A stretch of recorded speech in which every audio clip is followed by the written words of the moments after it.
moment has finally arrived. It's the auction we've all been waiting for. Mecum Kissimmee 2026 is here. Just outside Orlando, Florida, car enthusiasts gather every year for this event, and Mother Nature is shining brightly on this Friday. Sunny skies, 80 degrees on this January day. Couldn't ask for a better start, and so happy to have you with us. Welcome in, everyone. I'm Danielle Trotta. You are looking live at the showstopper, the piece de resistance of Kissimmee 2026, the 1962 Ferrari 250 GTO. Such a rich history surrounding this car. We can't wait to tell you more about it over the course of the next week until it crosses the block. 13 days, 4,500 vehicles, and 45 collections to show you. It's going to be a wild ride, and so happy to have you for the next 6 hours live on ESPN+. Before we head to the block, let's get a preview and send it over to our good friend, Chris Jacobs. Oh, yeah, Danielle, if you love Ferraris, it is New Year's, the Super Bowl, your birthday, all rolled into one. I am standing amongst the spectacular Bachmann collection. Danielle, you were just with the version 1 of the GTO, the 62. Well, we've got all 3 iterations of the GTO on premises, including this 2011 599 GTO. And step up here onto the stage for the 3rd version.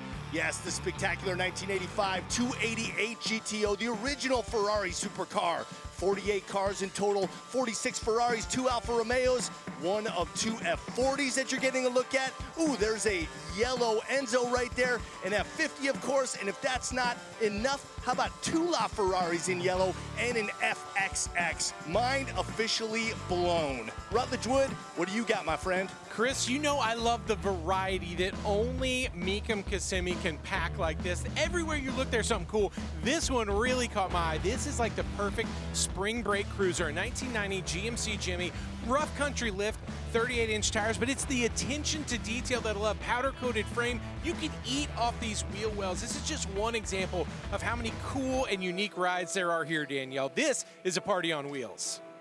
This is the biggest party in the state of Florida, Rod, I think right now, because this is the biggest car auction on the planet. And for the 19th season, we welcome you in and send it over to the block now with our leaders. Hello to Scott Hoke and Bill Stevens. Well, hi, Danielle Trotta. Thank you very much. With Bill Stevens, Scott Hoke here in the booth just above the red carpet. It is an honor to be with you again to kick off our 19th season. Yes, indeed. We have 6 days of coverage today, tomorrow, and then 4 days next week. 39 hours in total.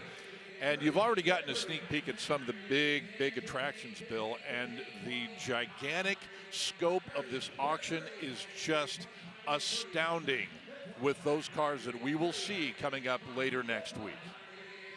I'm speechless. That's a first. Yeah. Well, but with good reason, too, because, you know, we think about all the great moments we've had here in Kissimmee over the years. And when you take a look at the cars that we have this year, just the quality, the quantity of them, and such factors as that, I think we'll have more moments this year than we've ever had before. I think that's a really safe bet. As I said, a lot of things coming up next weekend, but there's a lot of ground to cover between then and now. So let's kind of hone in on today and one of the cars that you really like that's in our lineup today. What's not to like about this? I love big cars with big engines like this. 1967 Chevy 396 rather, Super Sport. That's a 325 horsepower 396 that you see there. You could get the 375 horse. This one, the base 396. Also with the turbo automatic transmission. Also, it's got a positive traction 12-volt rear end. There you see the interior, just as clean as the outside. Fabulous Sierra Fawn paint with a white top and the optional rally wheels with the raised white letter tires. What a perfect picture. And we'll see this on the block a little later today. Cannot wait. That'll be a good one for us. Not a bad way to begin another season of Mecum Television with a 1965 Corvette on the auction block right now. Did I mention we have over 400 Corvettes down here in Kissimmee this year? I think you may have. Oh my, and this is just another one. And this one has got the small block in it. That'll be a 327 Muncie 4-speed Marina Blue, one of the all-time great colors on mid-year Corvettes, bright blue interior. A lot of new stuff in this car as well as it went through that restoration. And there are a few upgrades to this performance-wise. Has the high output distributor in it and a new alternator with tubular racing headers. But other than that, you're looking at a fairly straight 1965 Corvette. Of course, has the rally wheels, which did not become available until a couple of years later. But still, this car is certainly desirable. Current bid at $59,000, and that number of Corvettes total here is significant because it's more than double any other model of vehicle on the premises. Exactly. Mustangs, not that many of the Mustangs, Camaros, Chevys. Corvette leads the way. We're at $62,000. Now on green J, 68. And at that number 62, that car will make it pass toward the bid goes on desk. And we will focus on a 1963 Impala that looks a little bit different than it did back 62 years ago. Yeah, this has received the customizer's touch. Power-wise, small block V8, but oh, the chrome. Look at that open element air cleaner, high-rise intake manifold, valve covers, a lot of the accessories all blinged out. Automatic transmission behind the small block. See the interior there with some modifications. Looks like there's a touchscreen there, a high-end stereo as well. This one's riding on an air ride system, and you see those wheels. Those are big wheels there. You can see, I'm guessing maybe 22 inches, and deep dish in the back as well with low profile, high performance rubber. I think 22s are safe, at least a good place to start. Yeah, they are biggies. Pretty colored, like that green. Very subtle, and that's a four-door car, you'll notice too. It is. Yep. And it is still available if somebody wants to get in on the mix there at $26,000. Here's a 64 Corvette coupe that has arrived on the block. Matching numbers, 327, the 300 horsepower version. And this has had a comprehensive Ramoff restoration. Muncie 4-speed. You can't ignore that paint. You see the engine right there. That's the 300 horse. But can't ignore that satin silver paint on the outside. We'll sneak inside. 4-speed car, as you can see. All beautifully presented. New carpets, new seat covers, and armrests, and seat belts. The original clock is in it. That's been rebuilt, so it works. How about that? Love that. Yeah. A lot of rebuilt parts and pieces during that restoration. And it's got those knockoff wheels with red line tires. Great looking car. Man, is it ever. Yeah, there were changes in 1964. Those small block Corvettes. Get that 375 horsepower Fuelie that was upgraded from the previous one. And well, the biggest one, of course, was the removal of the split in the window. Yeah, that was like the great debate between Zora Arkus-Duntov and Bill Mitchell. And Zora got his way. Get rid of that bar in the back. Blocks the view. Indeed. Okay, next up, 64 C10. A lot of these, too. Oh, there will be pickup trucks galore today. This entire run. Yep. Here in Kissimmee, for sure. And you know what? All of these trucks, we see them quite frequently, all done just a little differently. How about that? That's a Crate 350 in there with an automatic transmission and 12-bolt rear end. Just look at the craftsmanship on this. Contrasting interior, soft surface bench seat. You see the aftermarket shifter there. Deep black paint. Custom wheels, 20-inch US mags with polished lips, and bada bing, it's sold. Yes, indeed. 50K takes care of it. And that has found a new place to live. Heading out of here at the Silver Spurs Arena. Very cool. All right, 1966 GTO will be next up on the block. There you see it rolling in. Yeah, people should fall in love with this goat. 389. So last year for the 389 and 66. Last year for the Tri-Power. A lot of changes between this year and 1967. Odometer just over 54,000 miles. It's the YS code 389. That would be the 4-barrel car. Give you 335 horsepower. Factory air. There you see it, right? Yep. I was going to say that. Right up front there, you bet. It's got the rally wheels on all 4 corners. Rally 2s, positive traction rear end with good-looking rubber too. Those gold line tires. Here you see the console and the floor shift. And we're mid-40s, and I'm thinking we just roll a little higher here, and we may get a gavel on this. You know, it just occurred to me, I love that Cortez silver on the Corvette, but the silver on this GTO, we don't see that often. It kind of works. That is a silvery, bluish kind of silver, It too. is, yeah. Just about half a shade away from pure silver. Reserve is off, 44,000. And the reserve comes off at $43,000. Reserves off, the cars for sale. It's an interesting look for sure on a GTO. Yeah, gold striped tires as well. 44,100. High bid on the internet right now at 42. So $42,000. There you go, Trev Morvek takes care of it, $42,000. As we are just 15 minutes into our 39 hours of coverage. I hope you like me, Bill, because you're stuck with me for the next week or so. Well, you know what? When we get to the end of the 39, I'm going to say, let's do 39 more. You got it, man. Yeah. Anyway, I was going to say, it's our first look at a Tri-5 Chevy. Here we go with a 56 Bel Air convertible.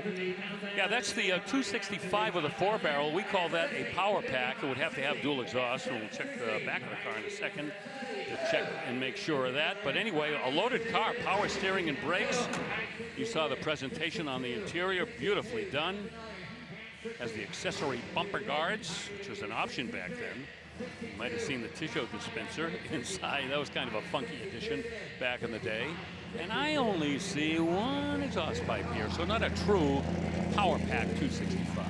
But it does have the 4-barrel. And the Continental spare tire on the back.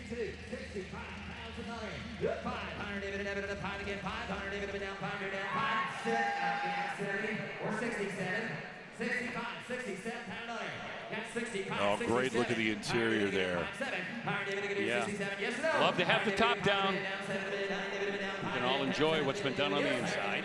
Did you see the little 76 ball on the radio antenna? Oh yeah, the gasoline logo. Yeah, Union right. 76. Kind of a cool little See that very much. subtle touch, right? Tidy whitey white walls, full wheel covers, and cruiser skirts. I'll tell you, Scott, back in the day, I'll tell you, you were a made man. You're cruising around town. No in a kidding. Chevy like this. Hey, today too. Yeah. And look at the money it's bringing. Mm-hmm. You got 77. Now you're at 80. You got 77 in, $80,000 a year, and $80,000 a year. 77 in, $80,000. Feels so, whoa. Hey, reserve is off. Okay, 77. Frank Mecum and Kirk Delzell in the upper left-hand corner team up. And the consignor has said, let's sell the car. That went from, 1956, right in the middle of that Tri-5 era, 5, 6, and 7. And some people prefer these aesthetically over the 55s. Right, exactly. Yeah, there we go. Hammer it, new collection for that car. Back with more from Kissimmee in a moment. Welcome back to Kissimmee, everybody. We are just getting started with our coverage of Mecum auctions here, and I'm standing next to something that is my flavor, this 1970 Plymouth Duster Coupe, done up nicely in TX9. That's the tuxedo black. Getting a look at the 340 under the hood. I love the way this looks, the stealthness of the black with the color-matched wheels, the poverty caps, the black interior. This is a 4-speed car, too, so it is the drive line that really satisfies the muscle car crowd. Deck lid spoiler here, you got the ghosted rally stripe, proudly displaying the displacement on the rear quarter there. There's nothing about this car that I don't like. And you know what? It should be pretty affordable too when it crosses the Mecum auction block. So if you don't got a big bank, this may be the way to jump into the muscle car market. Scott? Good looking ride there, Chris Jacobs. Thank you. Out in the 303 staging lane. He'll be out there a lot over the next 5 or 6 days. Okay, Corvette Tifosi. Here's your 66 Monza convertible. How about that? Yeah, we don't get a lot of these. Monza, that's the tweener between the base and the Corsa. And of course, a few years later, we had to say farewell to the Corvair, and you're laughing at me. I'm laughing because you said the tweener between the base and the Corsa, and then you said, of course, we had to. I did. You didn't even catch that, did you? Of course not. You know, half of the time I don't know what I'm saying. You know that. Guys, when you see one that's in this good a shape, I really see why they were trying something so different with this car. I mean, that's a beautiful ride with those spoked hubcaps on there. You see the kind of the sort of wings on there. I mean, yeah, it's cool. It's got eyeball. You know, say what you want about the Corvairs, but they have a following even to this day, guys. I'm telling you. Yeah, and they got that car just about right just before they pulled the plug, which is another sad chapter. Moving on to an 88 Porsche 928 S4. Boy, have these cars made a resurgence over the years, and not completely embraced by the Porsche crowd when it was released. Front engine, Porsche, what? V8? Yep. What are we doing? But these are desirable now. It's a 5-liter double overhead cam, 32 valve V8. A lot of technology there. The 4-speed automatic transmission, guards red. This one has about 45,000 miles on the odometer. A lot of new parts in here. It's gone through a frame-on restoration, you might say. They put Bosch multi-port fuel injectors in it, X-pipe exhaust, upgraded the radiator, Coney shocks, and this car is really undervalued because right now you'll see we're about the high 20s, which is not anywhere near what this car should be trading at.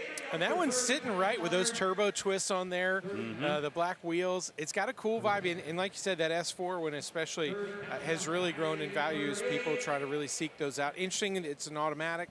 The interior, everything was really in great shape with this one. But it's funny that at the time, for a lot of us, it was hard to tell necessarily the difference between a 944 and a 928 when you were driving. Yes. It wasn't until you got near them, next to them, and you're like, oh, there's a big difference in this car. Oh, the 944s had more of a muscular, you know, kind of an intimidating look to it, as opposed to the 924, which just didn't have that much octane. Reserve is off here, and the car sells. Oh, what a bargain that is. Yes, sir. I think that guy knows it, too.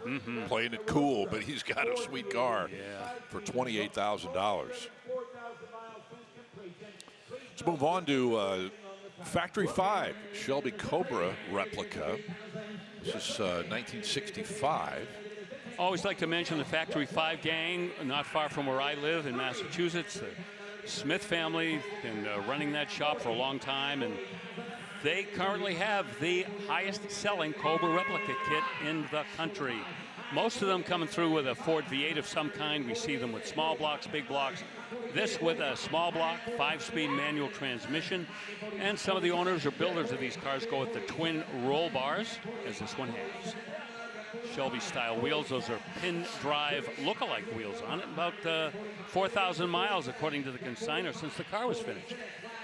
And, you know, these have really brought the cars to a totally different market. When you see the families that will come together, build them and assemble them in their garage. It's even cool when you get to see one like this, so you can try to get a great deal on it. It's already put together. When this thing fired up outside in the staging lanes, oh, my gosh, talk about moth to a flame. Everybody just ran over. Did you jump? It's like, yeah, it was definitely a wide open throttle start as well.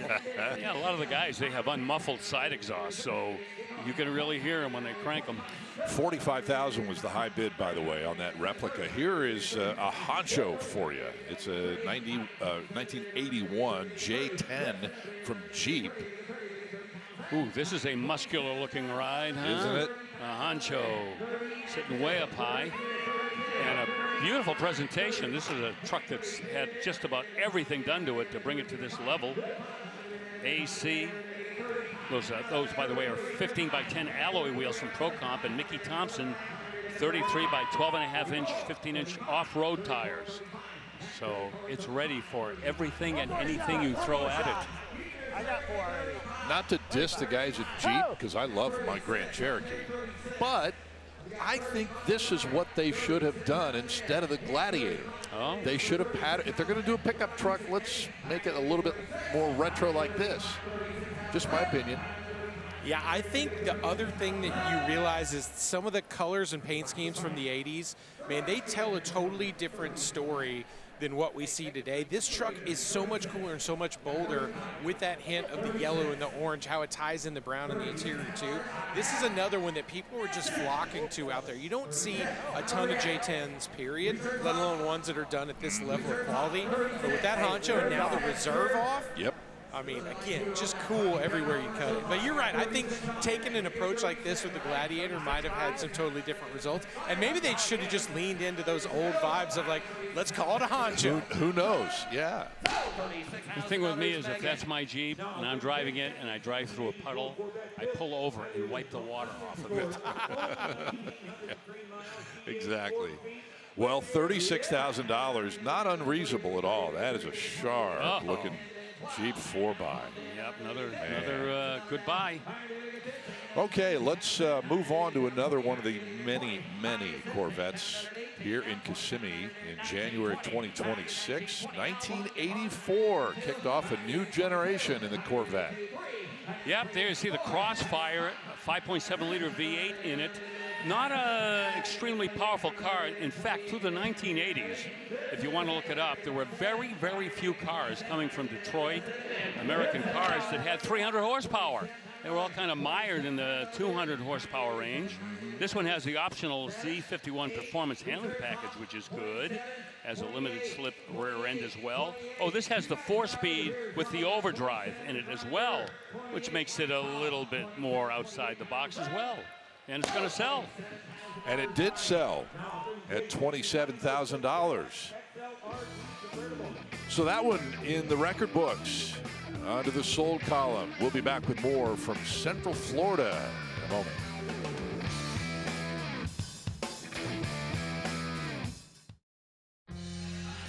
Well, you have 4,500 cars. You got to find a place to put some of them. There are a handful that are not undercover, but there are tents and buildings galore.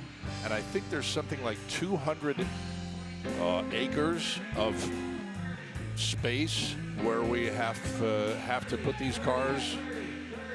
And our general manager, who's actually right next to us, Harold Gertis, would know the details. But man, it takes a village. Oh man. I think I saw some bulldozers ready to take out the mall across the street to make more room. I missed that. Oh, yeah. Oh, my gosh. I was going to go shopping after the show, so maybe cancel that plan. Yeah.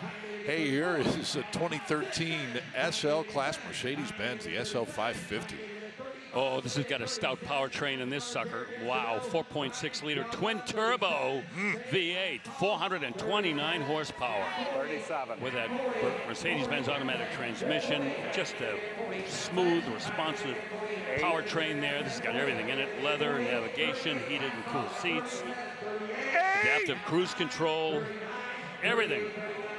Hey, 429 horsepower is nothing at all to sneeze at, especially in this class of a car in 2013. Oh, when those turbos spool up, you'll feel it. Wow, 38,000. Guys, when y'all talk about just how big and expansive this place is, I always tell people if you want to come to an auction, Mecum Kissimmee should be on every car person's list. It is literally everywhere you look, there is another cool car. Yes. There's another building. It's insane to come down here and see it all in person. And you can't do it in just one day. And I'll piggyback on what you said, Rut, as we take a look at a 2010 F-150. When you come to a Mecum auction, especially here in Kissimmee, two things are going to happen. number one, you're probably going to see something you've never seen before in person. Number two, you're going to see something that you didn't even know existed. Absolutely. Absolutely. That's what's so cool It's about the best car show in the world. We can't, I mean, there's no way that we can accurately depict for you folks at home just on television. You have to experience it firsthand. Hey, this is going to sell, Scott. Look at this already. Yeah, this 2010 F-150. Hey, this has a 4.6-liter V8 too, just like the Mercedes, but this does not have twin turbos and 429 horsepower. It's got fuel injection, but that's nice. 248 horsepower is all it carries, and it sells. Yeah, 13 grand. Thank you for clearing that up. Oh, well, there may have been some confusion. Okay, Rutledge, here's your Jimmy. Oh, guys, it's spring break o'clock, I think, would be the right way to call this, Bill. Good one. 1990 GMC Jimmy. And this one, they took a lot of time. I think they really said, let's make sure it's got the right stance. It's on a rough country suspension. It looks like it was frame off to me. They powder coated the whole frame, the rear end, the front axle, 38-inch Toyo open countries on 20-inch fuel wheels. And Bill, you know, these have always meant something to people. You pop that rear top off, you go cruise. But when you see one that has this level of detail, when you look at those wheel wells, I mean, look at that. You could eat off of those. Oh, beautiful, beautiful. A lot of forethought went into this build, and you know, you're right, Rutledge. You know, in this modern era, these classic Jimmys and the K5 Blazers and the SUVs from that category, people just can't get enough of them, and they all want to have individualized treatments on these, whether it be powertrain, suspension, the paint, even the interior sometimes. And this one has all the goodies in it. And guys, we're looking at this. It's right now bidding almost to 40 grand, and that's not an LS. It's not a crazy 454. That's a 5.7. It sounds real healthy to me. Yep. I mean, originally 210 horse. I don't know what it has now, but yeah. I may have sent a picture to my 15-year-old daughter, Millie, who wants my 72 K5, and I said, what if we build you something like this? I did not get a response. She is in school. I was going to say, she better be in school. Absolutely. Maybe she's not in school and ignoring you, so you'll think she's in school. How I about think that? we know I would be not paying attention if I was there. Exactly right. Hey, here is 79 Trans Am up on the block now. This is a looker right here. There you go. This is the WS6 option on that 6.6 liter. Remember, 1979, as we've mentioned, that was the highest selling year for the Pontiac Trans Am. And take a look at this car. You'll understand why. People just loved them, especially after the Smokey and the Bandit backdraft from that movie. New factory style interior, as you just saw, that's all been redone. Beautiful job. Snowflake wheels, upgraded rubber, the Nitto performance tires, the 555s. There you see it. Look at the finish. Gold, black. Don't get much better than this. You know, speaking of car movies, I was up really late last night. Ford versus Ferrari was on. Again? You know, you turn that movie on and you can't turn it off. No. No matter how many times you've seen it. I know. You know? 28.5. That could be the selling price. And I tell you what, this one really does look ready to run. Subtle with those wheels and upgraded tires. Yeah. And man, what a great steal that was. All the great pieces and parts you love, the wheels, the splitter exhaust, it's got it all. And you mentioned it, great deal, $28,500. 57 Bel Air now, and two-door hardtop. The windows are down, giving it a great look. And Bill, this pretty much, at least from my view, 30, 40 feet away, is pretty true to form. Yeah, that is not a Donovan 450 cubic inch crate motor Hemi in there. Just so we cleared that up. Yeah, that's the 283 that it came with. Remember, 57, they bumped up the V8 displacement in the Chevys from 265 up to 283. This one with an automatic transmission, but the color scheme, this takes your breath away. That's that Sierra Gold and the Adobe Beige. You saw the Continental kit. This one loaded, power windows. How about that in a 57 Wow. Chevy? Yes, yeah. sir. AM/FM radio, yeah.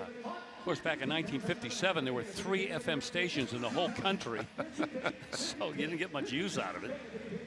But it's got the spinner hubcaps, tidy-whitey white walls, dual exhaust. What were those 3 FM stations? Do you? I don't know what they're probably educational. Right. Yeah, you know.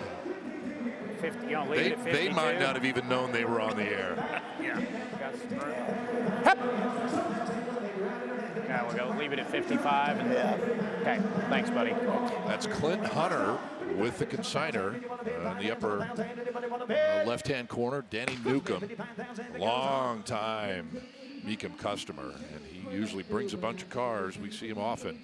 And $55,000 will be the high bid on this Bel Air. Another 57 Chevy that has escaped the heavy hand of the customizer. Oh, true. True that. Okay, no reserve next on a late C3. This from 1980. Yeah, I had a 1980 Corvette. Love that car too. Really? Believe it or not. Yeah, I mean, it was not a torque monster. We know that. But it was equipped just like this one. I had the 350 with the 4-speed manual, and that was going the way of all flesh by 1980. Silver outside, red interior, and the glass T-tops as well. Polished aluminum factory wheels. And you see a little hocus pocus there with a shift knob. Cruise control. A lot of them had cruise. A lot of them came loaded. Most people buying 1980 Chevy Corvettes in that time period wanted them puffed out like this one. Yeah, they figured, you know, they're not going to be a world beater in horsepower, so we might as well go for the accoutrements, if you will. You know, let's luxury it up a little bit. And the other thing, too, is that back in the 1960s, you had teenagers buying their muscle cars. Now they're 35, almost 40 years old. So they were looking for Corvettes like this. They're worn out, man. They want to drive in comfort for a change. I was there. I get it. Oh, that's cool. 22,000, and somebody's going to take that 1980 Corvette home with them. Well, one of the opposite numbers from the Tri-5 Chevys was from Plymouth in the Belvedere. Here's one from 1956. Kind of cool to see this. Yeah, we've been having a few cars so far that aren't normal merchandise here at Mecum. And here's another one. This has got the Hi-Fire V8 in it, 270 cubes with a 2-speed Power Flight automatic transmission. Okay. Yep. That's what Mopar was up to during the forward look period of Virgil Exner. Has the Highway Hi-Fi record player. There you see it right there. Can you imagine a record player in a car? No. You would see them occasionally, not a big popular option. And I think what happened was the first few people that got them would tell their friends, you know, it's really nice, but when I hit a bump, the record's over. Exactly. It's really not for, you know, high fidelity listening. So they didn't last very long. By the way, our sharp-eyed camera 5 operator, Wilfredo Trinidad, has told us that the record that is on the turntable is an Elvis Presley record. Makes How about sense. that? Yes. 1956 had Hound Dog, Don't Be Cruel, Little Sister, all those. Oh, you're looking at me like, oh, no, I'm looking at you like, how did you come up with all that, man? Oh, you're a former DJ. Former rock and roll DJ. Yes, you are. No, I knew that. You know what? That's a great buy if that's where we get the hammer. Agreed. That'll be a Cruise Night Star. Boy, you said it. You know? That is spectacular. That's all you can say. Yep. Well presented, top down, great color combination. So 1956, and an Elvis record. Everything. Okay, 1972 Cutlass Supreme convertible now from Oldsmobile, and look at the presentation here, Brother Bill. And you know, Scott, in a way, this sort of mirrors the Plymouth that we just saw. As we go into the 70s now, convertible from Detroit that appears like this one with the color scheme and the interior and all of the other features, comfort and convenience features these cars had. these were the kinds of cars that most people aspire to that weren't looking at getting a Cadillac or a Lincoln or an Imperial. Right. This has the 180 horse 350 in it with a 4-barrel and dual exhaust, turbo 350, automatic. And one of the reasons this car looks so impressive, it just finished up a complete frame-off restoration. Factory air, 10-bolt rear end. That's Nordic blue. That's the color on it. Yeah, huh? Love it. You're not alone. Factory power windows. Lot of options. Tilt column. Tell you what, you pull up to any traffic light anywhere in America in the mid-'70s, you're going to see more than a few of these cars. They were everywhere. They were. Oh, of course, the Cutlass was the largest selling automobile in this country. I think a little later in its run, maybe in the 80s. But yeah, very little to complain about with these cars. And this has escaped the heavy hand of the 442 conversion period. Very true. Clint's still talking about it with the consignor.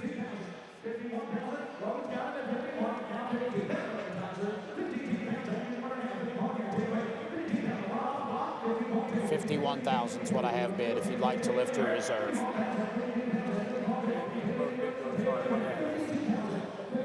No guarantee in that. I know. I can charge you 6% instead of 10. Yeah, I'd do that. All right, let it go. Reserve is off. Okay. They came to an agreement.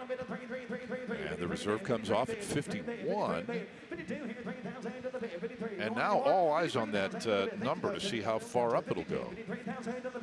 I'm okay with that price, I would say. Somewhere in the 50s. It's fair money for that.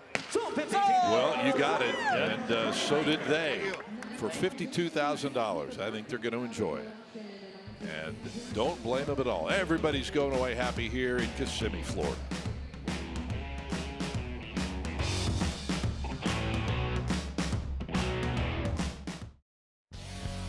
Well, it is so much fun to be here at Mecum Kissimmee. It's also star-studded. You see lots of people. Caught up with my old friend Frank Keller, president of Daytona International Speedway. And we even have a cup car. We got one of the show cars here with us. But Frank, there's so much happening, especially this time of year at Daytona. We know the Roar's coming up, the 24-hour Rolex, and, of course, the Daytona 500. How many days out are we?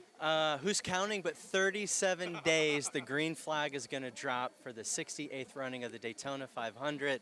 I'm stoked. I cannot wait. And us being here today as just part of our Road to Daytona tour, we got to get out there and be where race fans are. And Mecum Auto Auction is just stuffed not only with so many beautiful American muscle and just cars from around the world, but so many passionate race fans. So we're having fun out here today, checking out the cars and really getting the lay of the land, because next Friday, Ross Chastain is going to be joining me out here.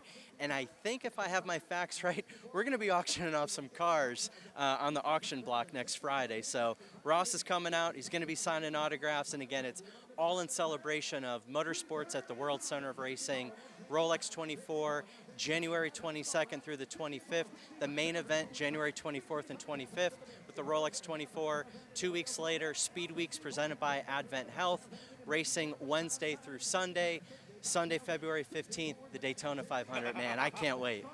You're so good at this. I'm so impressed, man. And you know what's fun is because there's so many NASCAR drivers that are true car people. I know a lot of them are coming by. I was talking to my buddy Ryan Priest this morning. He's coming over. But also, a little birdie told me you may have been trading paint yesterday on the big track with Cletus McFarland, who so many of us know and love and follow. Yeah. Is that true that y'all were racing Crown Vics around Daytona? Does that mean there's a chance of Le Mullet's and maybe Cletus's race there one day? All right, so yeah, we got to pop the lid off of this. So we had Cletus and Travis Pastrana on the high banks yesterday.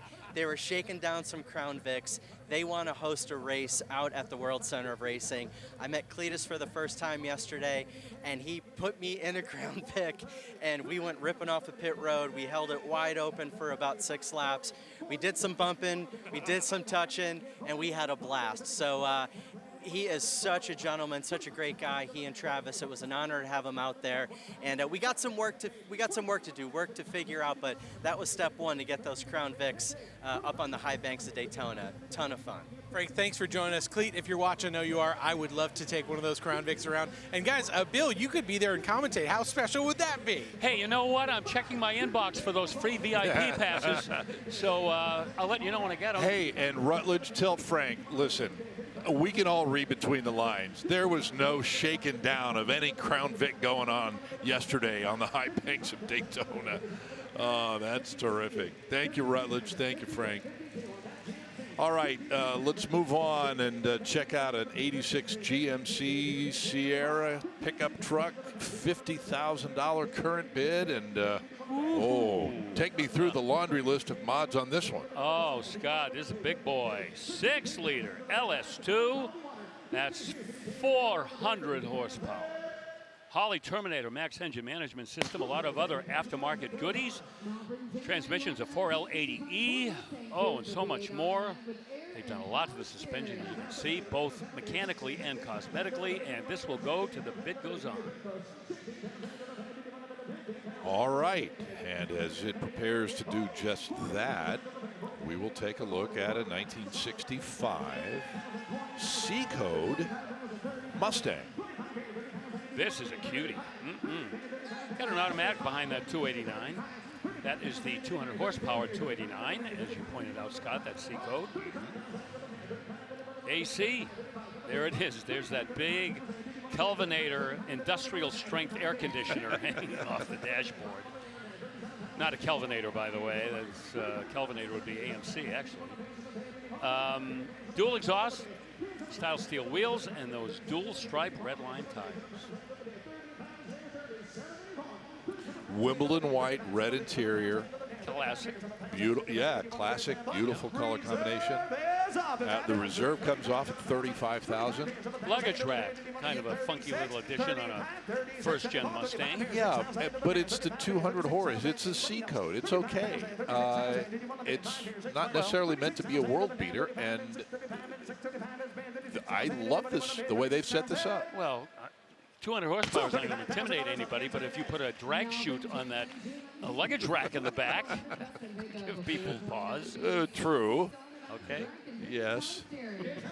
All right, I think 35 ended up being the number on that Mustang. Love to see him in very, very, true to form condition, true to form presentation. Yep. Here's an F100 now from 1956. Yeah, this has had the full makeover. 429 cubic inch wedge Ford, big block engine with a Demon 4-barrel. Inside, that beautiful work there with that updated dashboard, instrument panel, the center console, re-stitched bucket seats. You saw the low car shifter there as well. It's got AC in it. Narrowed rear end. You put some big rubber underneath there. High-end stereo, an Alpine unit. Little body work done to the outside, nothing too radical. A smooth front roll pan. Threw some fog lights in the front. Steel body, fiberglass front fenders. That's the package. 59 Cadillac taillights.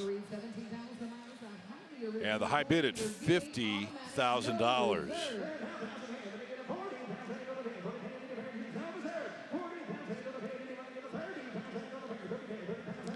Here's a 97 Jaguar XK8 selling at no reserve.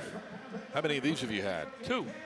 I had a 97 like this one. Okay. I have a 2001 now, and I can't say enough about these cars. You always just go poetic on these Jags. I can't help it. I can't help it.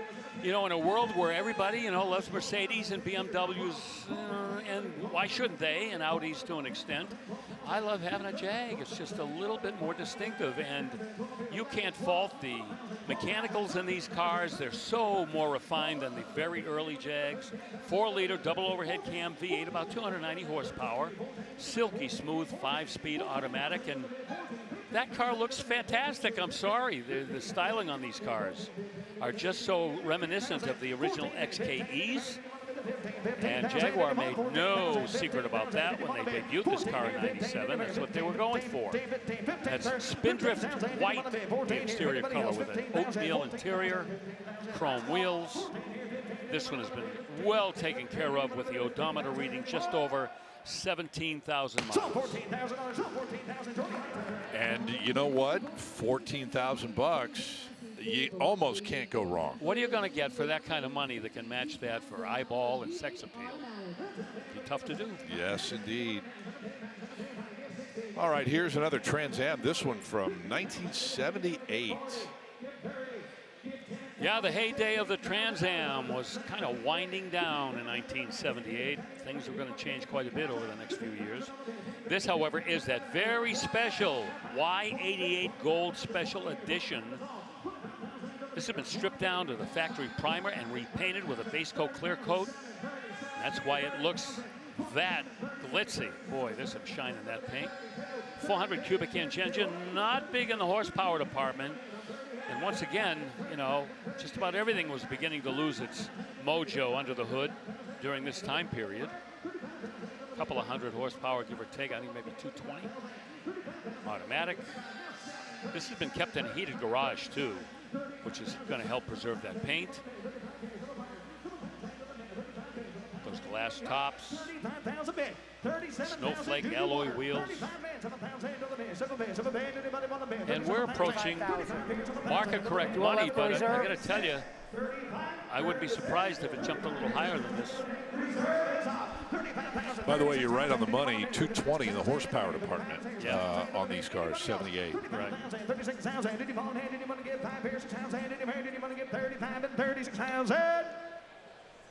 Alex McLaughlin, our auctioneer of record at the moment, hammers that one at 35,000 bucks. All right, let's send it over to Chris Jacobs now. Thanks, Scott. Well, guys, when is a GTO not a GTO? Well, with this car right here. It is a 1964 Le Mans, so that makes sense. Remember, the GTO was an option package in 64 and 65 before becoming its own model in 66. But take a look under the hood. Nope, that is not the 389 that the GTO would have. That is the 326, which is what the Le Mans came with. Now, it's done up nicely in Yorkshire blue. It is a 4-speed car with a dark blue interior. Factory air. That's a factory 4-speed, by the way. And it's all badged out with the GTO badges. What's cool about this car, though, is it was purchased new off of the California line by a California line engineer for Pontiac named John Blair. And he made it his mission for the next couple of years to turn his Le Mans into a GTO. And that's exactly what he did. And he did a great job of it. Left the drivetrain alone. So this is a rock-solid car, a very solid driver. And check out the trunk. So clean. That's the original trunk mat in there. Oh, and by the way, the winning bidder gets the original California black plates. And where'd the name GTO come from? Well, that's an homage to the 250 GTO, which happens to be the star of our show here in Kissimmee. Stick around. We got a lot more coming at you from Florida.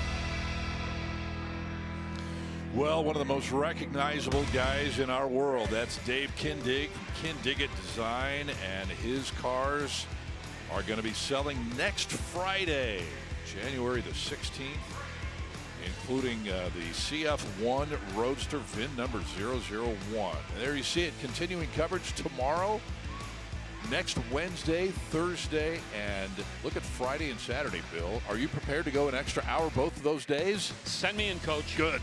Me too. Let's do it. Yo. That is one of several big glass houses. You saw the display area in your television there for a minute or so. Plenty of glass on the lid of this 55 Mercury Montclair Sun Valley. Yeah, it's a glass house on wheels. Yeah, and just sold for $50,000. And here's your homework assignment. You have to come up with all of the Mercury models that begin with M. I'll get you started. Montclair, Monterey, Montego, Marauder, Marquis. There's more. That's a good. I know there is. That's a good start. Okay. Did you say Montclair? I did. Yes. 54,000. It's still not sold. Want to clarify that. Oh, it didn't sell. Okay. Not yet. Well, it's going to. It's going to. This one has the Tri-Power 292 Y block in it. Automatic transmission. You see the acrylic roof. Did you mention Montego? I did. Yeah. I said Montclair as a joke because that's the one that was going across the board. Oh, you're so goofy. All right, 55 buys that Mercury. Here is a Y2K Mustang on the block now. With the 4.6-liter V8, but we're not going to stop there. How about a Vortex supercharger? A little bit more huff in there.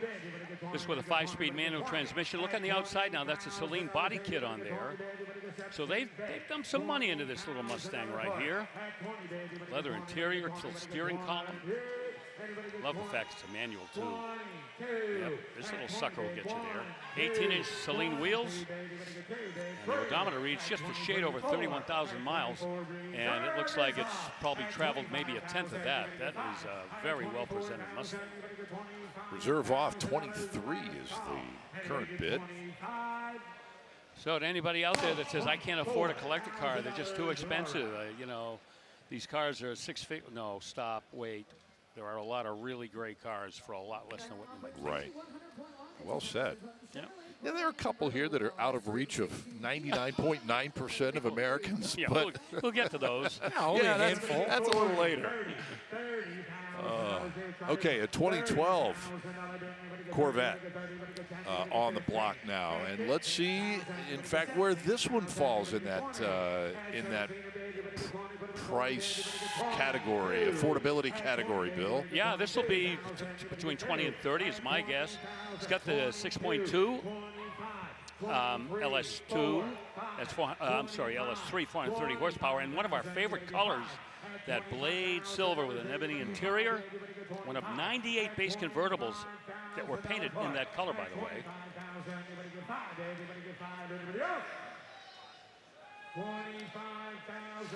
Bill, did you ever own a C6? Never a C6? No, good question. My last Corvette was a 1980, a C3. I owned a C6 Z06 for about 3 months. Oh, you animal, you. And great 3 months. I was happy I survived it. Yes. That car had a couple 505 questionable horsepower. moments where it was thinking about ending me, and we settled it and left as friends. Yep. Hey, that gentleman right there, look at him. He's wearing a Need for Speed Chevy T-shirt and just bought that car. I think it was $28,000. Yes. Was the hammer price. Market correct. They're happy with that one for sure. I love it. Okay, 2004 Porsche 911 Carrera on our auction block here in Kissimmee. First 911 I think we've had. Yeah. This one has a lot of sizzle to it. Red paint, black interior, 3.6-liter flat 6 engine, 320 horsepower in this one with a 6-speed manual. Power top, leather interior, cruise and alloy wheels. And this one is trading at a fraction of what the MSRP would have been.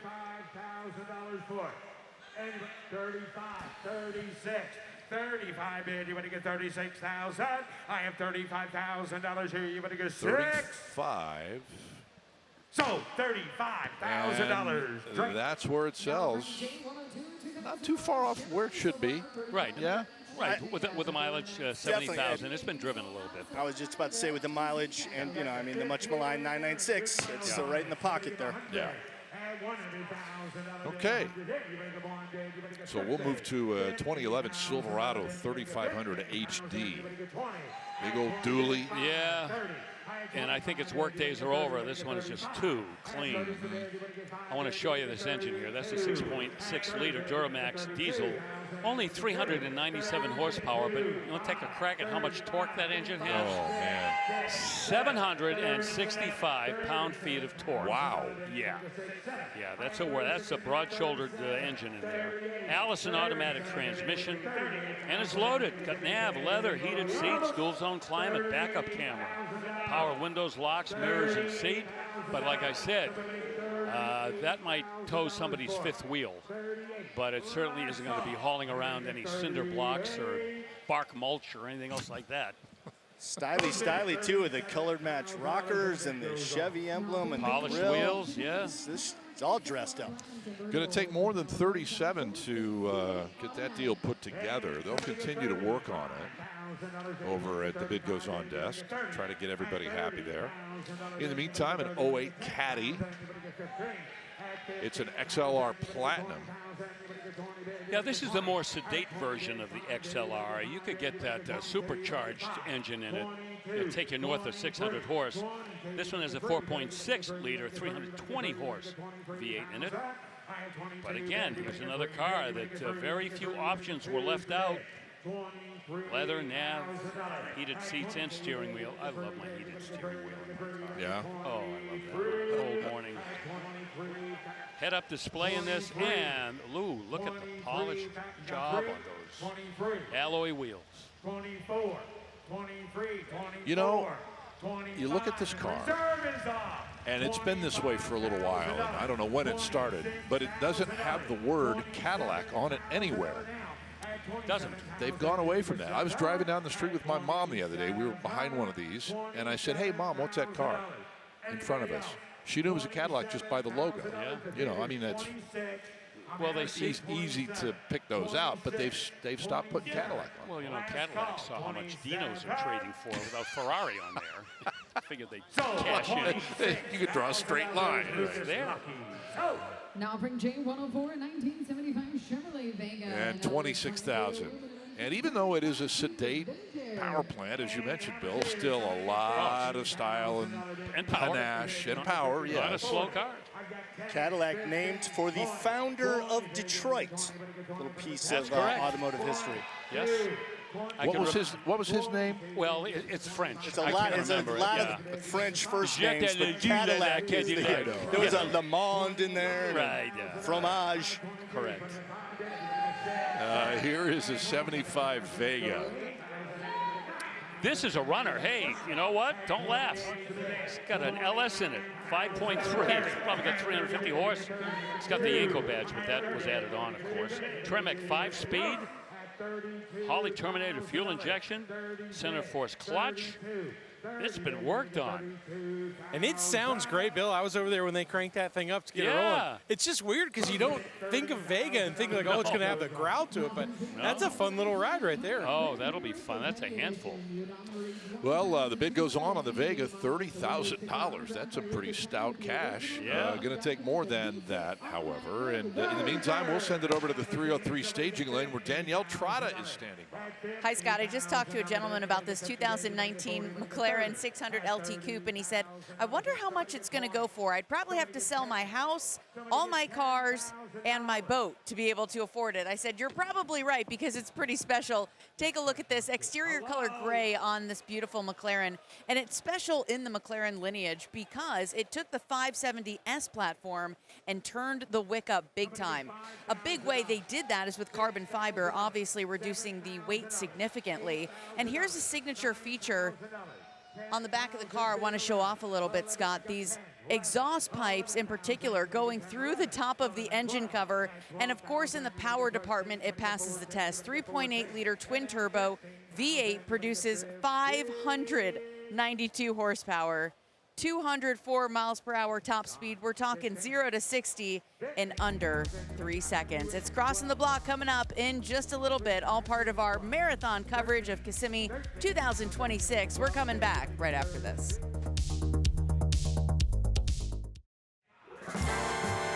Well, some of the most fun I've had this year was traveling out to Hobart, Indiana to see the Toto collection, which you're seeing a sample of right now. Pete Toto, what a great guy, an enthusiast his entire life. He restores these cars. He's an expert on these cars. And there's Pete. And these cars are going to be crossing here in Kissimmee this week. Yes, indeed. Saw Pete, I think it was in Kansas City or Vegas, maybe both. And thank you for pronouncing Hobart correctly. It is Hobart. The home of the Brickies. Seriously. I didn't know that. Oh, that's their nickname, man. Yes, sir. The Hobart Brickies up in the Chicagoland area, actually, northwest Indiana. 1957 Ford Thunderbird. Red 27K wire wheels, your tidy whiteys. Yeah, they are. And more. Yeah, it's got the optional 312 cubic inch Y block in it, 245 horsepower with a 4-barrel, and an automatic. A lot of originality on this car as well. They've added vintage air. Got a lot of paperwork with it as well, including the owner's manual, original window sticker, a copy of that. And they got a good look at the interior. Those baby birds, they were a sensation. Man. Debuted in '55 and caught everybody by surprise. The Corvette had debuted in '53, and people were waiting for a return shot from Ford, and boy, they ever got it in '55. And of course, by '57, cars had more power, more refinement, and this one sells.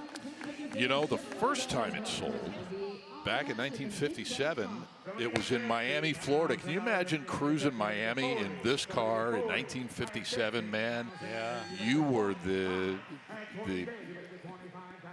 BMOC. Especially if I were wearing my platinum blonde wig.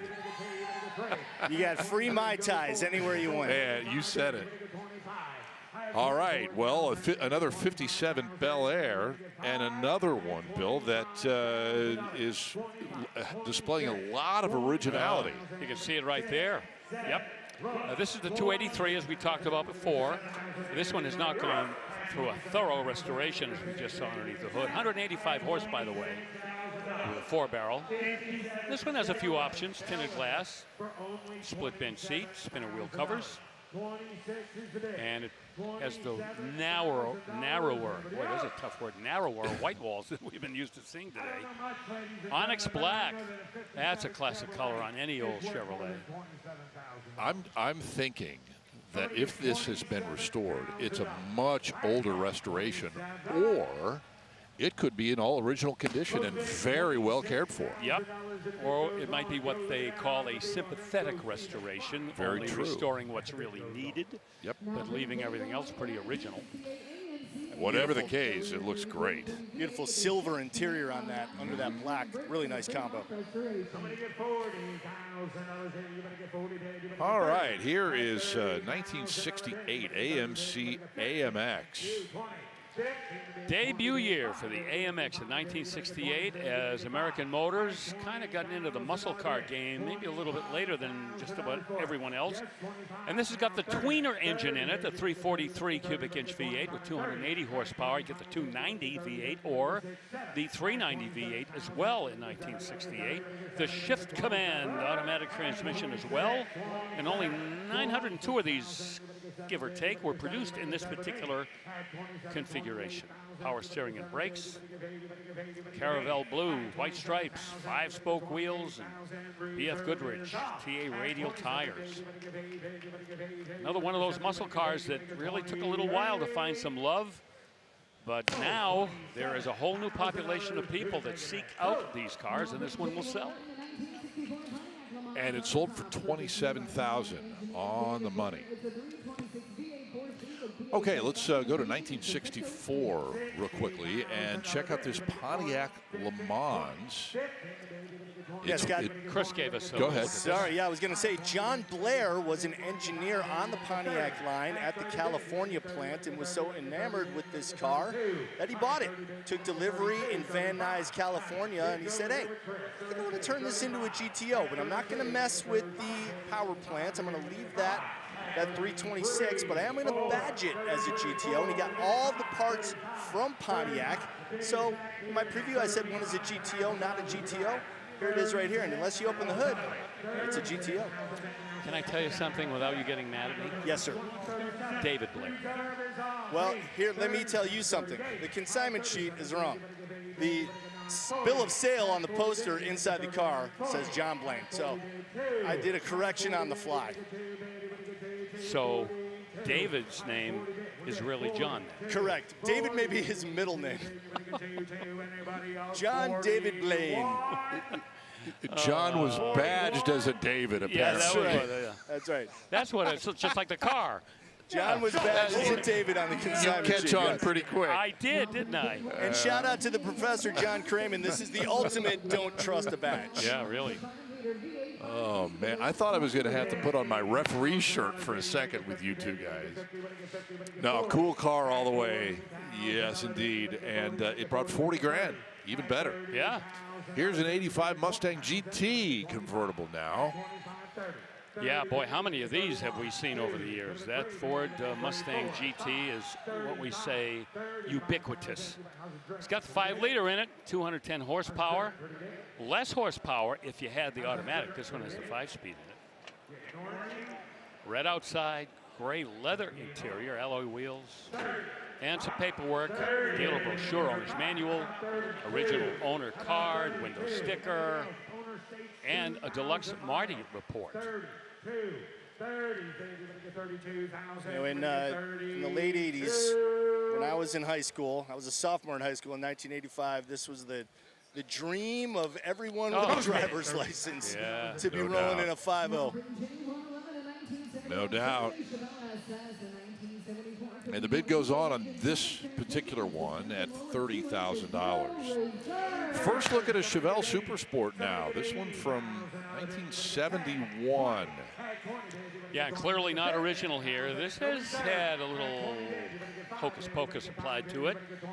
The 454 in it is not what it was born with, and it's been bored 30 thousandths over, a little more displacement in it. Fi-Tech fuel injection. Roller rockers underneath the valve covers, and the CFV serpentine belt system as well. Great looking paint. That looks like Hugger orange to this reporter. Yep, it sure does. We're going with that. White rally stripes, yeah, cowl induction hood, and no reserve. Yeah, the 71 Chevelle body style will always hold a special place in my heart. It was the very first car we ever did on overhauling. It was a 71 model. Yeah, that was David Blair whose car you did, wasn't it? He stepped in. It was either John or David. I can't remember which one it was. Don't do it, Jim. Running joke alert. Oh, yeah. Haven't heard the last of that. Exactly. You want 36? 35K. You want 36? They got two guys that are maybe in a dead heat over there. 35, 36, 35 bid. Anybody else? 36, sir. Sir, would you like to give 36?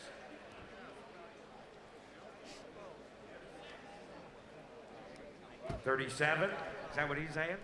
37. Can you It's help under me the money, count the that's why he's spokes? hanging on. 37. Oh, I always well, lose my place as I'm going around. I know. I think those Everything are all right on the screen. 8s. I've got 35.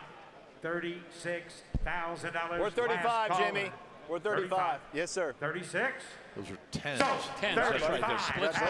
Yeah. Got a little Shelby DNA in those. Just like a touch. pin drive wheel. Well, Right. Okay, 35,000 buys that very nicely presented Chevelle SS. And right behind it is a 71 Bronco. Let's see what all the hubbub is on this one. oh, there's a lot of it. Got a 302 in it, driven about 205 horse. There you see it's been dressed up. Open element air cleaner and the fin valve covers, a la Shelby. 3-speed manual transmission. You see it's got the riveted and cut wheel wells. And there are two, trains of thought on those. Some people like the uncuts, and some people like to go with the more macho-looking riveted flares. 8-hole aluminum wheels. I don't have to count the spokes. you can sit this one out. I will. Thank you.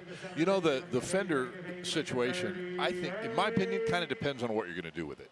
If you're going to leave it kind of like this, I say leave the fenders alone. If you're going to go really all over, over the top, then you can manipulate the fenders how you want, yeah? Seemed like it needed a bigger wheel and tire package to go with the flares there. And by the way, the answer is 10. 10 holes in those wheels. Okay. No, I'm sorry, I made a mistake. 8. 8 holes. I looked at the title. There are 8. Okay, here is one of the many Ferraris that is here in Kissimmee, not just the Bachmann collection. That one, of course, is maybe the finest collection of Ferraris you'll ever see in your life. But there are plenty of other Ferraris who have come on board here in Kissimmee. Here's an F430 Spider from 2005. Hey, there's going to be a food fight over this car. No reserve. No reserve. This car is going to sell. It is a fantastic Ferrari. It's got the 4.3-liter, 483 horsepower double overhead cam V8 with Bosch ME Motronic fuel injection. This is loaded. It's got the Rosso Corsa exterior, the Magnetti Morelli Formula One gearbox in it. Daytona leather interior with red accents, carbon fiber driving zone, lower cabin zone options. It's loaded, loaded, and at $130,000. Let's see if anybody else jumps in. Look at that. It is our #1 car of the entire week so far, not just our telecast today here in the first hour and a half or so. And Scott, to your point, the smartest thing a Ferrari consignor can do is jump into this auction at Kissimmee, because the Ferrari buyer market is here, yes, and they are paying attention. And it is red hot. And right here, 132.5 for that F430 Spider. Speaking of the Bachmann collection, they have their own building. It's unbelievable.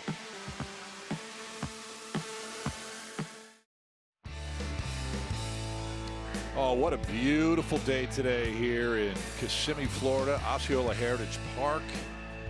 You see one of 3 or 4 glass houses we've talked about with big, big cars under roof. And here in the Silver Spurs Arena is where all the action happens. And right now, the action is centered on a 65 Corvette convertible, as you can see, with a current bid of $79K. And this is not an original 396 sitting in the engine bay of this Corvette, but it is indeed a 396, and it has been modified. Got Edelbrock heads on it, Edelbrock intake, Tremec 5-speed manual transmission. That's Nassau Blue, one of the all-time great Corvette mid-year colors. White convertible top as well. They've upgraded the stereo with a Kenwood unit, MSD, ignition, coil, distributor, and hooker headers. Posi, 370 gears. So that is close to a full house mid-year Corvette right there. Big time. Yeah. They added the 67 big block hood there. Yep. And knockoff wheels, side exhaust. Right. Some very tasteful and yummy modifications, Bill. Yeah, it all hangs together. 80,000. And you get a rock and roll Corvette, man. Well, let's take a look at the 66 behind it. Yeah, this also a mid-year Corvette. This one a year newer, but small block. It's got a 327 in it, and it's not stock. It's got a Holley carburetor on it and a YN Street Warrior aluminum intake manifold, as you can see, with the aftermarket valve covers as well.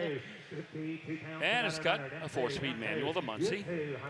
Fresh frame off repainted, rally red exterior with a black interior, and side exhaust, and knockoff wheels, and redline tires. Replaced a few things in there under the hood. Got a new alternator, a few other parts underneath there have been replaced, like the exhaust manifolds. Those are reproduction Kelsey Hayes wheels, by the way. And as we point out every now and then, if you can find a set of original Kelsey Hayes knockoff wheels for a Corvette or the bolt-on wheels, be ready to write a pretty big check. They are hard to find, and when you can find them, they are expensive to buy. But these are Kelsey Hayes reproductions. Hey, you use the term mid-year. We know what that means, 63 through 67. Do you recall when that term became popular, when they became known as mid-year Corvettes? I mean, obviously not right away, but right, not in the 60s. Yeah, sure, we never called them mid-years back then. But at some point, it worked its way into the culture. Yeah. Interesting. I've never thought about that aspect of it. It might have something to do with the 3 very distinct and iconic shapes of the Corvette. You know, the C1. They all look the same. The mid-years all look the same, and then that very swoopy Coke bottle shape of the C3. Right. And then starting with the C4, they became a little bit more square, for lack of a better word. I'm just talking about when that term mid-year came into vogue. Right. 58 $63,000 is the current bid here. $63,000. Okay. And I got 60. You got 60. Raise his bid to $60,000, sir. Yes, sir. Yes, sir. You want to take reserve off? Reserve is off. Good job. Reserve's off. $60,000. okay, well, that is a terrific example of a gentleman meeting the Mecum rule in the middle. He raised his bid to 60, and that turned out to be enough. And so they will take ownership of that 66 Vet. Thumbs up all the way around there. Very nicely done. That's got to be a rock band. Those guys have got to have a rock band. Just have to. Okay. All right, let's move on and check out a 1970 Duster. CJ's all over this one. Yeah, and I love this car just for the stealth quality of it. That black with the color-matched wheels and the black striping along the side. No fender tag, so I'm not sure what color this car left the factory as, but it's done up now in that beautiful tuxedo black and really looks cool. I love everything about this car. 340 under the hood, 4-speed, bucket seats. Checks a lot of boxes for me, Bill. You've got good taste, Chris. This is a rare car. This is a 340, 275 horse small block with that 4-speed. And there were not a whole lot of these that were built back in 1970. A lot of guys were leaning toward the big block cars, of course, and the 340, other than the, the TA and the AARs, the 340 kind of got lost in the shuffle. But this one, yeah. This is rare and desirable. One thing that 340 did also, opposed to the big block cars, is keep the weight down a little bit. So performance goes up as the weight goes down. Yeah, especially over the nose. You're right. 29 pounds and dollars. Anybody else? Last call. 28 pounds and Dick. You under 29 pounds. Okay. Thanks, dude. Well, $28,000 will buy that Duster from 1970. And we'll keep it in the Mopar family here for a couple of minutes at least, with a 68 Charger up next. Oh yeah, for me personally, one of the ones that got away. I had a 68 Charger long ago, sold it, and have regretted it every day since. This is a G-code car. That is the 383 under the hood that you're getting a look at right there. I've always loved the style and the shape of the 68. The open mouth grille, the quad taillights just put together so well. Automatic transmission, 727 torque flight. Easy way to spot a 68 of these round indicator lights. They turned to square in 1969. So from a distance or from the side is especially easy way to tell the difference between the 68 and the 69. Well, yeah, in 1968, that was the first year for the new gen of the Dodge Charger. Remember, it debuted in 66, and it was a bombshell right out of the box in 68. That was the big makeover year, the 383. That's basically the same engine as the Roadrunner had in 68, the 335 horse, 383, with a torque flight. And to a lot of people, as you mentioned, Chris, this is the preferred year for the Charger, when it had a very kind of a simple but tasteful appearance, exterior. And of course, the powertrains went all the way up to the Hemi, the 426 Hemi. American Racing Mags, all four corners there. Something of a aftermarket exhaust sticking out behind the rear valance. Beautiful paint job here. By the way, speaking of the Hemi, 2026, the 60th anniversary of the release of the Street Hemi back in 66, yeah? Yes, indeed, and we can't help but mention old Tom Hoover at Chrysler, who was so responsible for the research and development of those 426, both the race Hemi in 64, the Street Hemi in 66, and yeah, what an engine. Why we're talking about it 60 years later. Yeah. It has stood the test of time. Getting a look at that grille right there. In 69, they put a split in the middle of that grille. And then in 1970, they went back to the open mouth grille with a chrome surround. So each year different, each year iconic. $65,000 ends up buying that Charger from here at Osceola Heritage Park, Kissimmee, Florida. Back in a moment.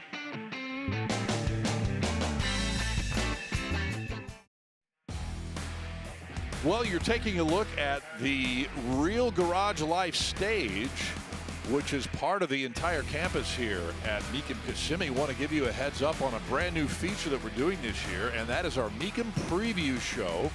That's next Wednesday at 11 a.m. Eastern. You can watch it on YouTube, Mecum's YouTube channel, and on Mecum TV on the Roku channel. Chris, Rutledge, and Danielle will be at the Real Garage Life stage. Bill, you and I will be in here on the block. We're going to be talking about the amazing cars coming up next Wednesday, Thursday, Friday, and of course Saturday. You can join us next Wednesday at 11 o'clock, an hour before we go live on ESPN+. How are we ever going to get all of that into 1 hour? I don't know.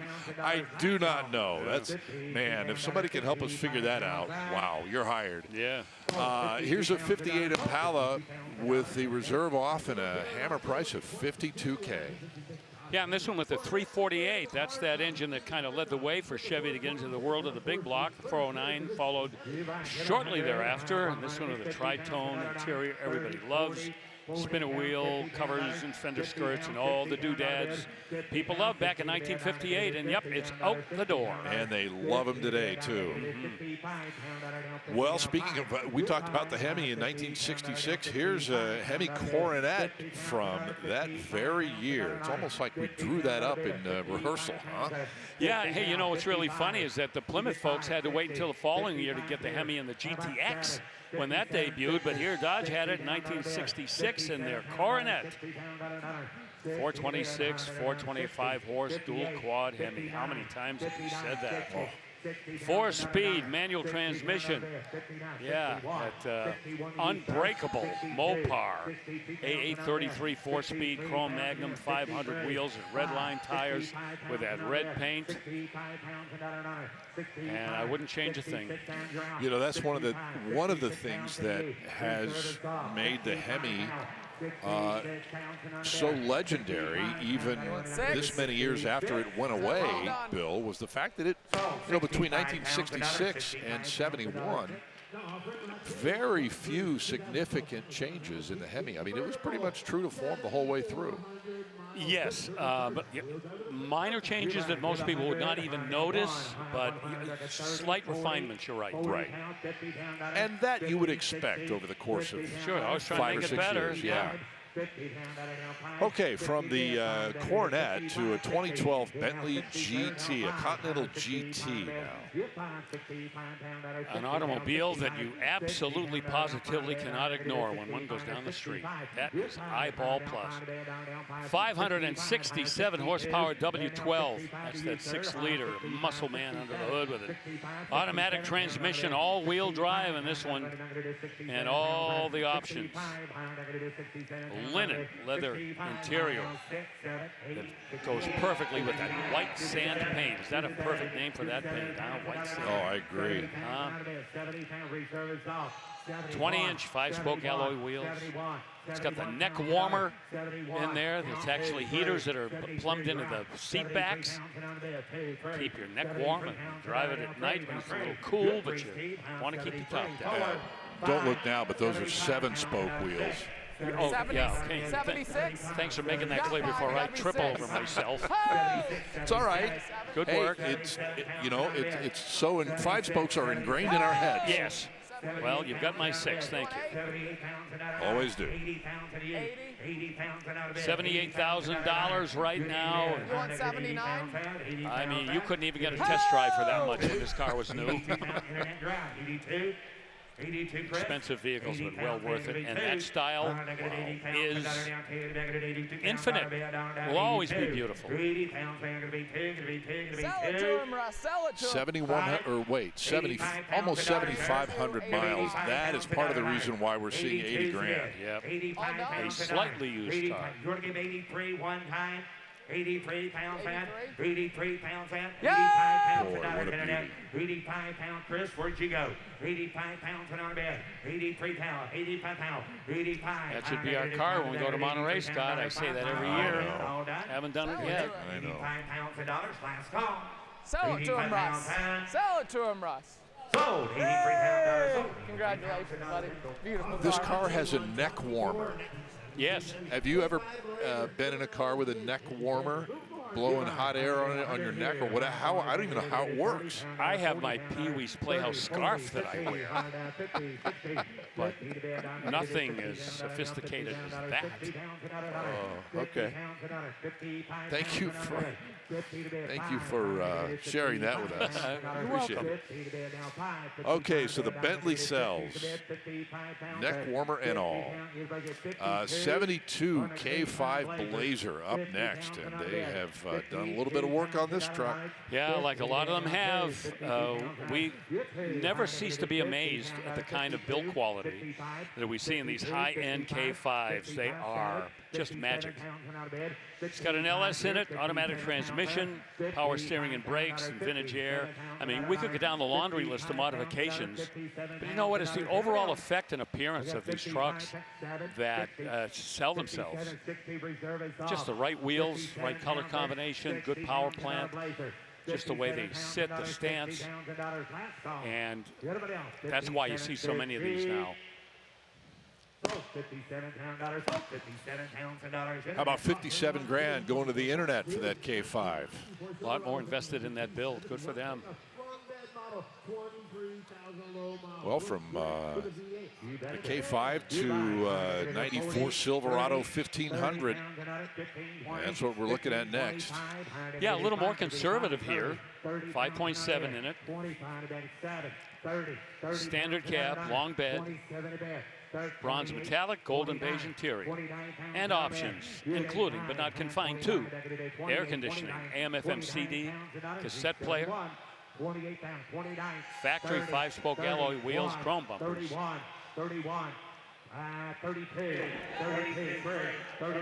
This is the GMT 400 platform, by the way. Sometimes we refer to this as the old body style or the OBS truck, produced from 1988 to 2002, and very popular. Boy, Chevy sold a skillion D, billion D, cadillion of these. 33 pounds, 34 pounds. They did. Yeah. 33 pound out of 34 pounds. 400. And although they sold so many, you know, the F-150 still outsold them. You know, Ford has had the high ground for so long. Man.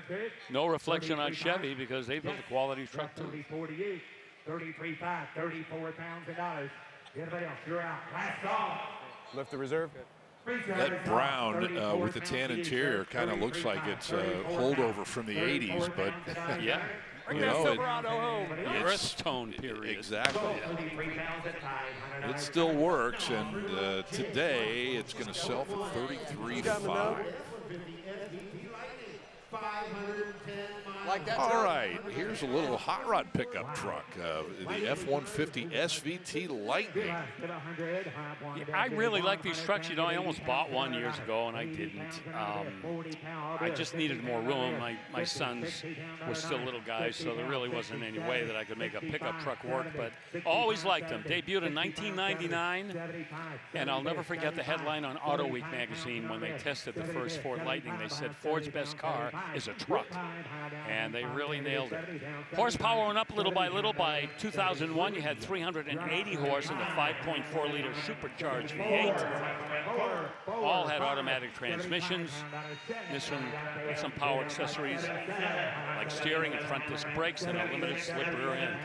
AC, power windows, cruise, 18-inch aluminum wheels, and very well preserved. This truck does not look as if it had a whole lot of abuse during its life over the last 25 years. No, and as somebody that chases these on Facebook Marketplace, it's obviously bringing a big number because of the quality of the vehicle it is. A lot of younger people know these because this was the parts truck that Paul Walker drove in the original Fast and Furious, and people are like, that's the shop truck? How cool is that? Hey, and there's a reason we're seeing big numbers here to the tune of 79,000. That's an original truck with 500 and some odd miles on the odometer, so barely touched, and it brought some big money. All right, let's check in with Chris Jacobs here real quick. Scott, few cars in the collector car market has risen in value faster than the 1987 Buick Grand National Experimental, the GNX. 1 year only, of course. You're looking at the 3.8-liter turbocharged V6. This is a one-owner car, a California car, and it's only got 5,880 miles on the clock. One modification that's been made are the tires, slightly larger tires on there. It's busting out the Toyo R888Rs. Other than that, very stock appearing and very, very nicely preserved. Only 547 were made in 1987, and this is number 312 of that run. You see that plate on the glove box indicating the production number. These cars are in such high demand and are going for such high value. Super excited to see what it's going to go for when it crosses the auction block next Saturday. Make sure to join us and check this car going across the block. Oh, God, I love the GNX. Stick around. A lot more Mecum coming up.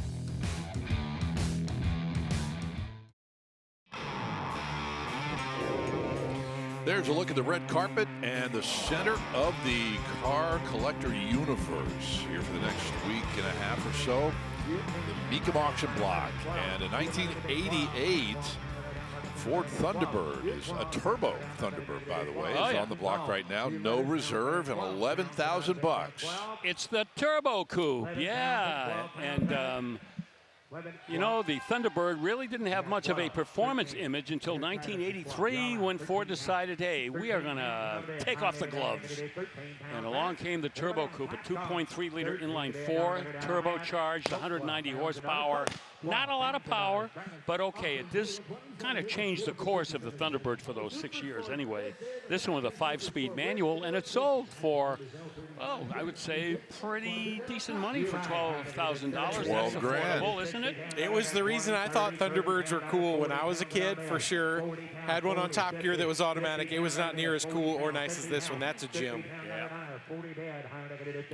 All righty, good enough. 12K. 67 Impala Super Sport is our next automotive example for you. Yeah, this is the one I gave you a sneak peek of when we got things underway this morning. Yes. This afternoon, rather. It is a factory Super Sport, and it is a matching numbers L35. That's the 396, 325 horsepower big block.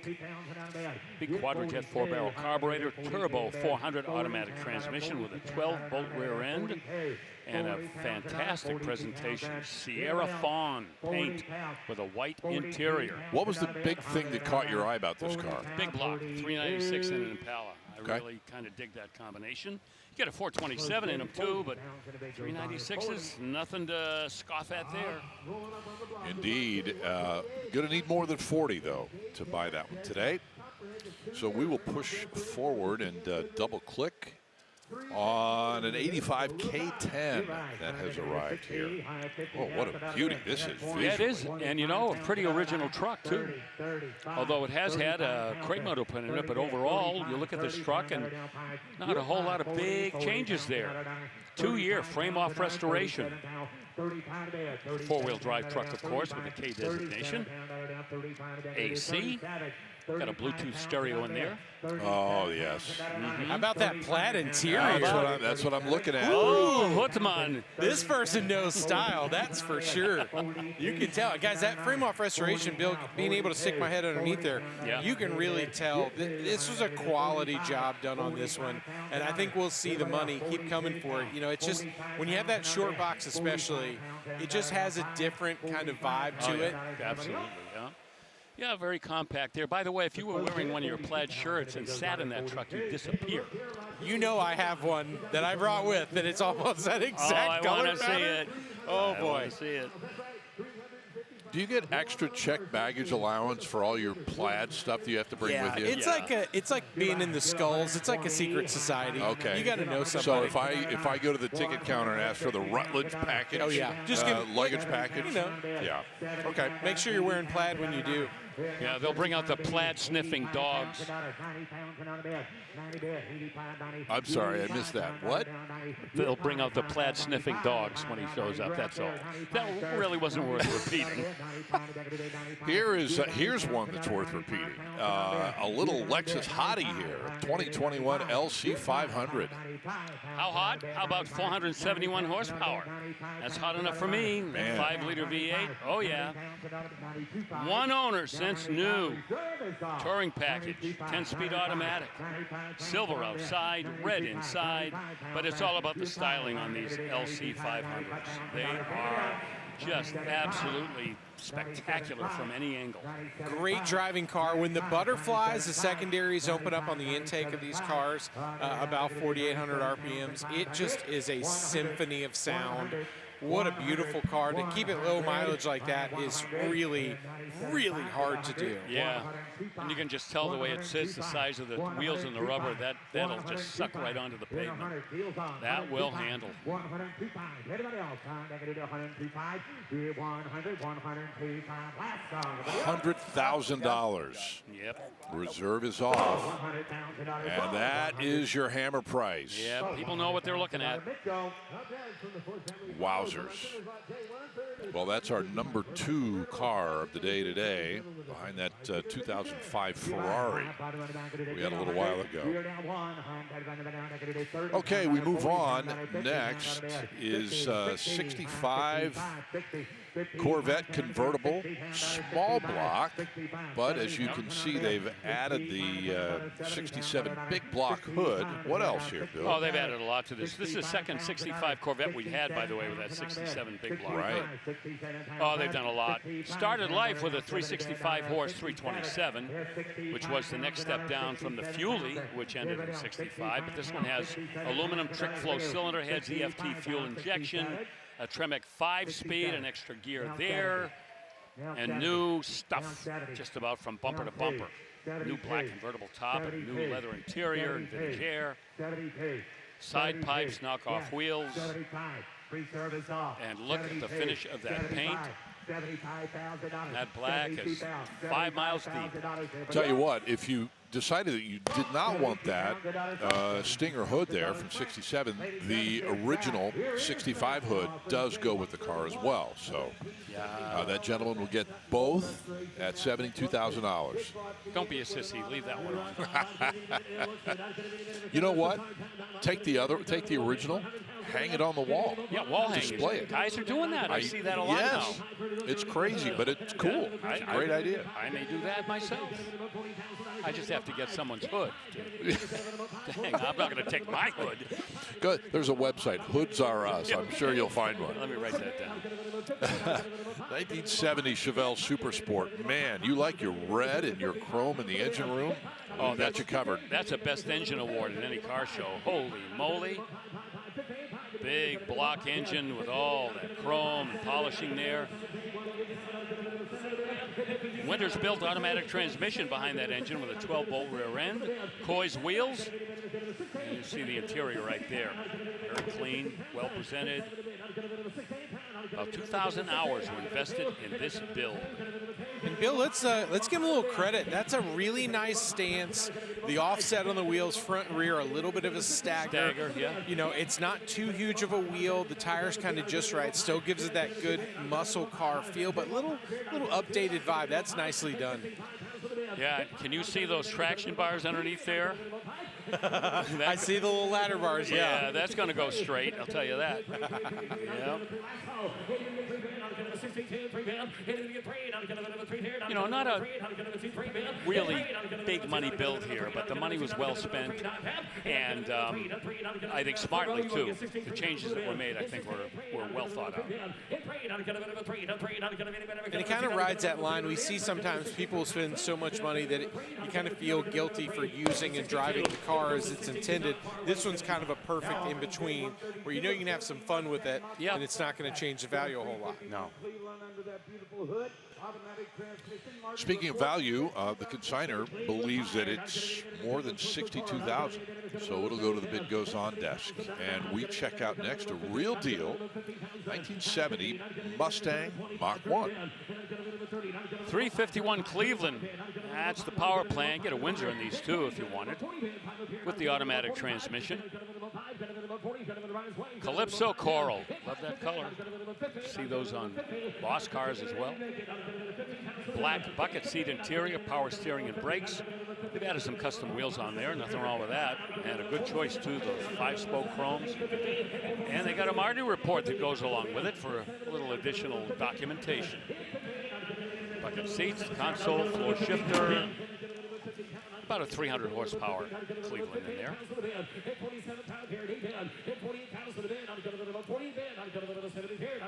To a lot of people, that is the quintessential style for your Ford Mustangs. That's the 69. That's, I would say, a pretty head-to-head styling exercise with a 1970. But these 1970 cars, boy, they're just really pleasing to the eye. Indeed. So attractive. Got to close it at 47. Mecum Rule, $52,000. Raise your bid, $52,000. That Well, car Matt is yours. Morbeck, our auctioneer, says the Mecum Rule is in Got to raise your bid, effect. $52,000. You own it. And the gentleman with the high Three times bid the lady at $52,000. He's not at 50 either. Gonna close it at is being invited 47,000. The bid goes to on. raise his bid to 52. And he's not going to do it, and 47 doesn't work. So there we have it.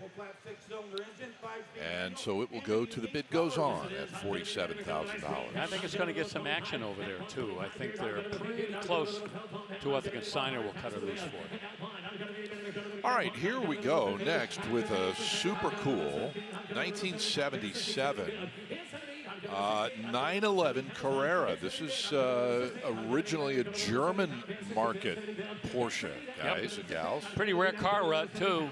It is. Love this color. I chased one of these a couple years ago that had sort of a saddle color interior, and this one with the black really is a much better combo, I think. Original 3-liter flat 6 in there. And this car is cool. It's going to be one of those ones that I think, because it's well done and the paint looks nice on here, I think it's going to go for a good number. But it's also not so rare that you can't enjoy the car. Right. Like the fact that it's German originally, it's got the H4 headlights that are upgraded from the Euro spec. I mean, the US spec one's here, and the bumper is certainly better looking. Didn't have the gigantic bumper overs that we had here. Black chiclets, as I call them. Yeah. Oh, yeah. But, man, that's a nice color setup. Yeah, that's only built that a couple of years. You know, that's the same car as the 930 Turbo, except without the turbochargers. So this makes it extremely desirable to the Porsche collectors. Indeed, $70,000, the high bid. That technically is a first generation, although they started back in 1964. This would be considered part of the G series in the 911 in 1977. So it will be still needs a little bit of work to be done. And we're going to move on to the 2019 McLaren 600 LT. Yeah, Danielle gave us a very detailed preview of this automobile a little earlier. She mentioned that 592 horsepower, 3.8-liter twin turbo, aluminum V8 engine, 7-speed dual clutch gearbox. A lot of McLaren extras here. Their adaptive damping suspension, 4-wheel disc with carbon ceramic rotors, and 100 points to whoever can tell me what LT stands for. Class? Long tail. Correctamundo. Long tail. Good for you, honey. I see why you like this one so much, Danielle. Beautiful car. Love the doors. That paint color is so distinct. The way that one pops out in some light, it's got that kind of, it's like primer with a clear coat kind of a vibe that some people would call like a concrete kind of cement, but then other times it catches a little more blue hue to it. But that's stunning. Going back to the long tail lineage, you know a lot about the carbon fiber used to reduce a lot of the weight and increase the aero on this car. And long tail is a big part of McLaren's lineage. Oh, it is. Several models. In fact, we had a McLaren long tail. Remember that $2 million McLaren that we've had. You're talking about the speed tail? Speed tail, rather, with the long tail configuration on it. Yes. So that became the design language for a lot of the McLarens. All right, much more still to come from Mecum Kissimmee, our first day of coverage today from Central Florida.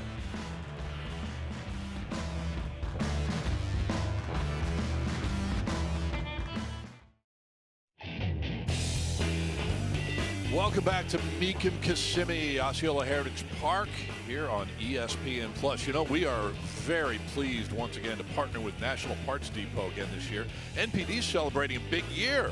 Its 50th year in business as the industry's largest restoration parts supplier. And it's time for our NPD preview. And for that, We hand it off to Chris Jacobs. Yes, sir, Scott. You know, to stand out in Kissimmee, you got to be high level and super clean. And this 69 GTO certainly fits the bill.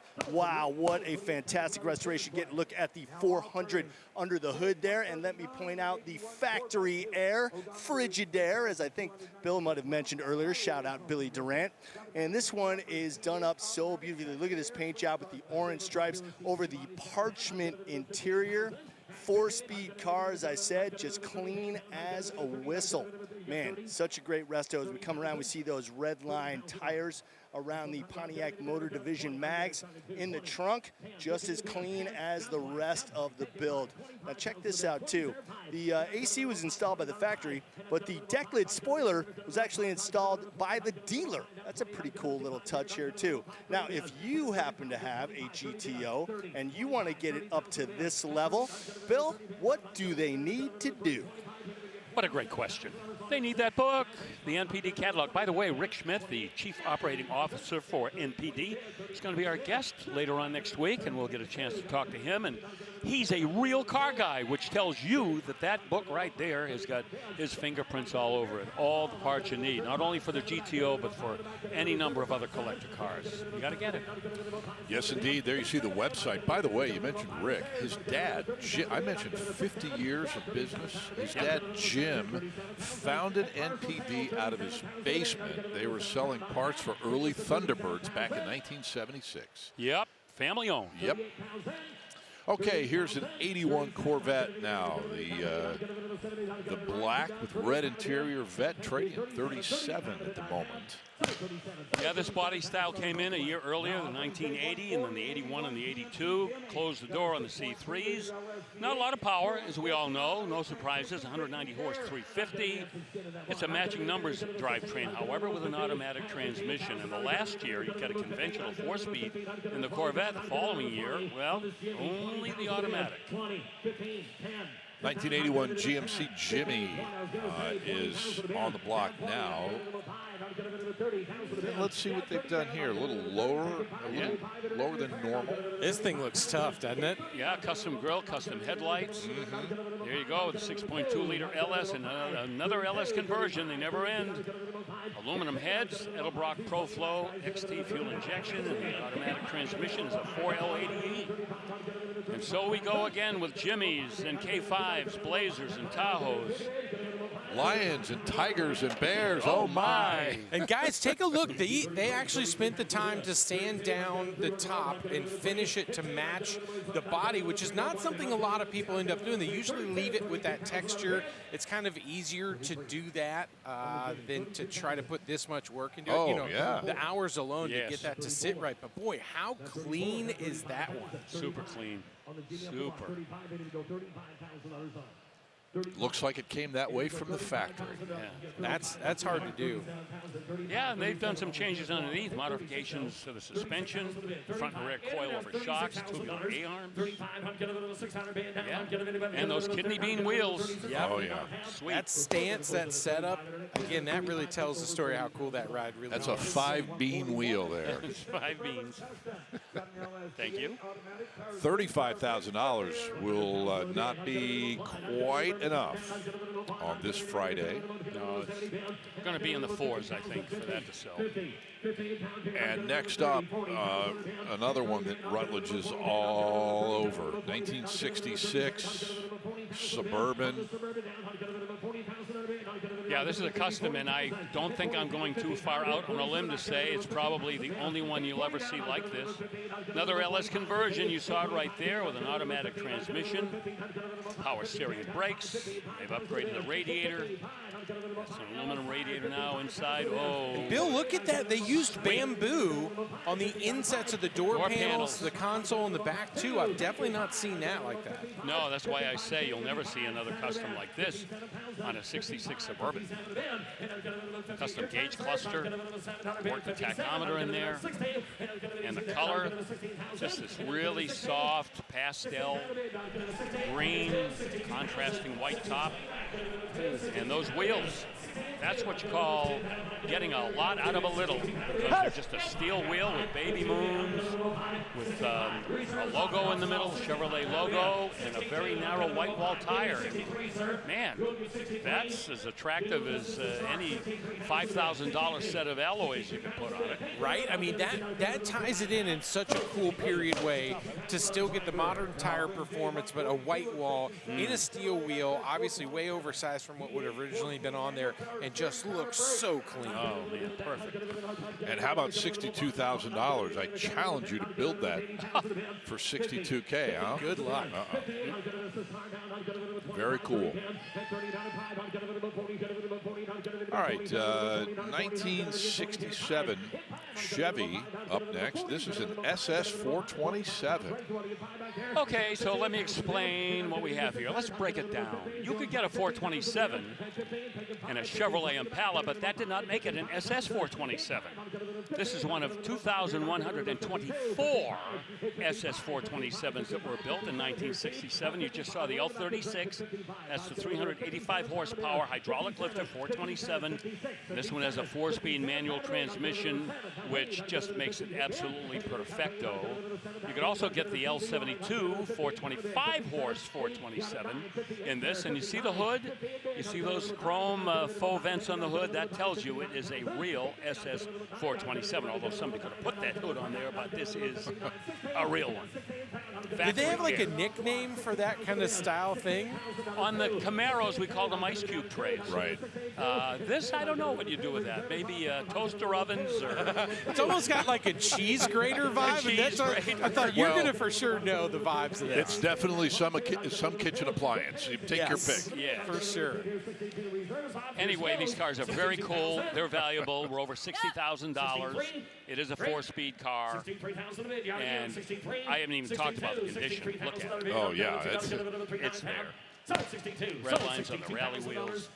Nice. Oh, let me shake someone's hand. Good for them. 62K. Wow. Yep. You don't see those very often. We don't. There are a few cars, and we've mentioned it already. Yeah. There are a few cars here in Kissimmee that we do not see very often, and I mean that in the very, very best sense of the phrase. That 55 Plymouth, 56 Merc, Montclair. Yep. All of the above. Here is a 72 Chevelle that has been, as you like to say, Bill, from time to time, customized to within an inch of its life. Yeah. Oh, that engine. That's a work of art underneath there. It's a crate engine, GM crate, with an LSA supercharger. And that Kong Performance engine cover. That is an off-the-shelf piece that they've installed on that engine. Wagner Serpentine kit. There's the interior. Let's not get too far behind here.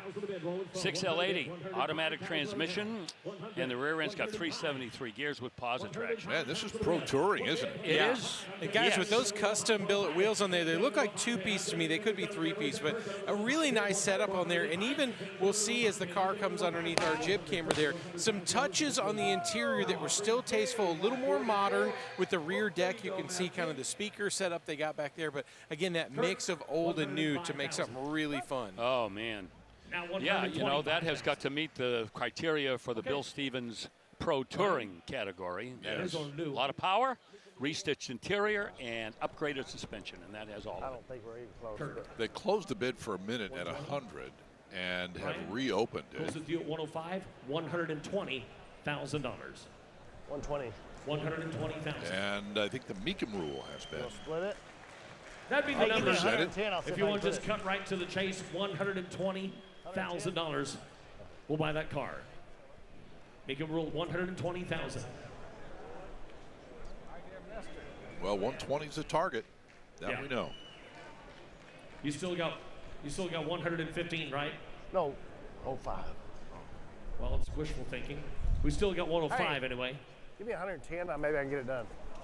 Does he want to meet in the middle at 117.5? Meet middle-ish. We're going to do 10%. The 120 get 108. We're going to give you a check for 100. You're using the right math. So we're not that far off. We're going to cut our commission and give you a check for 100. Okay, but you're saying it's 120. No, that's what you told us you needed. Yeah, but you have a buyer at 115. We have 105. 105. And I'm giving you 100. Nah, 100 won't do it. Yeah, at 120 you get 108. So You wanna? 105. yeah, that's everything. We gotta make something. 100. We're That's making fair. something. We got 7 more cars, all $100,000. Y'all gonna make Yep. something? All our cars. So give us something to start this off. I did. I did. I gave you over $5 grand. Yeah, let's do that. 1025. What he's Well, taking the reserve on, folks. the reserve comes off now at 105. $110,000 on Chevelle off the block. 105, 110. Anyone else? Let's see if anybody else wants to jump into the fray here. 3 times the lady to have. Sold 105,000. Sold 105,000. Well, not this time, but still 105. That buys it. I would think both sides should be happy with that. Think so? Yep. And you know what? Hey, let's keep our eyes peeled for that guy and the rest of his cars coming up. He said he's got a bunch of other $100,000 7 more, I play. think he said, yeah. All right. 72 Chevelle. Right behind that one. Here's a Chevelle that is the antithesis of the one that we just saw. This one is certainly a more mild example of a 72 Chevelle. 350 small block, turbo 350 automatic. And not a whole lot of modifications here. You saw a quick look at those American Racing Torque Thrust 2 wheels. It's got AC in it, power steering and brakes. But you know what? Sometimes it's addition by subtraction. You don't have to go crazy to have a really effective looking and performing street machine. Yeah, that is so clean. Yeah. And it's interesting. I know the red one before this was really nicely done. I'd almost lean more towards this one with less kind of mods. To your point, addition by subtraction. This one's just clean, respected any car show you go to, and probably a great driving car.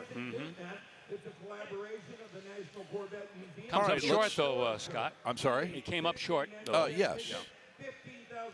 And so we'll check out this 2003 Corvette.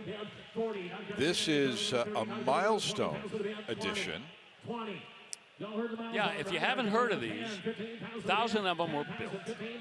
It was a collaboration of the National Corvette Museum in Bowling Green and Dana Forrester, well-known Corvette aficionado in the Corvette community. Electron blue metallic is the color, but in terms of the running gear, not a whole lot of modifications there. It does have a Corsa Performance exhaust system with polished exhaust tips. But other than that, no, these were kind of like under the radar, kind of unknown to a lot of people. Of course, we're going back to 2003. Which was also the 50th anniversary of the introduction of the Corvette. Correct. Hence milestone. You are right, sir. And of course, in 03, they did have the 50th anniversary category of the Corvettes as well. But, again, not going to be a whole lot of money. Bill, we've already mentioned today that this is the first telecast in our 19th season. And I'm trying to remember if we have had one of these milestone Corvettes. I don't think we have. To my memory, I don't think we have either. I mean, we've had all the anniversary editions and all the pace cars. Yes. Sometimes at the same time. Right. But I'm trying to think if we've ever had a milestone Corvette. I know in my years I've never seen one with y'all before. That's wild. Yeah, that's what I mean. This is one of 1,000 that were produced, and how many are left, we have no idea. Right. Man, that is, I got to say, I like it. I'm a fan. Obviously, you start with the fact that it's a Corvette. Right. And it's got its own look. It does. It sure does. All right, 21,000 bucks. That's all. Very reasonable. Here is a 2023 Shelby Super Snake. Oh, boy. Hide all the women and children, folks. Here comes the Super Snake. This one has a mere 71 miles on it. 5-liter, 825 horsepower, supercharged V8. Say that again. Let that sink in. 825 horsepower, supercharged 5-liter V8. Music to my ears. Oh my, this is a savage. 10-speed automatic. All the extra Ford performance pieces on this, including the suspension, the brakes from Brembo, wide body front fenders, Super Snake ram air hood, functional vents, and on and on and on. Everything either blacked out or charcoaled out. Oh my. And it's got that, man, a sinister look to it, doesn't it? And it can back it up too. Right on. That thing is looking for trouble. 92, 93,000 a bid. 92, 93. $93,000. Bid at $92,000 at the moment. 93, 94. 0 to 60, probably 3 flat. Do probably a 9-second quarter mile.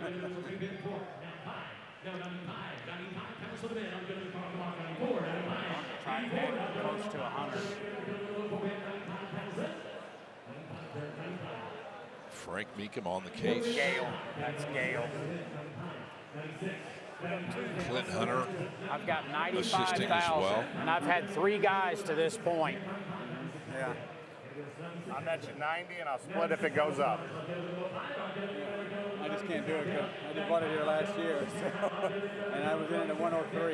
Yeah. You know, I'd rather, for 71 miles, I'll take it home, bring it back next year. You know, I don't know if it's gonna be better or not. You know, I don't know that. You know, but it's 105. It's not been a great. Yeah. 105. Yeah. Yep. Jared, you can rule $105,000. That works, right? Yeah. Mecum rule in effect once again. How many miles on that car, Greg? $105,000. 71 miles, $105,000 on the Super Snake if you want to do it. $105,000 and own it today, Jared. $105,000. You want it, sir? $105,000 and do it. $105,000. Who wants it? $105,000 on the bid. 105. So you want it, Jared? $105,000. We're going to do it. 105. And it is. Don't do it, Frank. What did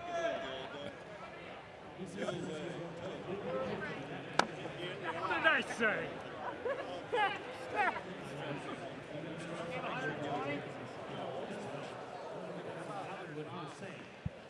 All right.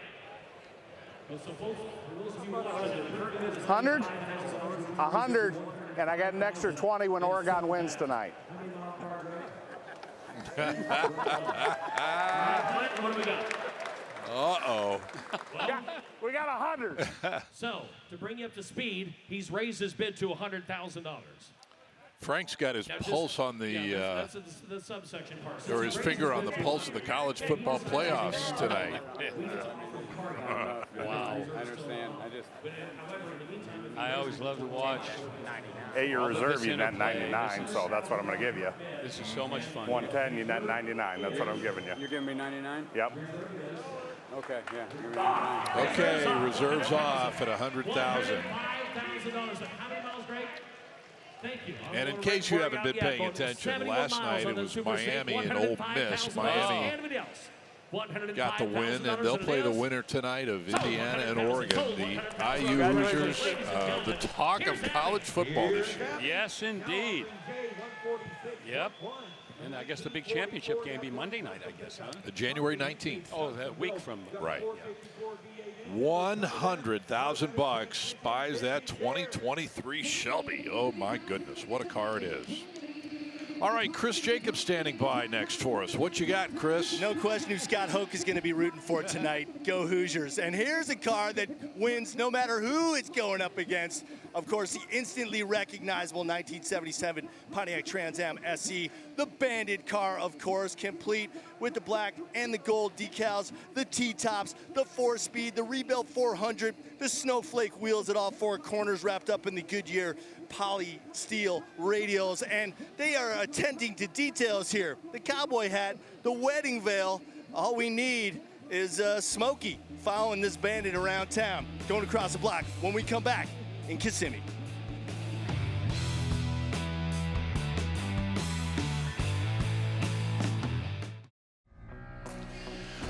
Welcome back to Mecum Kissimmee, and if that license plate on that 2020 Corvette in Elkhart Lake Blue Metallic. Looks familiar, it should. That formerly belonged to our colleague, the Professor, John Craman. And tomorrow is JK Day here in Kissimmee, as we will honor the memory and the legacy of John Craman, who we lost last January the 12th. It's been almost a year, man. I can't believe it. But John's car will be selling tomorrow on JK Day. Everybody who comes to the venue tomorrow gets a special JK button, and it's going to be JK Day all day tomorrow as we honor the Professor. Let's get you back to the block. And a 1959 Imperial Crown reaches a high bid of $70,000. Well, and what a car that is. Oh, it is definitely a car. I'll tell you, Chrysler was really fighting for its life in the high price category against Caddy and the Lincolns, and this is what they had, and it was a lot, but this one, not going to sell this time. And so we'll move to a 55 Imperial Newport. Yeah, these cars kind of like the upmarket cousins of the letter cars, as we've become familiar with. Of course, designed by this car, and all of the cars from the Chrysler lineup back then were from Virgil Exner's Forward Look, which we've talked about in and over times. And of course, this has that 331 cubic inch Hemi that you would find in the letter cars, automatic transmission, and this really was the lap of luxury for people that were looking for premium automobiles back at the time. A lot of power accessories, and of course that styling, absolutely nothing to complain about. Those gun sight taillights, of course, have become so well connected with these automobiles, and about 58,000 miles on the odometer. So certainly hasn't had the life beaten out of it by now, that's for sure. Going to be a little bit short, however. And we will continue with Chrysler Plymouth O'Clock for the time being with a 1959 Plymouth Sport Fury. Yep, the Sport Fury. This would have been the top Fury trim level. Once again, old Virgil Exner getting credit for the design. With that 318 V8, which became so popular throughout the Chrysler lineup over the years, going way up into the 60s and 70s and even into the 80s. 4-barrel carburetor, push-button automatic. It's got the swivel seats. There you got a good look at the one on the passenger side. And, oh, it's got those, your grandmother's plastic seat covers over those seats. Everybody remember those? Wide white wall tires. And, of course, those were extremely popular, very symbolic of the 1950s as well. Yeah, Bill, you mentioned the 318 being really the longevity of it. And it really is the workhorse of Mopar. You know, guys kind of turn their noses up to it. Oh, it's just a 318. But, you know, I mean, getting it cruise around, you got enough power to go stoplight to stoplight. You know, have fun with that car. But because it's not a Hemi or a 440 or even a 383, everyone's like, oh, it's a 318. But, hey, don't sleep on the 318. No, and, you know, I think Chrysler understood the role that engine played because there really weren't a lot of hop-up parts for the 318 from Chrysler. So that was basically the game plan. Just a good, reliable, economical, and powerful enough V8 engine. $45,000 was the high bid on that car. And we need to take a minute here to give credit where credit is due to that young lady right there who is our auctioneer right now. That is Abby Schmidt, and a photograph with Matt Morvac on the right and Matt's wife Audra on the far left. That is Abby just after she won the women's division of the International Auctioneer Championship not that long ago. So congratulations to Abby Schmidt. How about that? That is, I think that makes 3 world champion auctioneers that we have on the Mecum team. In that one picture. Well, yes. 2 anyway, yeah. Wow, that is pretty cool. $45,000 as we were describing that. Just bought this 67 Pontiac GTO. Ooh, that is a mint GTO. It's a 4-speed car, 400 cubic inches, 350 horsepower, maroon, black, factory Hurst shifter and Rally 2 wheels. Oh, I love that car. Okay, next up, 68 Roadrunner. Scott, if Darth Vader and Johnny Cash fought over a car, it may be this 68 Custom. This thing is absolutely sinister. All the bells and whistles, getting a look under the hood too. It's definitely not stock. I believe that is a 6.2 liter engine under the hood, automatic transmission, and something you don't often see in a 68. Look at that center console. Cup holders. Yeah. Did you say 6.2? Did I? Yeah, 6.4. That's Sorry. okay. I'm not going to take it a task for 2/100ths of a liter. It'll be Is that right? tenths. 2/10 of a liter. Chris, don't do that again. Throwing everybody off. My Please. apologies. 6.4. Oh my God. That's a Pro Charger, by the way, so we're pushing 700, 800 horsepower in this. And a GM 4L80 automatic transmission with a Hemi adapter. Wow, a lot of work. Wow, man hours that went into this build. Yow. 90,000 is the high bid. No, not going to buy it. On that one. Yeah, incredible car. You are correct. US mags all the way around and the color matched bumpers. When I saw this car online doing my research for this auction, it immediately went on my list. Yeah, we don't have enough time to go into the modifications. It's just, you know, pages and pages. What a car. Here's a 77 Pontiac Trans Am SE. And before we get into nuts and bolts, how about we take a listen to our world champion auctioneer, Abby Schmidt, right now.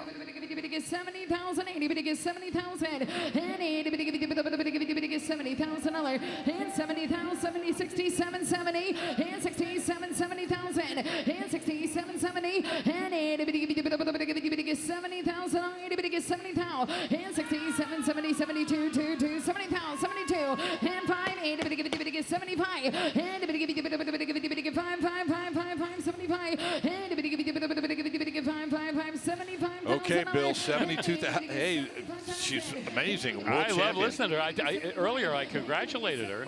And she says, hey, Bill, thank you, Bill, thank you. Oh, man. She's great. I don't think that really happened. No, it didn't. But. Okay, why is this SE Trans Am bringing 74K?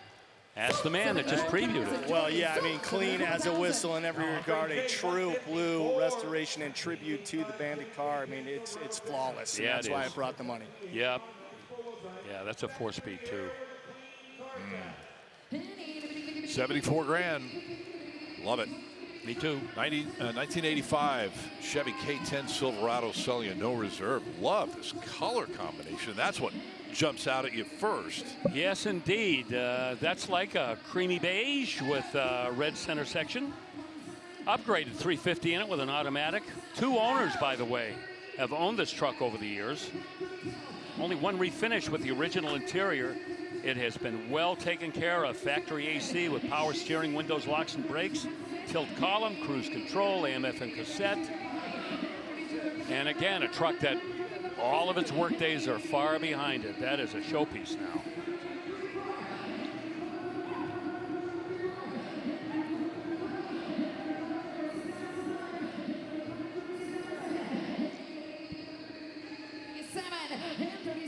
Gaddy Chevrolet, North Wilkesboro, North Carolina. That's correct. North Carolina.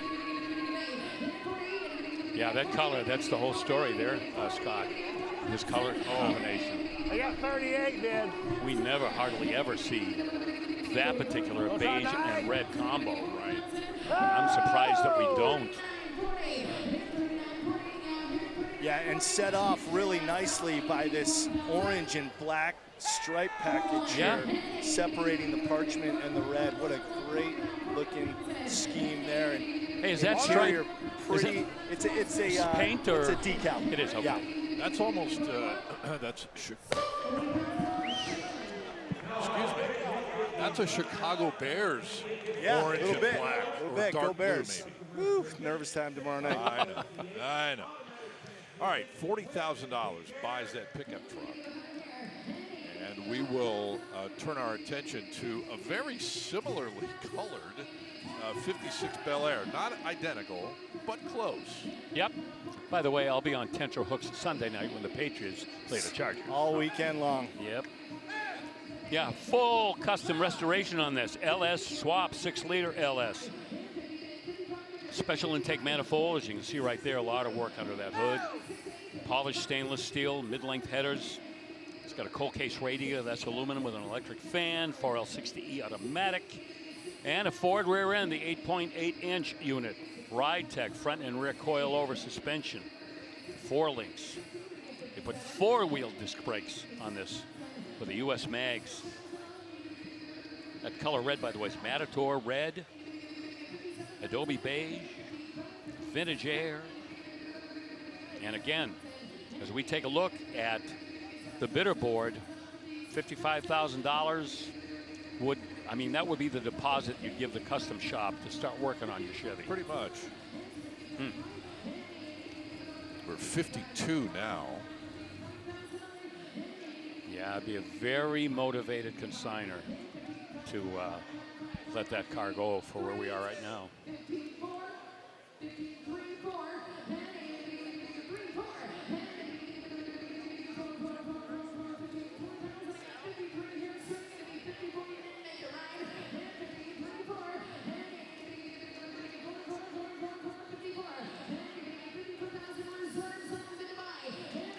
Ten-spoke US mags, by the way. Last call here, ladies and gentlemen. Anybody get 54,000? Notice how it got real quiet for a minute? I was counting. You were counting. Yeah. All right, that is cool. Wow, motivated consignor, you bet. And $53,000. Oh, a crime has just been committed. Ooh. Here's a 1970 Chevelle Super Sport now. Speaking of fantastic colors, dark green, black vinyl top. That's forest green, they're calling it. Yeah, one of a couple of greens that we love from these Chevelles from this era. You got the Fathom blue, you got the forest green, you got just about every color that you can name back in that time period. Always look great on these cars. This is a 396 car, by the way. With a 4-barrel carburetor. We don't know where that 396 came from. This car was not born with it. Automatic transmissions, got a turbo in it.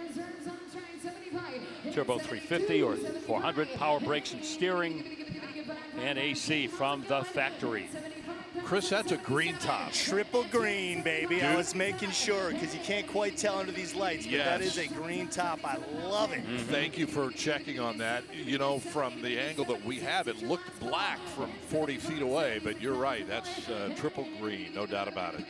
75 grand is the current bid. Got internet. Now the high number is 77. Guy in the house here. Boy, that's great money for a non-numbers matching 396.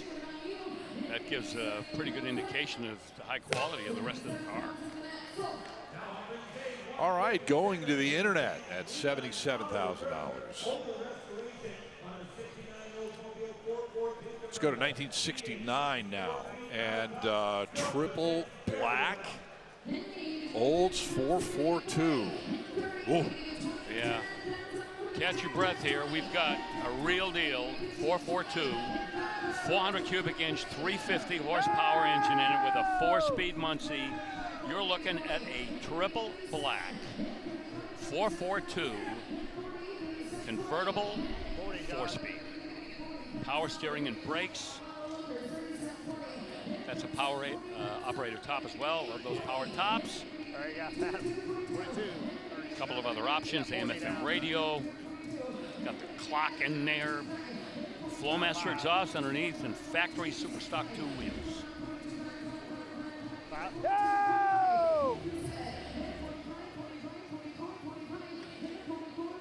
I absolutely love those stock wheels on there. I think a mistake a lot of restorers and customizers make is they sometimes might go a little too big with the wheels. Doesn't look natural, but obviously those being stock, the designers got it right. Those are the perfect wheels for this car. Yeah, this is the second year of that styling makeover at General Motors. In '68, kind of went from that flat, kind of creased, slab-sided look into the more ovoid, you might say, styling language here on all of the General Motors cars, pretty much all the way through their product line. 1969, 442 was continuing the tradition of the gentleman's muscle car. Some refinement, comfort and convenience, but still plenty of power. Hey, reserve is off. Just sold. Nice. $46,000. Yes, sir. All right, so from the 442, we've got a 65 Mustang. Yeah, and you can stop there, Scott, because this has all the appearance of a Shelby, but it's not a Shelby. Somebody made it into a Shelby-looking Shelby, and there it is. You see it's got the 289, got the correct air cleaner, correct valve covers, got the correct grille, correct Shelby stripes, the rocker panel stripes. And inside, it's got the hood, the dash-mounted tachometer.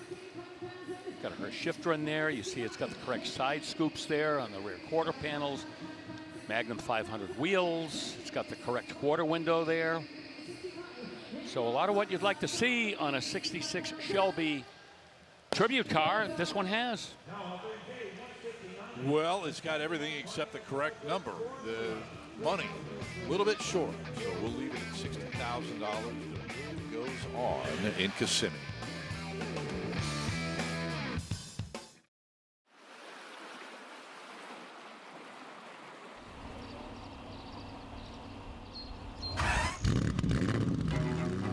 The 250 GTO, the Gran Turismo Omologato, is an absolute watershed moment for Ferrari.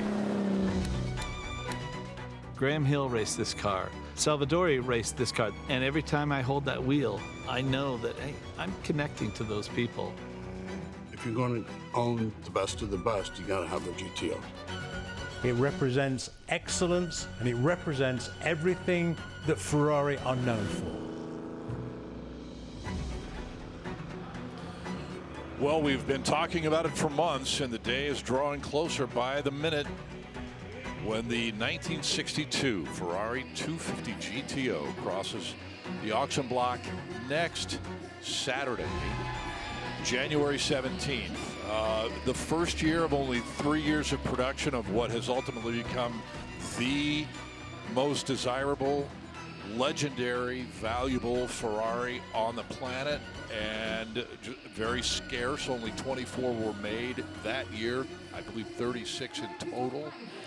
It's just, as Steve Matchett correctly pointed out, a watershed moment for Ferrari. You run out of accolades for that car. It You debuted really in '62 and then won the GT championship that year and the next 2 years. So it just goes to show you just how dominant it was. Exactly. And you're right. You run out of words. So we'll stop there. Okay. For now. Here is a 2010 Camaro Super Sport. The fifth generation of the Camaro comes along again after we thought it was gone forever, but nope. Back it comes, and better than ever. This car was used by Hot Rod. That's Hot Rod magazine to test out new parts on the fifth generation Camaro. So it's been one of their feature cars. It gives it a little extra splash. 6.2 liter V8 in there with a 6-speed manual. Did a little racing with this at Cordova Dragway, Cordova, Illinois. That is one of the foundational drag strips in the country. It was the home of the World Series of drag racing. I think it has moved, maybe not, but yeah, some has history under the belt of this car. And 31,000 is bid at the moment.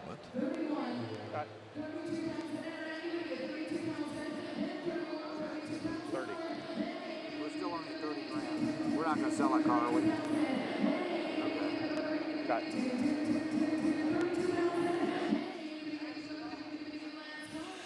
So they're going to leave it, I think, at 31,000 and close it there, says Abby Schmidt. So we will take a timeout here as we close in on the end of the first half of our show today. Back with more from Mecum Kissimmee 2026 in just a minute on ESPN Plus.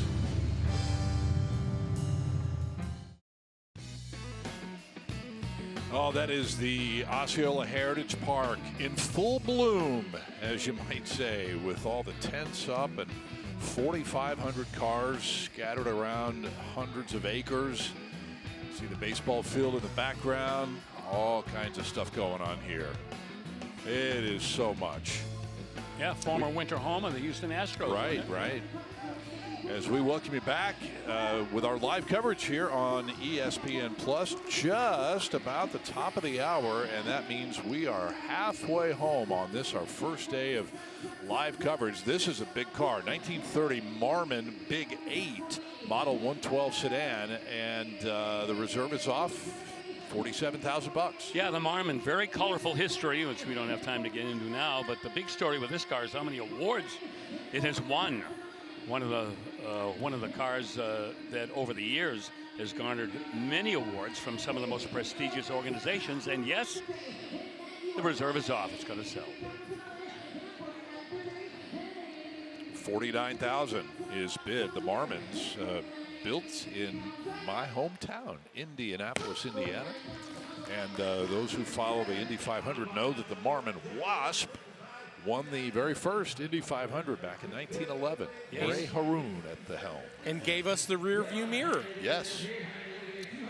And the Marmon went on to start a very successful but short-lived history building premium upscale automobiles like this one. Okay, so $49,000 buys that. That's a bargain for that Big 8, by the way. Here is 2017 Viper as we draw the curtain on the Viper, Bill. Oh, my God. How much black paint did it take to build this Viper? Black on the outside, black on the inside. That has the highest horsepower factory rating of any Viper ever built, the 8.4-liter, 645 horsepower V10. They all had 6-speed manual transmissions. That's Venom Black, by the way, and all of the extras, launch control, limited slip, Brembo brakes. It's got the Sidewinder 2 matte black wheels. Oh, man, leather and cloth performance bucket seats, Harman Kardon sound. And is this a fast car? Well, let me put it this way. Whoever decides to buy this should check with their undertaker first, because you could get into real trouble with this car if you're not careful. Just like any snake you can name, it'll strike you without warning.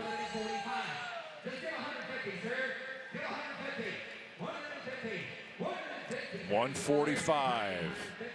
Trevor Morvek at the helm of the ship right now. Yep. I had a 96 GTS with 500 horsepower. I can't imagine what another 100 and so horsepower would be under your right foot. That's silliness. Did you have, was that the only Viper you had? Yes. Ever? Okay. Yeah. All right. It's all I could take. I was getting along in years. You're being very polite with yourself there. Well, it's about time I was. Well, you know, and I'm poking fun, obviously, but as you see, 145 is the high bid on that 2017 Viper. You talked about the Viper for so many years, and you got one, and then you sold it, and it was like, wow, man. I know. I felt bad for you that you got one of your dream cars and then got rid of it. I owned it for 3 years, and somebody offered me the kind of money that got me to get off the schneid. That's what happened. Right. It happens. Yep. Okay, an 89 rather, IROC Z Camaro 1LE here, kids. Yeah, Chris made a great point earlier today when we had that 1985 Mustang GT, and during that same time period, this is what Chevy was coming up with to try to get all the street rats on board. The IROC Z. This is the 1LE. This is the one that's pretty much track ready, with the upgraded powertrain and brakes and suspension. It's got the 5-speed manual, 230 horsepower tune port injection, 305, one of approximately 100 that were built for 1989 with that 1LE package. Guys, I think this car has 15 kilometers on it showing. Yes. Wow. Yes. Move the mothballs over. We're bringing the Camaro out. Yeah, it has yet to reveal just what it's got and for it's the next funny, owner. This was, you know, you were talking about your dream car. For a lot of people, this was a dream car for tons of folks. Oh. You know, it just was everywhere in the 80s. What an icon. That car from the racetrack to the street really put a big impression on lots of folks. It pushed everybody's button. Yep, 1982 to 1992. That whole generation of the Camaro just caught fire.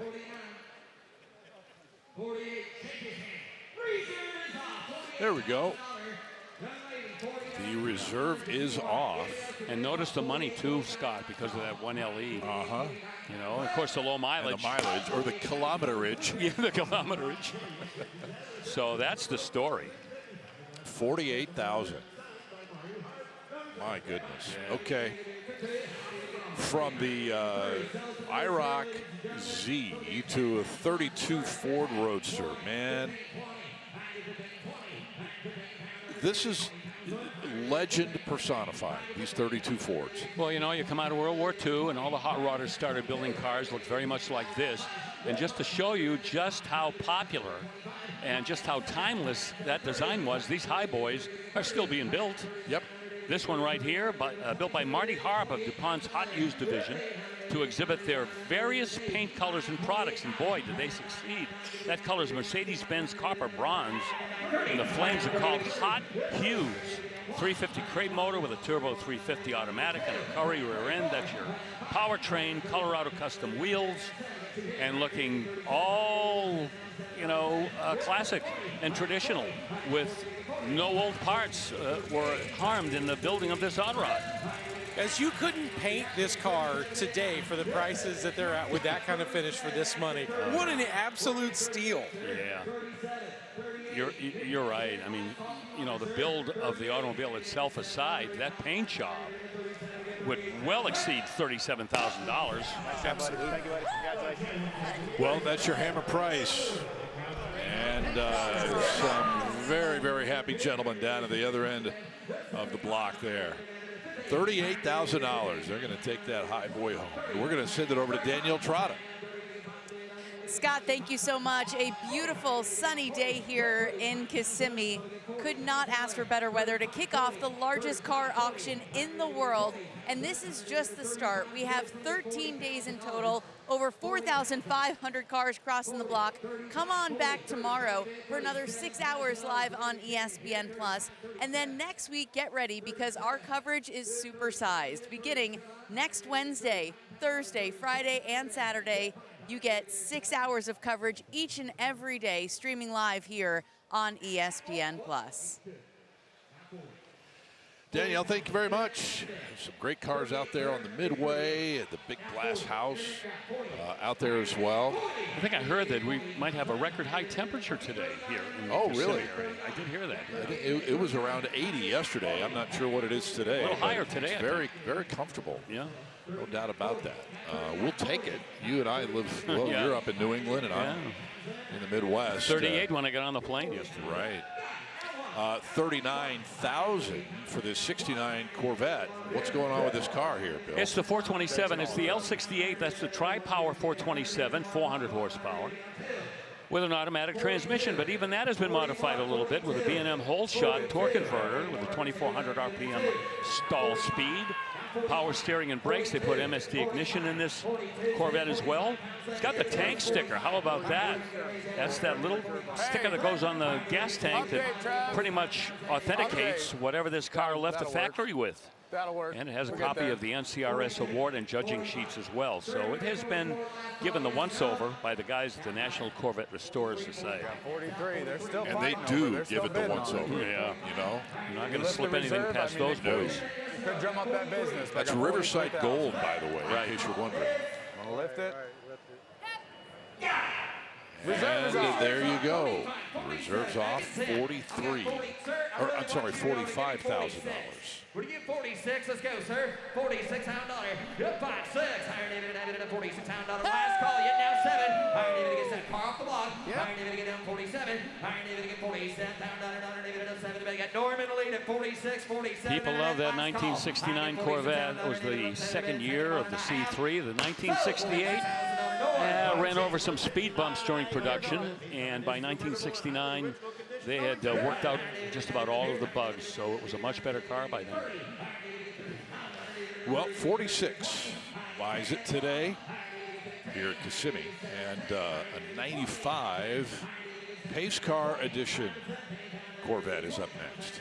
I think we've talked about these, Scott. Isn't this the one that we consider to have the wildest paint?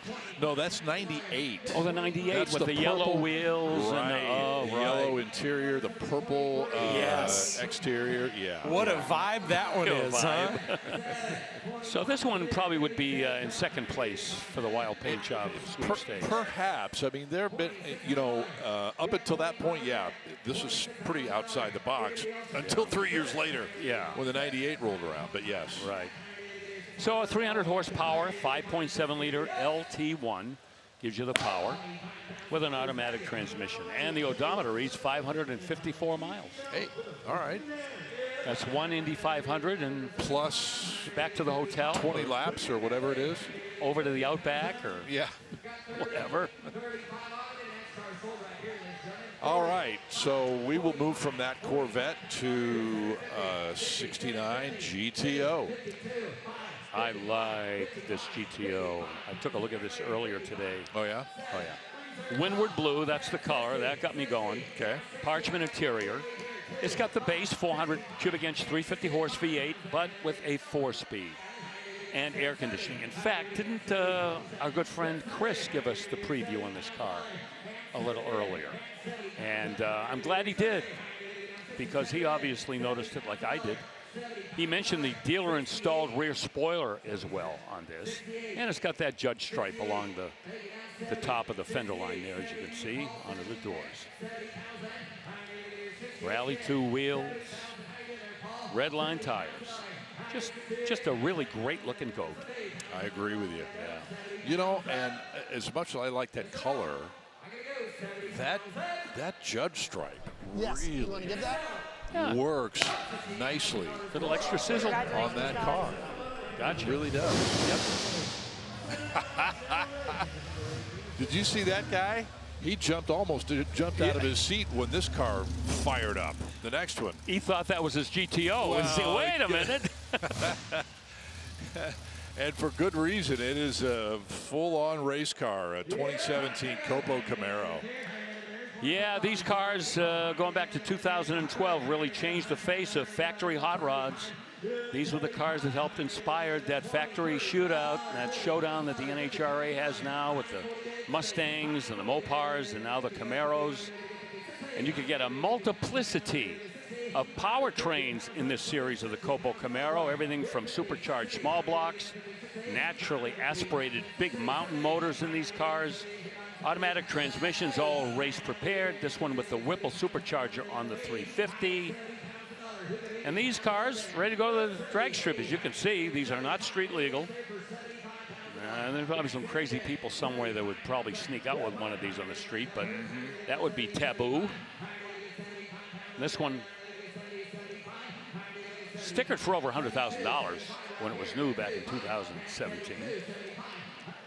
18 of 69 that were produced, and we talk about the significance of the 69. That was how many ZL1 Camaros were built back in 1969. Yep. And so they wanted to carry that heritage through. Odometer reads 7 miles. Yeah, the ZL1, man, that is a legend among legends. Yeah, those are seven-figure cars. Yes, all aluminum, 427. Yep, crazy.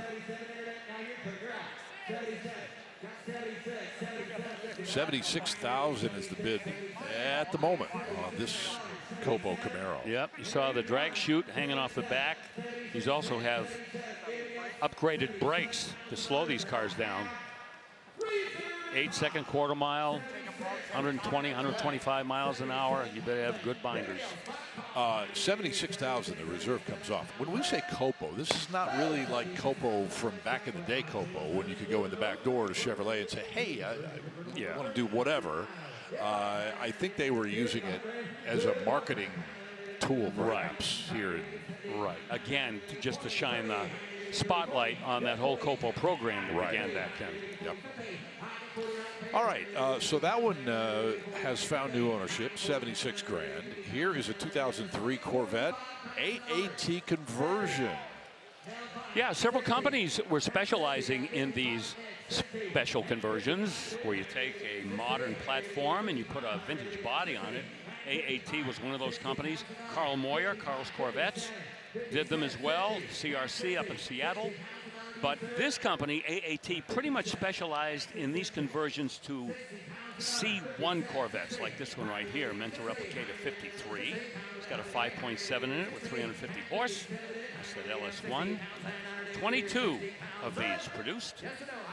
The odometer reads around 3,900 miles. But they come loaded: air conditioning, AM/FM stereo, power windows and locks, cruise, a 200-mile-an-hour speedometer as well. It's kind of kooky. White with red. Boy, if that isn't the kind of color scheme that immediately takes you back to the C1 Corvette. Let him eat. Could do better on the. It could do better if you take off the reserve line. Right. I got 58 bid, full commission. All right. No commission? Full commission. Oh. All right, pull it. I got 58. Pull it. That's pretty fun. Reserve is off. Hey, do you have 58 or 59 back there? You have 58? 58 is bid? 58. I got good news for you, Lucas. The reserve is off. Would anybody give $60,000 on that Corvette? That's off the box. 50th anniversary of the Corvette in 2003. Anybody else has $60,000 last call? 58's bid. 60 pound. You want it? 60, yes or no? 60,000. So, $58,000. And 58 buys that 03. That's another one of those bargains. I would not have expected the car to sell for that, but it does, and I hope everyone's happy, because that car's definitely, in terms of raw value, worth a bit more than that. All right, 74 Bronco Ranger is set to go on the auction block, and we're underway at 70,000. There you see the bone stock 302 in there, less than 200 horsepower, somewhere around there. These weren't muscle trucks. Automatic transmission, four-wheel drive. The paint is hot ginger with ginger interior. Such a delicious palette. Auxiliary fuel tank with skid plates. That's an extra. Power steering with a sport trim, full carpeting, and a Marty report. And guys, we talk about how cool these can look when they've got the uncut fenders at the rear. I decided to just check the tire clearance. It's just smaller than a finger. So they did a perfect job. Get as much rubber under there as you can. Make it usable, stylish. This thing's cool. Can you say auxiliary fuel tank? Auxiliary fuel tank. That's a tough one. It is. And it's cool. We go from that Bronco to a totally different one. This one was actually restored in Medellin, Colombia, guys. Oh. Which I have not seen that before. No, I would have to say this would be a first.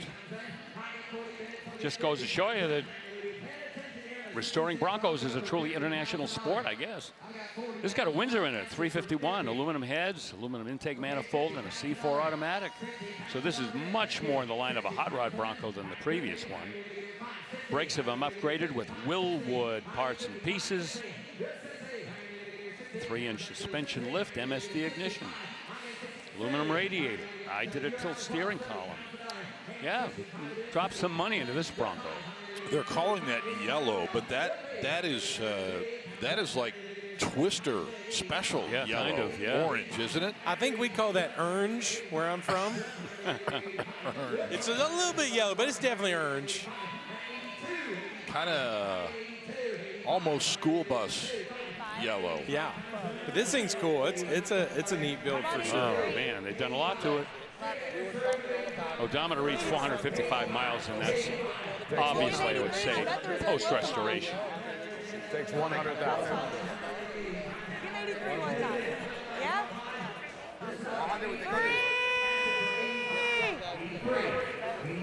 3! I need sell to I got 83,000. 100. Still working on we're it trying. at We're still 83. working, but I've got 83,000 is all I've got.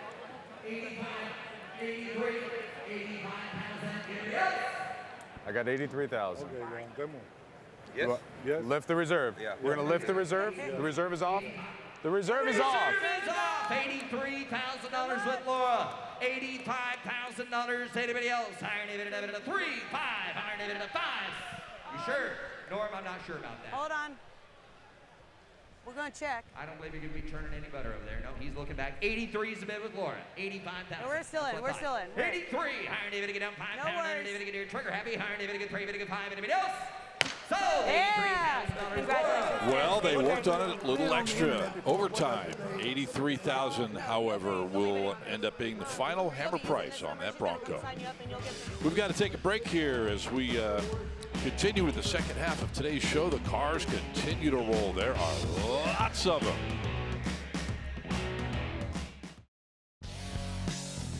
Welcome back to a gorgeous sunny Friday here at Mecum Kissimmee.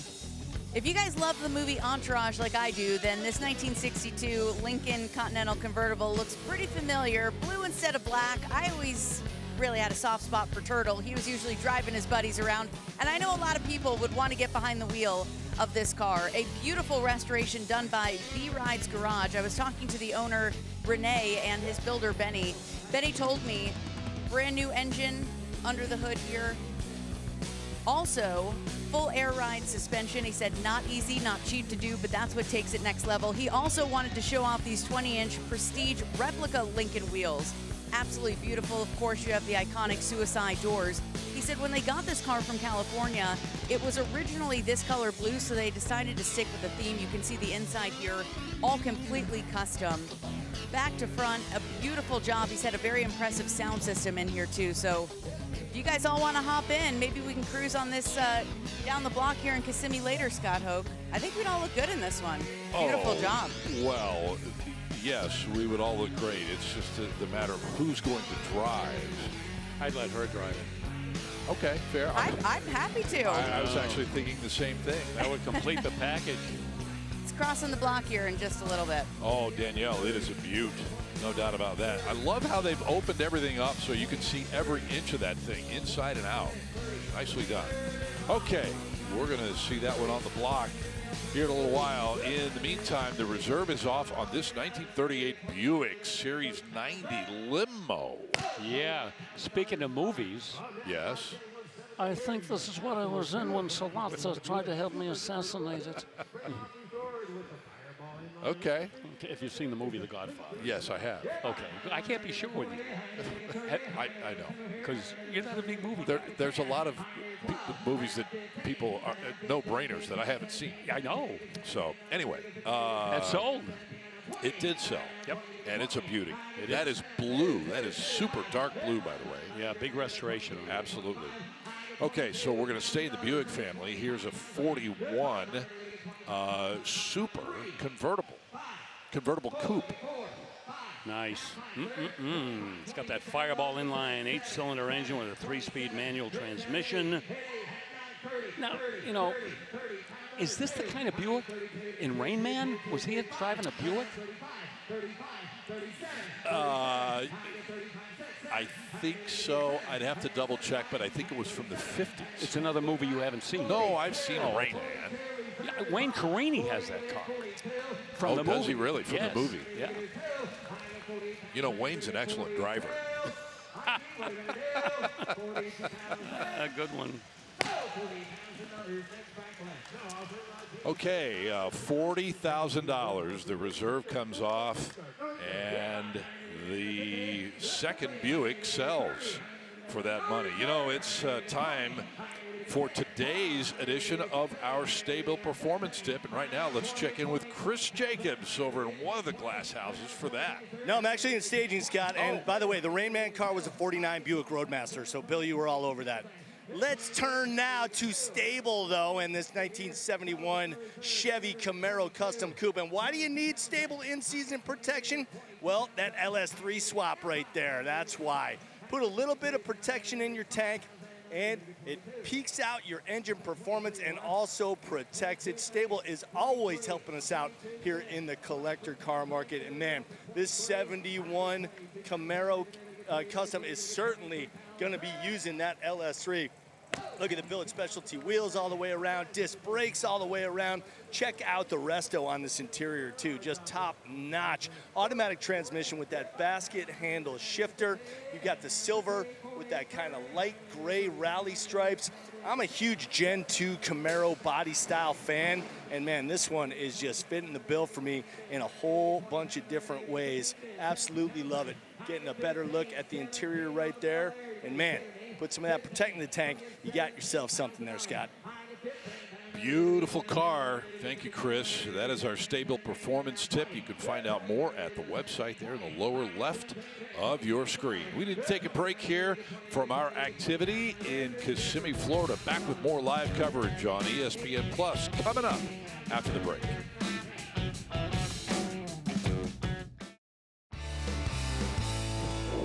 Well, it is at least 6 lanes wide. The Mecum 303 staging lane here at Kissimmee, just outside our front door here at Osceola Heritage Park in the Silver Spurs Arena. Inside the arena, that's where we are gazing at this gorgeous tri-tone 1956 Chrysler New Yorker St. Regis. Bill. Oh, we have definitely been traded to some of these 1950s era Chryslers like this one. We had another one earlier today, just as well turned out as this one. And how about those Kelsey Hayes real wire wheels? We'll start there with the wide white walls, but this has got the 354 Hemi. And remember now, the letter cars started back in 1955 with the 331 Hemi, and then they gradually increased in displacement. This one has that factory 354 push button torque flight automatic, and that factory red, white, and black exterior. And the interior again, total rebuilt and restored. Flashy instrument panel with all that chrome, that steering wheel, just a reflection of the forward look styling theme from Virgil Exner, and that is a poster car for that era. Oh man, any era, really. What eyeball that car has. Right behind it is a 1955 Fairlane Sunliner, the traditional convertible. Yeah, about the same time period here. If you didn't have the finances to go out and get yourself a Chrysler, maybe you'll get a Ford Fairlane Sunliner, a convertible like this one. Y-block 292, Cruise-O-Matic, automatic transmission. Got skirts, got the Continental spare tire, white wall tires. And again, an automobile that exemplifies just what the manufacturers were doing in 1955 to try to outglitz the other guys. And this is what Ford was coming up with. Of course, they had the Victorias, the Crown Victorias. And this is an automobile right here that could go toe-to-toe with anything coming from the other two of the big three. Guys, can I just give a little shout out to JP on the camera right there? He made that last one almost look animated. He's just so good. Like when you see the dimensions of this car from that angle, it really helps bring to life the perspective of the size and the angularity of some of these cars. Just, man, what a stud on that camera. Nicely done. And nice of you to point it out, too. He's kind of like one of the unsung heroes here on our Mecum crew. Absolutely. 27,000 if it goes on. Now offering JP. That was John. I mean, I said JP, John. You did say JP. That's why y'all looked at me funny. Sorry. I did look at you kind of funny. That's okay. JP's on the other jib. This is John Atkinson, who is running the camera that you're looking through right now. And Rutledge is absolutely right. Our camera crew, our entire crew really, is just top shelf in every sense. And big kudos to everybody in the trucks. Here's a 58 Fairlane 500 Skyliner. Now, this is, we saw the Sunliner a minute ago from 55, but this is that retractable hardtop convertible, if you will. Yeah, although there have been many different titles assigned to this car, the Skyliner. We referred to them as the hardtop convertible in many circles back then. And this has a slightly bigger engine, not the 292, but the 332. And this is the FE. This is not the Y-block now. We're into the FE series of engines from Ford. 3-speed Cruise-O-Matic automatic transmission. And those full-size wheel covers just kind of finish off the entire visual appeal of this automobile. Those those white wall tires. This has had a national award given to it, the Antique Automobile Club of America National Prize. And why not?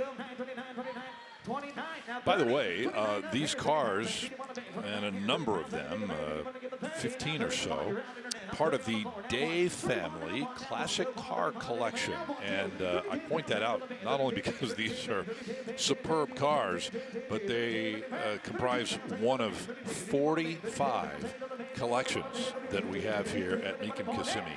I don't know that we've had that many collections before. Several of them are road art specific collections, but still 45 collections at one event is monstrous. Yeah, I don't think we've ever had that many. I mean, this Kissimmee auction is going to set some standards we have yet to see in all the years we've been doing this. Right. Very true. Reserve off, all right. Torch red, colonial white's the color scheme, and all that chrome. Boy, that 1950s, if it wasn't moving, you put chrome on it. Wow. And even if it was moving, you might put chrome anyway. on it. Absolutely. Chrome and fin era, we used to call it. Boy, you said it. Reserve off 31.5 here.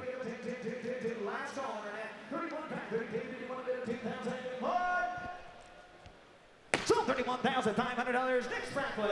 Now from J184, 1961. Okay, so that one sells at 31.5. And a 1964 Chrysler Newport convertible is next. Boy, that looks like that orchid color, that GM orchid color from here. You're right. They call it pink, but I don't see very much pink in that car. But, you know, they can call it whatever they want, I guess. That was a 383, by the way, I got a quick look at there. And 3-speed automatic, torque flight in it as well. They've actually reduced the compression in that engine, by the way, which is kind of clever, so that you can run 87 octane fuel. Oh. Yeah. Okay. And this, of course, is before they had knock sensors in engines, so that if you did run a low octane fuel, the timing in the engine would change automatically, so you weren't getting detonation. But they decided to go the hard way here with a compression reduction. Edelbrock manifold and carbureted with Spitfire ignition. Yeah, some upgrades there with a new wiring harness. And I'd love to see the top down on this Chrysler, but it did sell. It did at 37,000. That's, man, that is a color combination we don't often see. Right. It's not pink. They can call, like you say, call it what you will. It's kind of like a muted burgundy or something. Is it orchid rose? Is that GM color? We don't see it so often, so I can't recall exactly what it is. Something like that. Yeah. Something like that. That's what it looks like. We'll call it that. Yeah, we can call it whatever we want. That's true. All right, here is a Packard Super 8 convertible Victoria now from 1948. We're getting some pretty tasty post-World War II automobiles today. This one with the Packard 327 straight 8-cylinder engine, not, of course, the GM V8. This with a manual transmission with overdrive. Got a power seat in it with power windows. We all know the Packard story. We've told it thousands of times. How they had premium automobiles. The Great Depression kind of changed their compass heading. And by the mid-1950s, after a rather ill-fated marriage with Studebaker, we never saw them again. Great look at the almost flat side of the car. Slab side, yeah. Yeah, 1948. I mean, those fat fenders were just about done for. Yep. Running boards were becoming the way of the dodo bird. But this one, again, look at the kind of eyeball that those chrome wire wheels do to any automobile. We've seen them on so many different cars today. And what a great addition. Indeed. 35,000 buys that Packard. Here's a 39 Ford Custom. Custom indeed. This is one of those cars that, boy, you go right down the line. Boyd Coddington and Ken Fennicle, Ken Posies, and, well, of course, Chip Foose, Chuck Thompson, go on and on.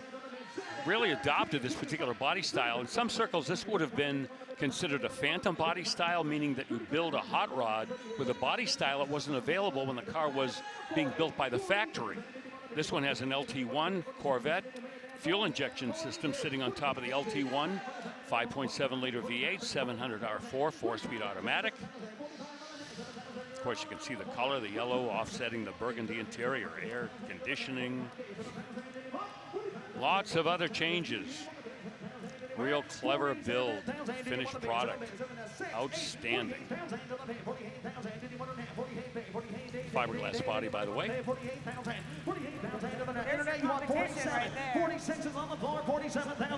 You mentioned that LT1 in there, right? Yes, sir. Okay.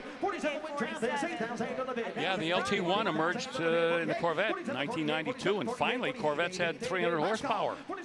They went through quite a drought through the 1980s. And the LT1 brought them up to 300. Of course, before the end of that decade, we had the ZR1. Right. So, you know, Chevrolet Power going through some changes. Hey, speaking of changes in the Chevy and the Corvette, next time we get a Corvette, we'll talk about what's coming next year, 2027, with the Grand Sport. Some of you may have already heard, but I can't do that for you, but I can do 49 if you want it. $48,000 on the internet. All right, to the internet. Katie there manning the computers, and hammer price of $48,000. We've got to take a quick break. More still to come from Kissimmee after the timeout. Stay with us.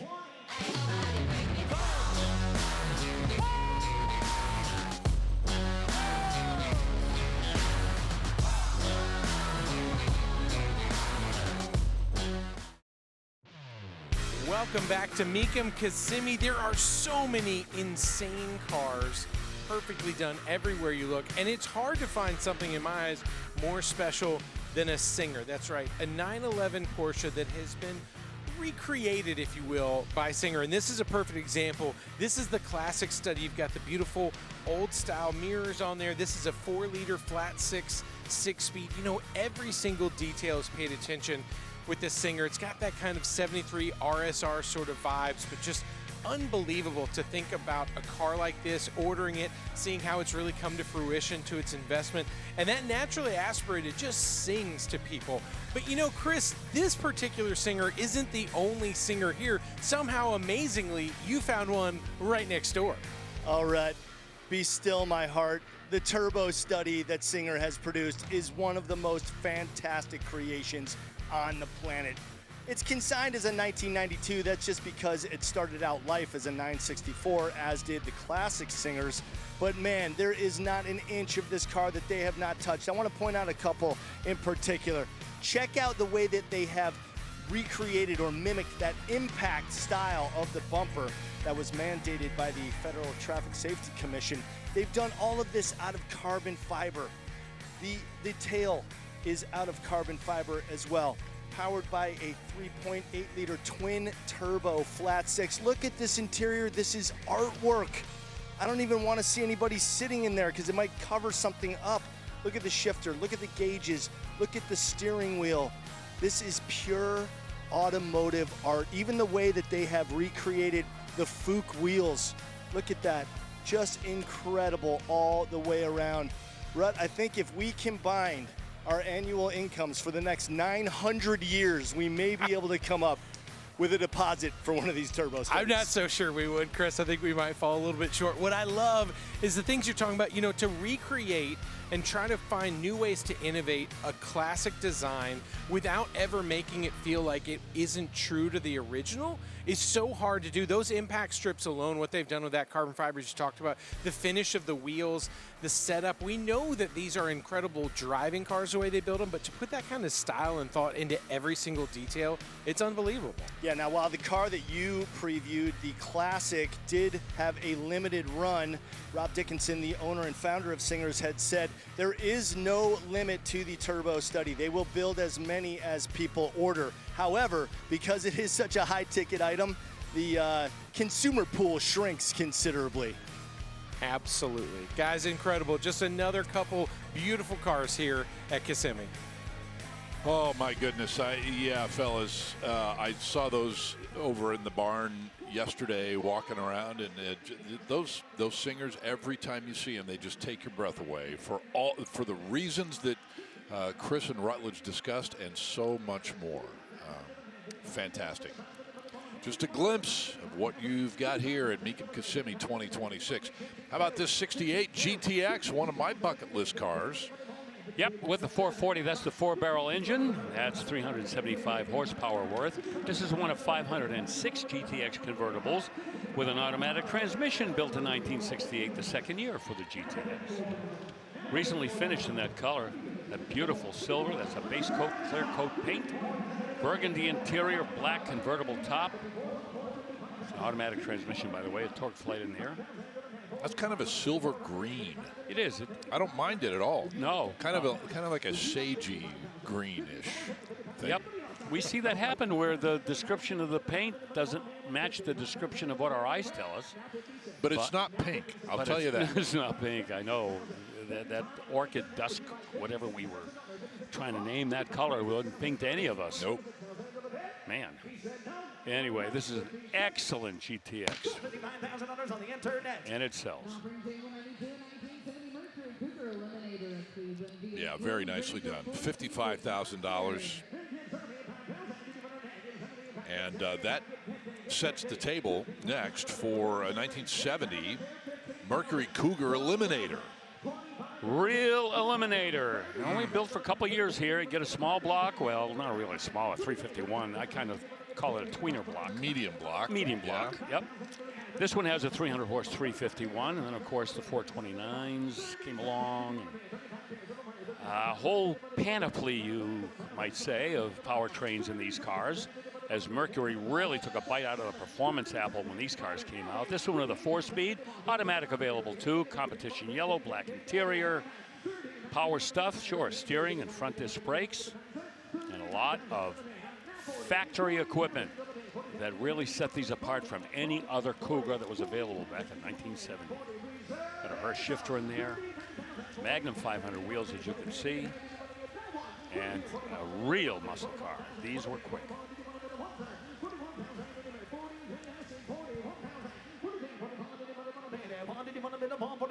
Let's go. 40 here. Did you want to bid the pump? 41,000. Other hand, did you want to bid 41?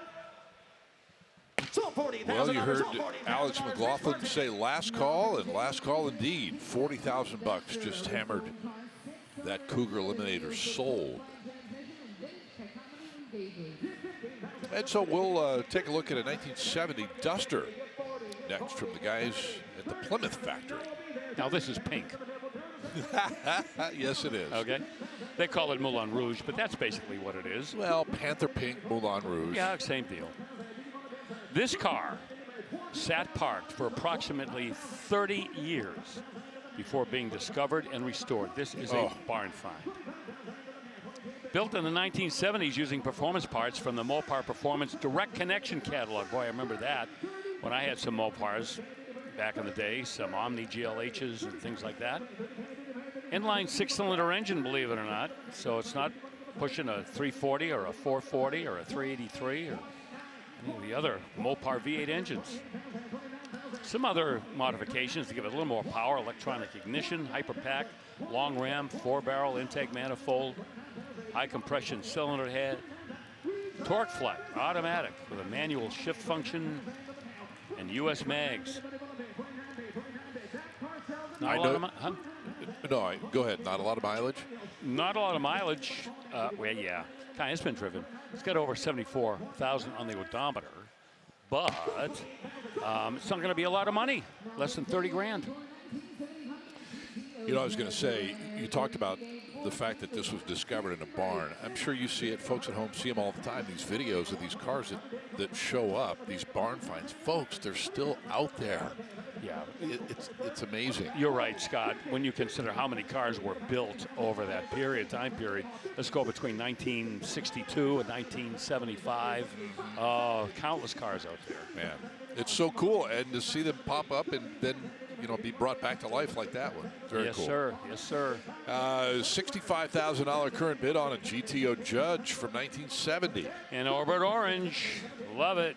This one with a Ram Air 3. That's what they came with, standard 366 horse and a 4-speed. The 12-bolt safety track, meaning limited slip rear end. And you mentioned the Orbit Orange and a black vinyl interior. Ram Air. That's the Ram Air 3. A Rally 2 wheels, Firestone wide ovals, rear spoiler, and about 54,000 on the odometer. Oh, these are killer cars, though. 1970 Judge. And they weren't around much longer. 71, that was it. 67,000, the big goes on. Now offering J195 and 1973 Ford Mustang convertible. Well, the high bid, 67. We will leave it there. And 73 Mustang Custom. Boy, tell you what, custom in all caps. Yeah. They have done a little bit of work to this one. Yeah, and there's that sort of twister orange that we saw a little while ago. Yep. And this one with a 351 high performance Cleveland with a 4-speed manual and a Hurst shifter. Put some spoilers in the front and the rear, Endura front bumper. Some power accessories as well, including steering and disc brakes. And again, not a lot of money. This is not going to kill anyone's now account.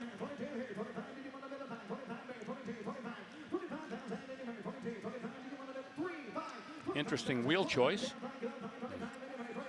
Heavy black wheels, that orange paint. And the black stripe along the belt line all the way down the side.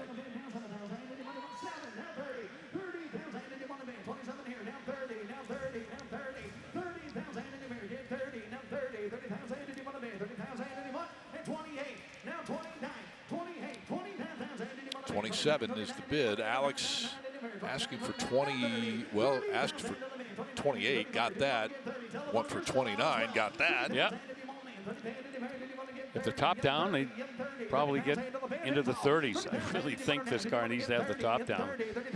That black top, oh yeah, doesn't really, help you appreciate the overall look of the car, especially the interior. Oh, you see that. You can see the yellow piping on the bucket seats. Well, absolutely right, man. It opens up all kinds of visual stuff when you do that.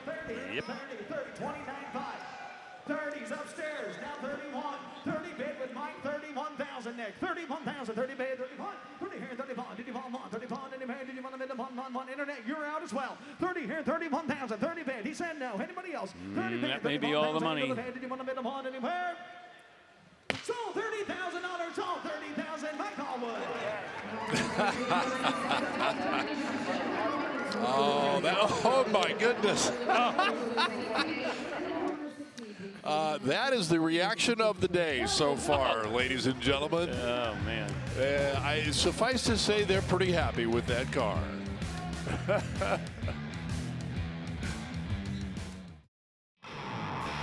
Oh, welcome back to Kissimmee, and always one of the big attractions away from the auction block is, of course, the Dodge Thrill Ride. And they are back and in business. Matter of fact, the first thing that I actually heard when I was walking to the venue this morning was the tires squealing. Squeal of tires, yeah. Out the Dodge Thrill Ride, and I thought, you know what? Hey, it's time to go rock and roll. Dodge is the official motor vehicle manufacturer of Mecum Auctions, and if you are at one of our events where they are here, you need to get on board. You will have a smile on your face for days after that. It is so cool.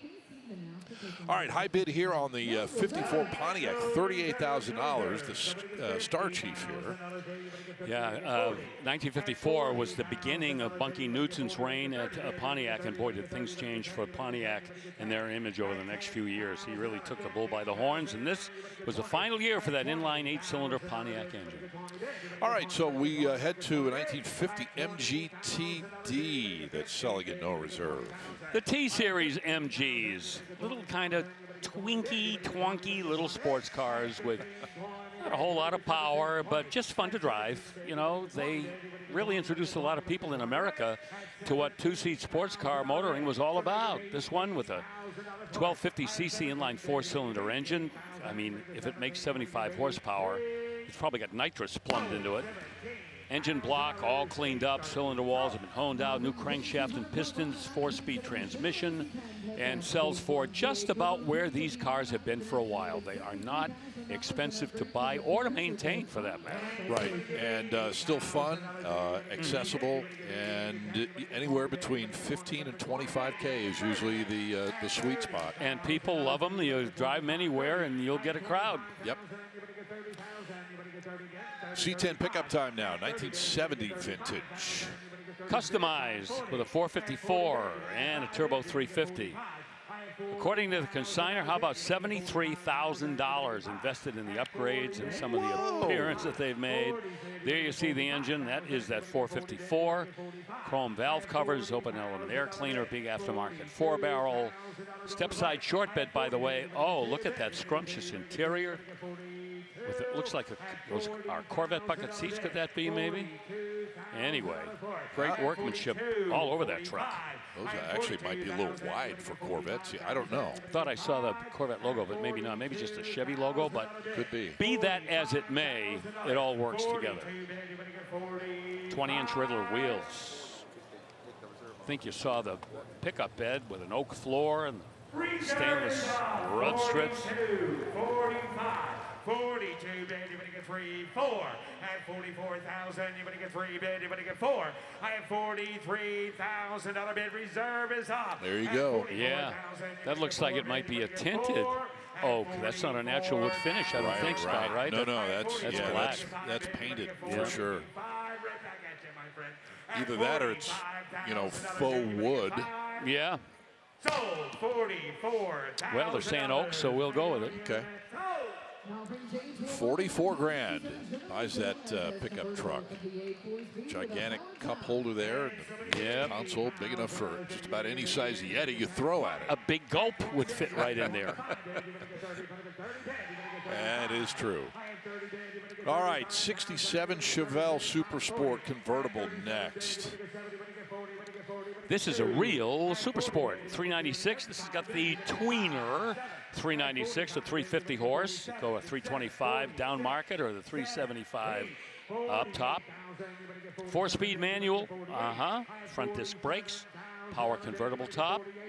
This is that one-year-only body style, 67 and 68.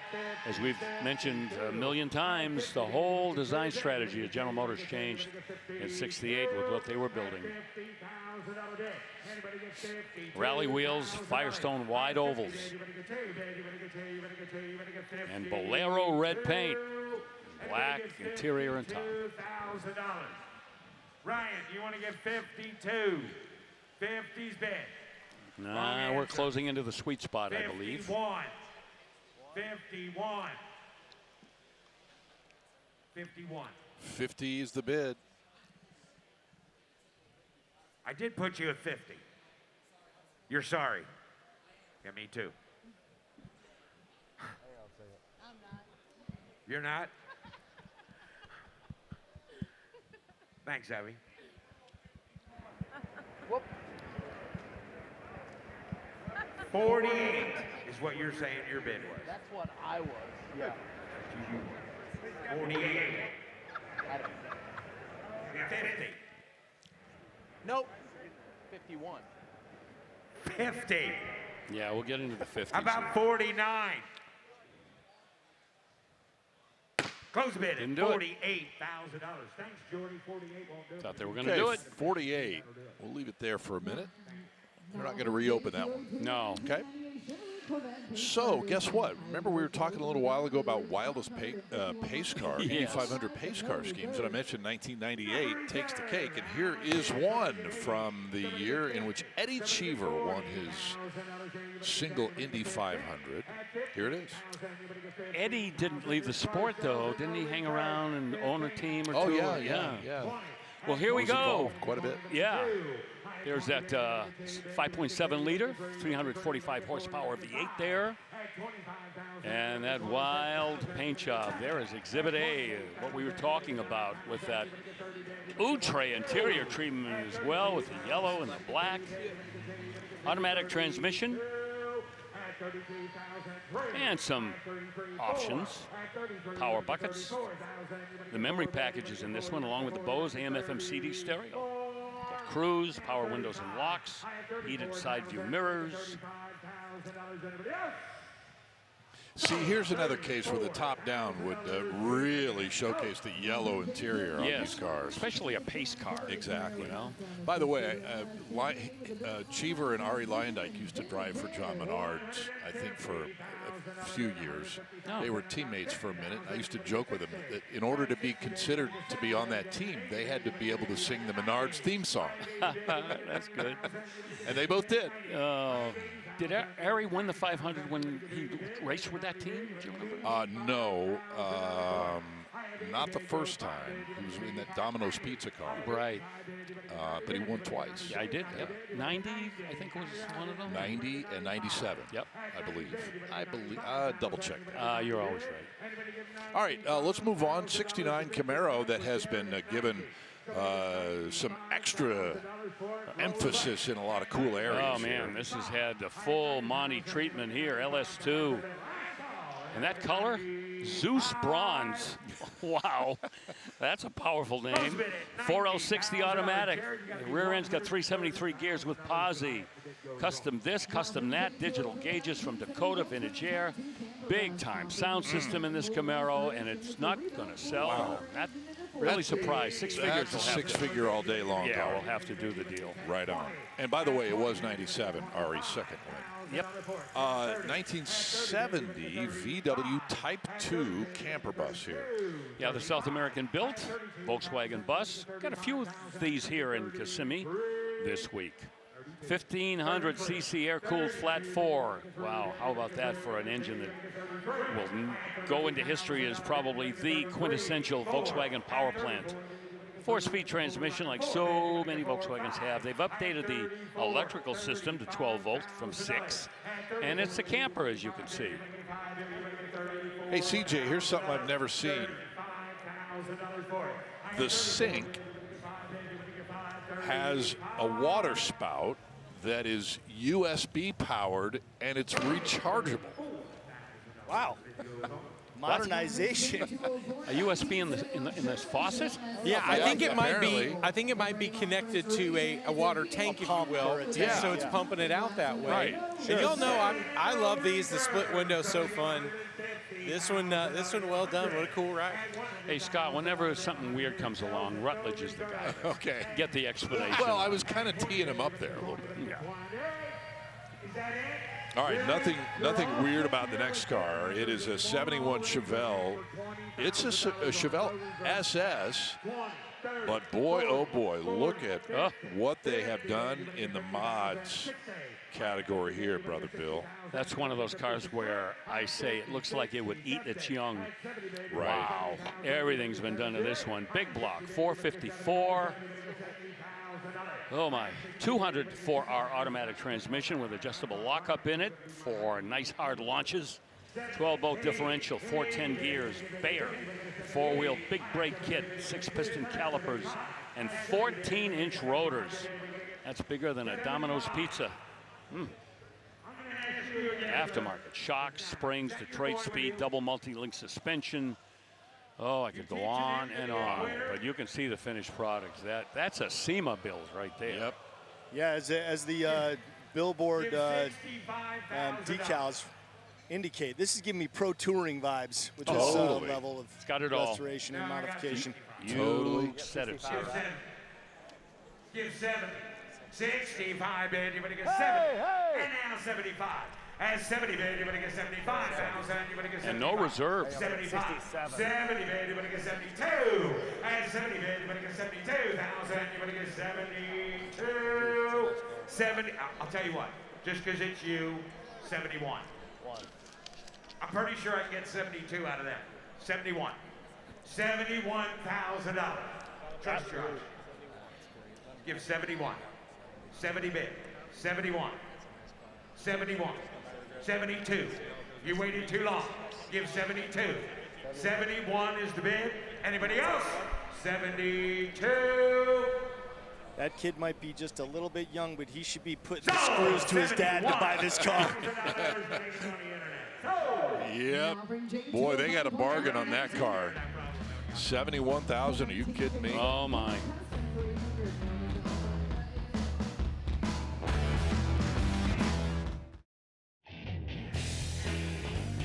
Oh, glad to have you joining us again here in Kissimmee. Our very first auction of 2026 as we kick off our 19th season of Mecum on television. Glad you're with us. And you get a chance to see this 76 Bronco roll right into your living room just about. 60,000 plus now the bid on this 76 Bronco.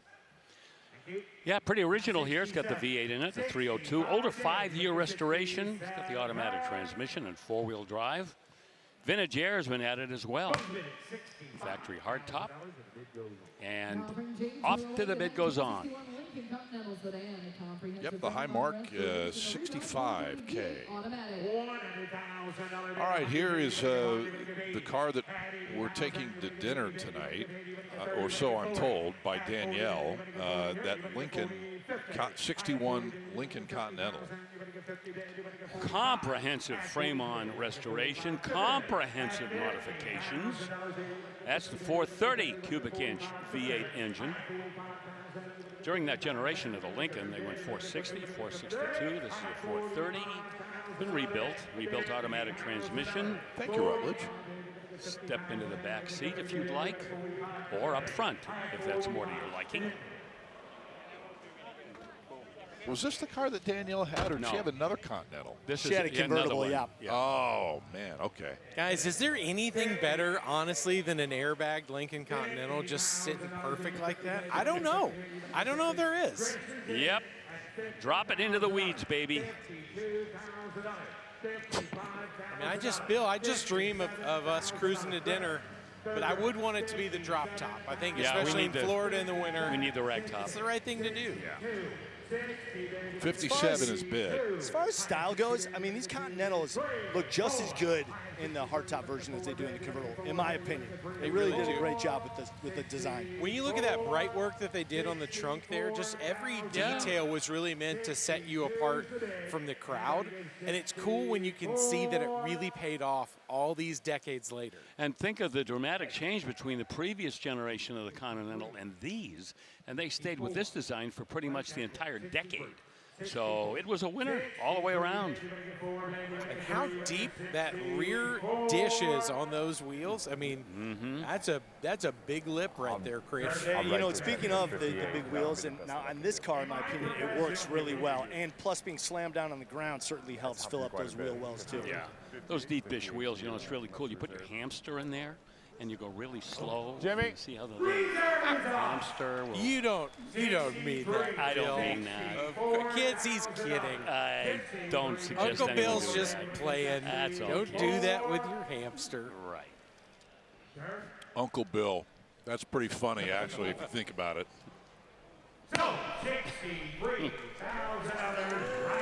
Wow, that's going for, I would say, below market value for all the modifications on that and the level of craftsmanship.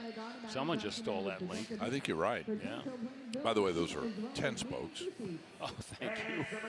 Just saying. Yeah, well, you know, Feels like a split 5 to me, Bill. Well, they have split spokes too, so however you want to count them. Split hairs. Yeah. 1970 Buick Grand Sport. Oh, ooh. One of the biggies. Oh, yeah. This is the 455. Remember, 1970, GM pulled out all the stops on their displacements on mid-sized cars, and up we went. Just about every division had a big block, 400 cubes plus. Buick went to the 455. This is the 360 horse in this one. And in fact, the Stage 1 is the factory rating for the 455 in 1970, although I don't think this was built as a Stage 1. It has been brought up to Stage 1 specs. Everybody follow that? Yep. 3-owner car. It's documented with a protector plate and other documentation as well. 5-spoke factory chrome wheels, Firestone Super Sport red lines. A lot of pieces and parts have been replaced during the restoration. These cars, 510 pound-feet of torque. That was the big story on these engines. I think I mentioned I would see these cars at the drag strip all set up to go with a set of slicks with an automatic transmission, and they would jack it up at the starting line, and it looked like that car was going to just twist like a dish rag. All that torque, just working that frame. Man, you're right. Yeah. I mean, anytime you're over 500 in the torque department. It's more than an LS6. That had 500. Yeah, crazy. Well, here is a 51 Chevy Suburban, total custom build. Ooh, man, look at this. Where do you start here, Bill? I don't know. I mean, I can't get past the paint. Hey, Bill, how about that fuel-y style intake on here? Yeah. To bring that newer LS kind of into the past. What a nice touch. You are right. That's a kind of a knockoff of that Rochester fuel injection that we saw in the Chevy back in 1957 for the first time. Nice job. 4L60E automatic transmission. That's the electronic overdrive automatic. And power 4-wheel disc brakes. And power rack and pinion steering. But that paint. Oh, please. Is that Scott Hoke blue? Are we close? Oh, without question. Yeah. Black top. Oh, man. Perfect wheels, 10 spokes. I only say 10 because they look a lot like the last set that came through. You're right. Yeah. You are correct. What a car that is. Oh, geez. Love to see him built like that. 64 T-Bird Landau now. Yeah, the Square Birds coming in. We went through the Baby Birds, the Bullet Birds, and now the Square Birds with that 390 V8. They found its way in so many of the Ford product line over the years. This, of course, with an automatic. Couldn't get manuals in these old Thunderbirds. I'm trying to think of the first. Well, the first year was in the Baby Bird, but after that, I think you had to wait till you got to the Turbo Coupe in '83 to get a manual in a Thunderbird again. Bill, what do you call this color green? Because it's so close to matching perfectly the vinyl on the interior. Like, this is unbelievable. Yep, that is Exorcist green. It is a bit pea soup green, isn't it? Yeah, a little bit. It's so wild. In some lights, it looks yellow, but then when it gets closer to you, it's definitely got a strong green to it. But the vinyl inside is such a dead-on match. That's incredible. Actually, they're calling it Florentine green. Right. I believe it. I knew it was a color with some panache to the name. Yes. Never seen that before. Yeah, and they're actually calling that color both outside and inside, too. Mm-hmm. I mean, Chris, could you see another car in that sort of a color? I hope not. Yeah. It really works on there. That's the point. It's so cool. It's so distinctive. Wow. Do you know why we see so few of these? This is a one-year-only color. No kidding. That makes sense. Right. That's a neat car. It is. And again, Thunderbirds pretty much in every generation are undervalued. They just don't break the bank. I mean, you want to go back to the sports roadsters, they can be pretty pricey, but I'll tell you, just any generation of Thunderbird, anybody can afford. Hey, let's check out this 69 Camaro custom treatment next. Pro Touring. Big time. Yeah. 533 horse LS3 crate engine. McLeod muscle car, 5-speed manual. Amethyst pearl paint. Again, another paint job that just leaves you breathless. Guys, the interior there, you see a beautiful set of Corbeaus in there, really hold you. It's cool because when you finish them, the seats like that, and you match the rears like they've done, it kind of gives you that updated race car-like kind of feeling in the seats while still sort of feeling like a period-correct vibe in there. Yeah. Which is really, it's a nice thing. It's a good touch to do. Chris, you're checking out that stagger on there. I'm trying to get the numbers on the rears because they are certainly filling it up, and it looks so good. Got to be 20s at least. Yeah, they're 20s. I'm just trying to get the width. That feels like a 295 or at a least. 305. Maybe a 305, yeah. That's beautiful. Oh, that rubber's at least a foot wide. Big footprint. Sells. Heavy money. Yeah, $120,000, and that is good enough to put it in the second spot overall in today's top seller lineup. And that may appear to be blue on screen. That is purple right there, and such a deep, nice shade of purple. Really Beautiful is. color. Love it. Well, before we get to the next car, I want to tell you about how you can give some extra love to your car. I'm talking about with 303 and their family of products, including protectant and interior cleaner. They form a really, really solid 1-2 punch. The interior cleaner, as described, it will take care of any of your surfaces on the inside of the car, no residue. And as far as the protectant is concerned, UV rays, no match for the protectant. It'll keep your plastic, rubber, vinyl surfaces out of that harsh UV sunlight and keep them looking brand new. Find out more at the website there, 303mecum.com. 303 is proven to protect. Here we go, Bill, with a 1988 Trans Am. The reserve's off here, $34,000. Yeah, it looks like the GTA badge on the side, meaning that's got an automatic in it, although this has a 5-speed. So see that? Never trust a badge. Yeah, but you know what's really cool about this? It's got a 5-liter in it, a 5.0. But Bill, wait, that's a Pontiac. That can't have a 5.0. Oh, yeah. They had a 5.0. That's a 305 cubic inch V8 and about 180 horsepower in 1988. And it's sold. Yes, sir, 34K. We've seen a couple of Corvettes so far today with a 67 big block hood. I remember one from 65, one from 64 even. Here's actually a 67 with a 67 big block hood. How did that happen? I don't know. Boy, this one has a lot in common with that Tony DiLorenzo L88 in terms of the color scheme. And it does have a 427, but not an L88. This one would be the L89. That's the 427 with the aluminum cylinder heads. 435 horsepower, Muncie 4-speed, 411 gears. Ooh, that's going to chirp. Posi rear end. F41 suspension, too. Firestone red lines. And the teal blue against the black with a side exhaust and bolt-on wheels. Man, you're right. That does look a lot like that DiLorenzo car. Yeah. Very cool. 90,000 though, going to be short of the necessary monetary figure. Short by a lot, let me tell you. Well into 6 figures to buy it. Right. Next up is a 1949 Ford Deluxe 2-door, and Rutledge is going to get extra pay for holding the hood up on this one. Oh boy, no challenge too big for Rutledge. You know, look, it's a team sport, guys. It's a team sport. Yes, it is.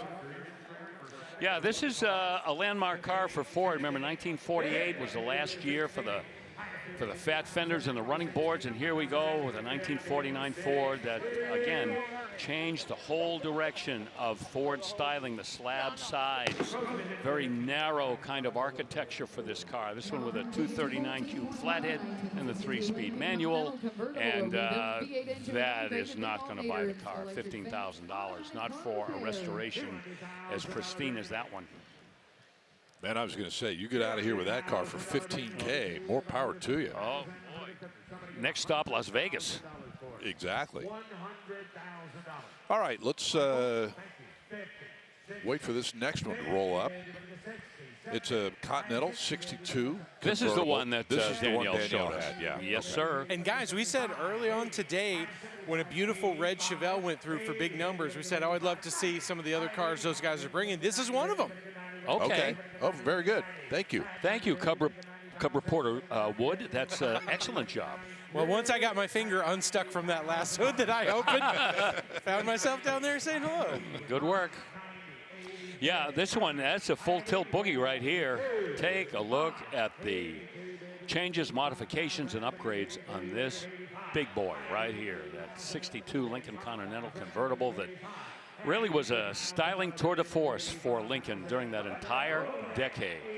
There you see a custom fabricated console there with a bench seat. Paint beautifully applied. The wheels, we talked about those. Replicating the original wheels, but much bigger and flashier. And just like that, it sells. My gosh. 82 is your hammer price on that lovely Continental. Country Club, here we come, man. Back with more from a packed Osceola Heritage Park coming up in a moment.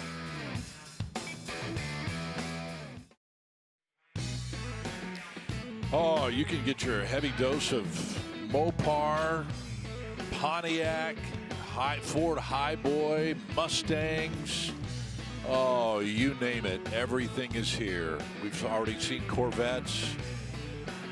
Oh, 4,500 cars. Nearly that amount here, Bill Stevens. Yep.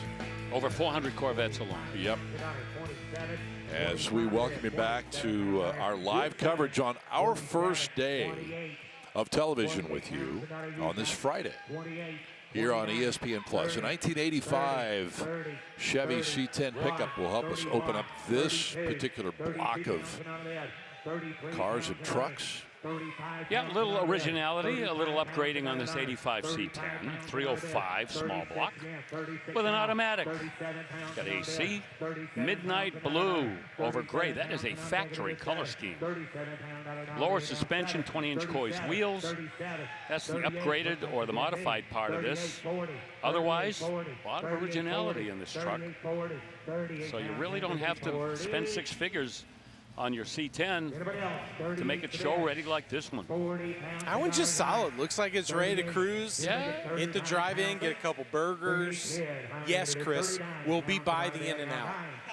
Couple burgers. Bill, do you know movie trivia? Movie trivia? What about it? That was a big Lebowski Obviously, reference. you're not a golfer. Obviously, you're not a golfer. I don't know that one. I love In-N-Out Burger, though. We don't have any in this part of the world. I apologize.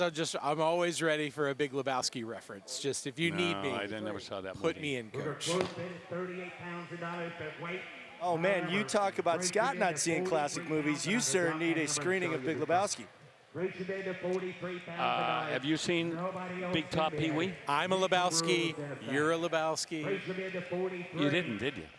Didn't hear which movie you said? Big Top Pee Wee. Of course. That's a great one with Of Midge. course. Do you know who directed Big Top Pee Wee? Pee Wee. Tim Burton directed Big Top. Oh, yeah. Remember Midge, the tiny? She was like the size of a pencil. Hey, is this truck on a sell? Not yet. I'm sorry, I blacked out. What were we talking about? I heard Big Top Pee Wee. Mecum Rule seals the deal. It did sell. Yeah, $43,000. I'm so tempted to break into my Sam Elliott right now, but I wish you would. I'm not going to. I wish you would. Nope. You know, the thing is, he got chocolate milk from a brown cow. Like, where else do you see that kind of brilliant, groundbreaking cinema? Big Top Pee Wee. What a ride. Guys, look at this Camaro. 71 Camaro. Thank you, Rutledge, for getting us back on task here, brother. You can take us away and bring us back. Wow. Big money build here. Rotisserie restoration with an LS3. That's 430 horsepower, 4L60E automatic. Vintage air. Put a aftermarket power steering system in this car. Power, four-wheel disc brakes, Dakota digital gauges. Bucket seats with a console and billet specialty wheels, front and rear. Bill, you are our paint guy here. Not often do we give a lot of love to silver, but that silver is remarkable, huh? Yes, and it's obviously base coat clear coat. Yes. And it has been brought out with full sheen. I mean, hours and hours into preparing that paint after it was sprayed on the car. There's pearl in there, I think, somewhere. It gotta be. Might be, yep. Wow, Rally that is stripes. really nice. Yeah. Yeah, I gave the paint a nice looking over when I previewed this car. You are right, Scott. This one is definitely Hall of Fame worthy. Right. And, yeah, we do give silver cars plenty of attention, for sure. But that paint is above and beyond. Did you see Mrs. Doubtfire? Hello. Did you see Mrs. Doubtfire? Of course, Robin Williams. Come on, it was a drive-by fruiting. This guy here spends too much time in the movies. I'm older than you think, Bill. Perhaps. As I was saying, here's a 66 Nova Super Sport. Real Super Sport. Yep. Just look at the VIN, 118. Leads it off, 406. V8 with an electronic fuel injection system from Holley. Billet serpentine, front runner setup with a Tremec 5-speed. Beautiful. Didn't have to spend much time on that one as it sells for $65K. Man, that was quick. You are correct. Yeah. Great stance. Traction bars under. Yep. Looks really good all the way around. Nice wheel choice. 71 Chevelle now. It's wearing SS badging, but it's a straight Chevelle. Those badges have been added. Yeah, because the VIN changed by now. In the earlier SS Chevelles, you know, the 138 cars, whatever, that tells you immediately that it is a real Super Sport. But that was not continued when we got to 1971. But it is a 454, and it is a 4-speed, and it is Cortez Silver. Got a lot going for it. Cowl induction hood, power disc brakes, 17-inch wheels. And according to the consignor, this sat unused since 2006. So it has been, let's say, rehabilitated. Very nice. Very nice. 50 is going to be under the money by a long shot. Yeah, pretty fair distance to go on that. We'll have to let that one go. In the meantime, 69 K5 Blazer is on the block front and center. Here we go. And we're going to go original on this one. We're not going to chop this up or modify it, put in an LS or anything else. We're going to go with the matching numbers 307, four-wheel drive with a dual-range transfer case. Light green and light green, in and out. The bucket seat interior, you see that right there. Do you remember, and it's going to be JK Day tomorrow, but how many times JK would say, guys, where have all the 307s gone? Yeah, that's right. Remember that? Yep, and every now and then one will pop up. He would have loved this one. It's interesting. I think the wheels are a slightly lighter green, but just a hint over the white, right? Yep. Would you agree, Bill? As it's rolling by us, you can kind of see there's just something a little extra to it. But what a bright color. He would have loved that thing. Yeah, I agree. It's kind of like it was white and somebody spilled a little green into the paint right? can. Just a hint. Yeah, just That's really cool. I like that. All right, a 67 convertible is on the block now. Let's talk about the powertrain here, first of all. The opening bid was $110,000, so take a wild guess what it's got for power. How about that 435 horsepower L71 427, Bloomington Gold certified.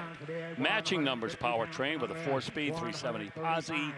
And of course, like all of the Corvettes during the mid-year past 1965, four-wheel disc brakes. Two top cars got the hardtop along with it. And Thorpe's Body Shop in O'Fallon, Illinois, handled the restoration on this. And that is the number one 1967 color. That is Goodwood green. Right. Red lines with the rally wheels. Options, we got them. Tilt telescopic steering column, AM/FM radio, tinted glass. And a big money Corvette, anyway you slice it. Really pretty setup all in. Yeah, that is an understatement. Yep, the Goodwood green, the white stinger.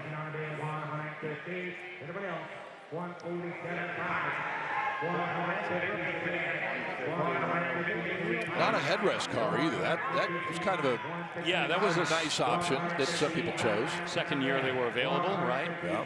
No side exhaust. How did I miss owning a 67? I had 3 66s, all 427s. And a 1980. And a 1980, yeah. I regressed. How did you miss a 67? What was wrong with me? All of it? Whatever. Time to let you go. Reinvest. There's still time. Mecum rule 165. I think I've moved on. We're going to close bid 155 pounds. Potential top seller here, Scott? Oh, yeah. If the reserve comes off, definitely the #1 car today. Raise your bid to 165 pounds and dollars. Nobody else can bid. It will be your car at 165 pounds. And make the rule is in effect. Raise your bid to 165 pounds and dollars. You know, drop the hammer. They're close. 165 pounds. Let's see if he counters that Mecum rule at 165. They're going to stay there. Yeah, I'm thinking it might take another 10. Raise your bid to 160 pounds a dollar. 160.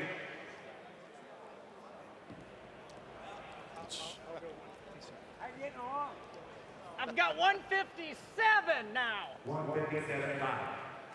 Thank you. All right, well, Frank seems to think that that's going to be enough. Reserve is off. And it is. Good work. 157.5. Anybody else? 157.5. 160. So 157 See, that didn't hurt. No, I didn't feel a thing. You know, you mentioned me getting into another one. Do you know the Corvette, the last 427 Corvette that I had, I sold for $7,500 in 1977. Wow. I couldn't afford that car today. Oh, right. You know what I mean? Oh, yeah. The market got way ahead of me. Welcome back to day one of Mecum Kissimmee 2026. Mother Nature could not have given us a more perfect day to walk these massive grounds and check out some of the coolest cars on the planet, including this one. You don't see a Hudson too often, a 1949 Hudson Commodore convertible. This one is stunning. Underwent a 19-month restoration back in 2009. Hudson Motor Car Company, of course, was formed in 1909 by Detroit department store magnate J.L. Hudson. His dream? To build a quality car and sell it for under $1,000. Did pretty well his first year, sold 4,000 cars. This Commodore, one of only 656 convertibles produced in the year 1949. 3-speed manual. I love the ivory color here, guys. And these beautiful wide white wall tires, done extremely well. It's crossing the block, coming up in just a moment. Very good, Danielle Trotta. Thank you. From the 303 staging lane onto the block right now. And you sharp-eyed viewers may have seen this car in the background of one of our shots from the 303 staging lane. Oh, I don't know, half an hour or so ago, perhaps. This is a 2002 Trans Am Collector Edition. This is a factory hot rod right here. Yeah, boy, is it ever. 5.7-liter V8 with 325 horsepower and a 6-speed manual. And you can see the Collector Edition nomenclature throughout this car. One of 554 manual transmission-equipped Collector Edition convertibles that were built. All the extras, air conditioning, Hurst shifter, tilt steering column, 4-wheel disc brakes, monsoon AM/FM CD stereo, power this, power that, but power under the hood for sure. 325 horsepower in 2002. You were a player. Well, the high bid here is $32,000. And we await the arrival of a 68 Roadrunner that has been updated, we'll say that. Yes, that's a rather conservative way of framing this car. Yeah, well, let's see. How about a Generation 3 Hemi? Okay. 6.4 liter. Oh, yeah. Man, open that hood, yes. That'd be the same engine in an SRT Grand Cherokee, as a matter of fact, but this one has had a lot of work done to it. Holly Terminator. Parts and pieces. Engine's been tuned by Arrington Performance. 10 miles since the build was completed after a comprehensive rotisserie restoration.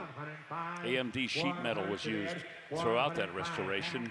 New floor, trunk pans, quarter panels, doors, fenders, inner and outer rocker panels, and hood, and inner and outer rear wheel tubs. Widened by 4 inches, as you can see, to accommodate all that silly putty there underneath the wheel well. That's big rubber. Yeah, and that 392 crate is a very popular swap in the Mopar community. It's a great, great engine. This car left the factory as an H code 383, so perfect swap. Probably didn't have to change out the K-member or anything like that. Nicely done work under the hood, and just a great looking car all the way around. I don't believe it's sold though, did it? No, I don't think so. No, and we're a couple of touchdowns short of the reserve on all the seals around the windows blacked out. The only the moldings, the only thing that's anything other than black are the moon. The poverty caps. Top caps on the front. So they have it on the rear. Yeah, they're on the rear as well. Oh, they are. Yeah. Mm-hmm. It's just so deep you can't see it. Yeah. Wowzers. Yeah, the brightest thing will be the driver's teeth when he hits that throttle.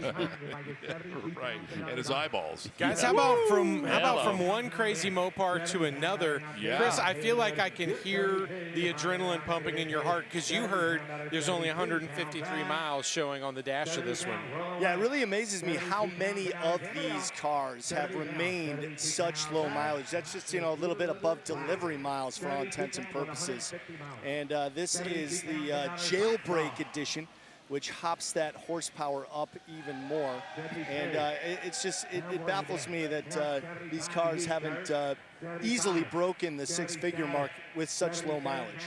Yeah, exactly. And you're right about that horsepower upgrade from 707 to 717. And of course, that jailbreak feature allows you to kind of customize and personalize your car when you order it new. And this, of course, harkens back to the last call series of Hemi cars from Dodge that, may not have been the last of the last. We're still kind of waiting to find out what happens from here. Anyway, this is a loaded car. It's got a lot of the tasty features, and it does sell for $77,000. It does indeed. A little bit earlier today, we had a 2023 Shelby Super Snake Gavel for $100 grand.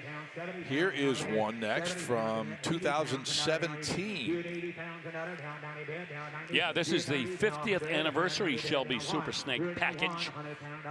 Only 25 of these were convertibles, according to our information, and one was produced in this color combination.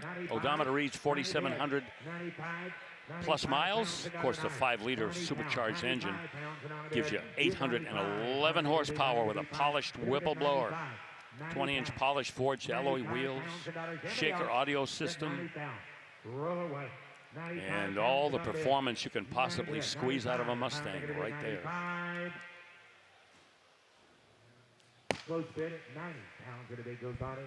All right. 10,000 off the mark of the other one. That was, as I mentioned, from 2023. So still a little bit of work to take care of there. And let's see what is next in terms of this 67 GTX. Classic Mopar muscle. First year for the GTX. This has a rebuilt 440 in it. It's been bored 40 over, which would have been done during the rebuild. Torque flight automatic, AC, power steering, disc brakes, bucket seats and a console, red line tires, and Krager wheels. Pretty picture. Yeah, I love those Krager SSs. I used to have a 68 Sport Fury convertible long ago, and the first thing I did was put some Krager SSs on there, just improve the look immeasurably. It's such a classic wheel. Yeah, the wheel of choice for so many people. 45,000 bucks. Yeah, you see the family resemblance between this and that Hemi Coronet that we saw earlier. Yeah, true. Right. 47, now 50, now 50, now you're out. 47's bid, Russ Conklin, our auctioneer right now. On the internet, Katie has the high bid. Originally 375 horse. That overbore, probably not going to add a lot of horsepower to it, all things being equal. 375 will give you a 13-second quarter mile. 49 pounds an hour. GTX hardtop, 48. 49 pounds an hour. Last saw, 48. 49 pounds that. So 48 pounds an hour. All right. And when all is said and done, the dust settles on the GTX. $48,000 going to be the sale price. All right, into the final body style of the original generation Mustang. And I'm talking about 71, 72, and 73. This is a 71 Mach 1 up on our block now. Yeah, this is the last hurrah for that generation of Mustang with a lot of moxie under the hood. That's the 429 Cobra Jet, big block. 370 horsepower. Got the Mach 1 appearance package as well, and believe it or not, a comprehensive rotisserie restoration on this car. The receipts totaled $140,000. Wow. Okay. Played around with a camshaft in this, put high flow heads on that 429, and a traction lock rear axle.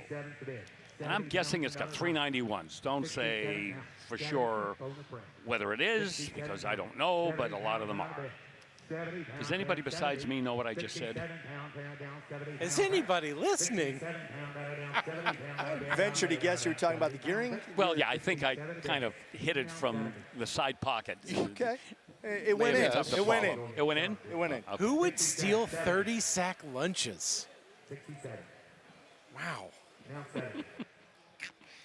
Oh, these obscure cultural references are getting a little bit much here, guys. Oh, they are? Okay. Digging deep. Sounds like a Jeopardy category. 67K, the reserve is indeed off.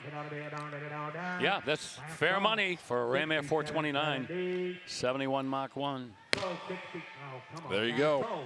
Put the hammer down. Yeah, the boss, 351 in 1971 was kind of the last hurrah for the non-big block Mustangs that year. All right, time for a Z car next. And this is totally out there, and who better to bring us details on this 73 Datsun 240Z than Scott, Rutledge would. I'm honored. Let's take a look under the hood. Yeah, I know what you're thinking. Wait, is that an RB25 turbo from a Skyline? Yes, it is. This thing is in here. It's tuned by Martin at RS Enthalpy. He tuned my Skyline. The paint job, guys, this is the Midnight Purple 3 that we saw on the R34 GTR. What a beautiful color. This car, full custom. It's got JDM RS Watanabe wheels, 3 pieces that were built by Love 20B. Inside, this car's got some great racing seats. It's just, this is a total package build. You can see a lot wider wheels, a lot of camber in there. Techno Toy Tuning did some of the suspension work on it. This car's an absolute ripper. And boy, I wish I had this to play with, Chris. I can tell you like it. The paint job is phenomenal. Right? I mean, the way it morays as it goes by is just astounding. Guys, it's cool. You know what you could do? Watch the movie Tommy Boy and enjoy having this in your garage. That's what you could do. $35,000, not going to buy that car today. Back in a moment for our final hour with you this Friday.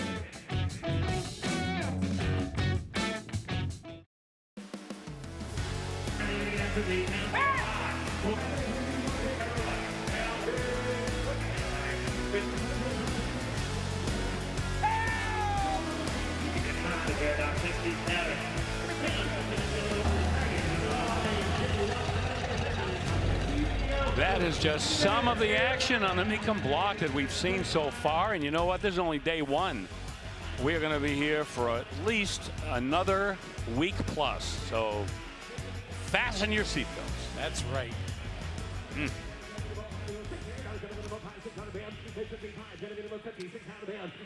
94 Viper RT10, Bill, what do you think for 55 grand? One owner car, yeah. The Viper was beginning to get a little bit more refinement. Remember, they debuted in 92. Yep. By 94, horsepower was going up. Originally 400, now we're getting closer to 450. In 96, the GTX, I'm sorry, the GTS,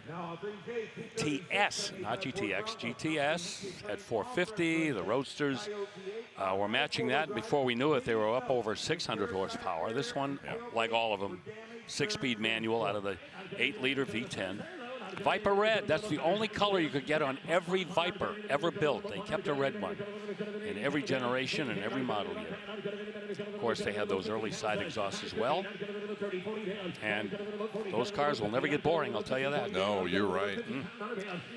Okay, here is a 75 Bronco. We were talking earlier about what do you do with the fenders. Well, this is exactly what I was talking about at that point. You see the 5.0 under the hood. If you're going to do something this out there, go ahead and manipulate the body however you want to do it.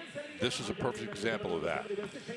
Yeah, and I'm looking. Are those fender flares riveted, or did they mold them onto the body? Let's take a look. It looks like they're molded on. They're really well done. They might be attached on the backside and kind of made to be smooth up here on the front without a total mold. Yeah, but nice finished look there. That is very really sharp. is. Good catch there, Bill.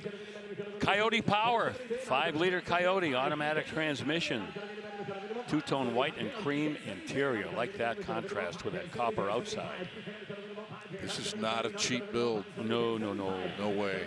I gotta be honest, I think I would describe this one as tough. Like when you look at it and see how it was finished, you see the hijack lift, the shovel on the right side, Right. making sure they had a functional spare, and that big bumper setup. Like they built this thing to really go run and go use. This is cool. Oh yeah, that's Spotlights, both sides. Steps. For manly men like us. I like that. Scott and I both, of course, laugh immediately. But, I think what's cool is when you look at the color combo that they did on this. Oh, wow. Come on, John. There we go. That's a shot. Yeah. The colors are also cool because it's also not going to show a ton of dirt. If you take this out, get a little dirty, get a little dusty, it's going to kind of just go with the whole vibe. Yeah, no, I'm all for that because I hate having a dirty car. So if I can masquerade the dirt, all the better. Yes, very true. 77,000 buys that Bronco.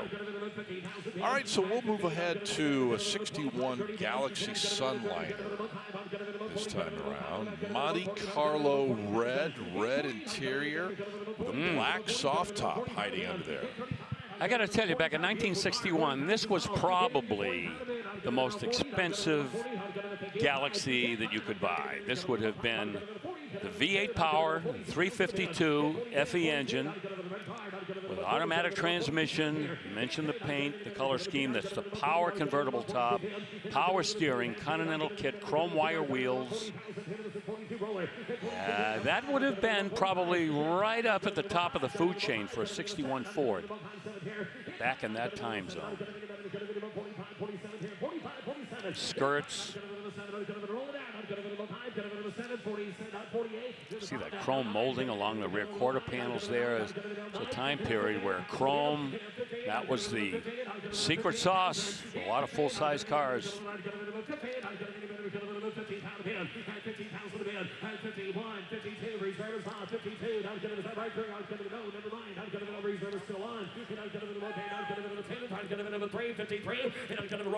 A lot of time and money went into this restoration too.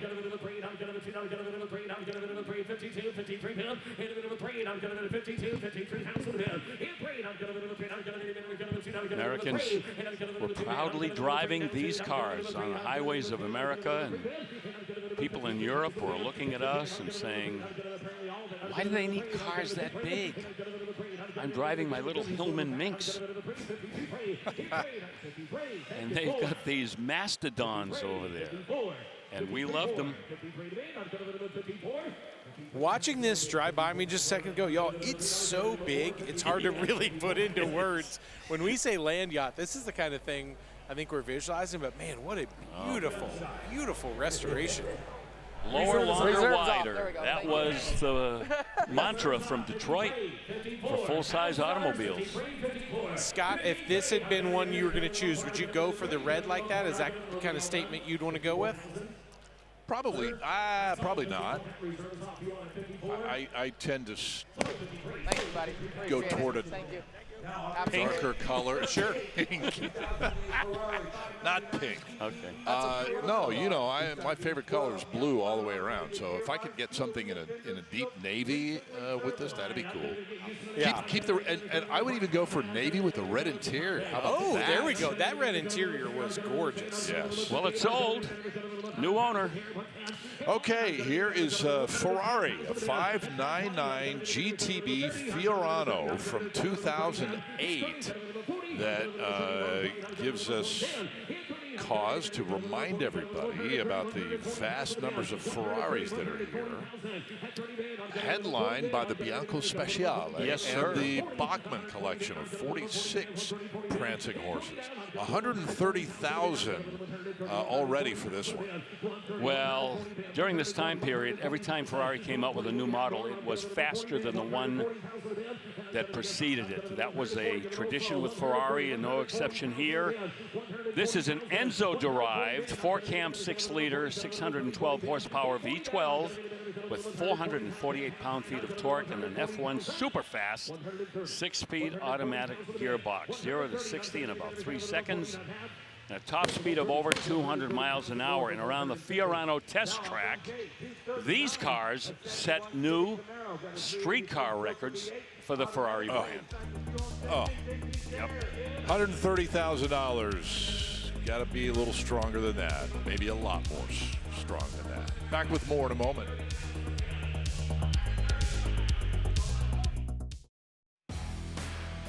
Hey, thanks so much for being with us today here on ESPN Plus. We are live in Kissimmee, Florida, and as you might expect, it is time for our State Farm moment of the day.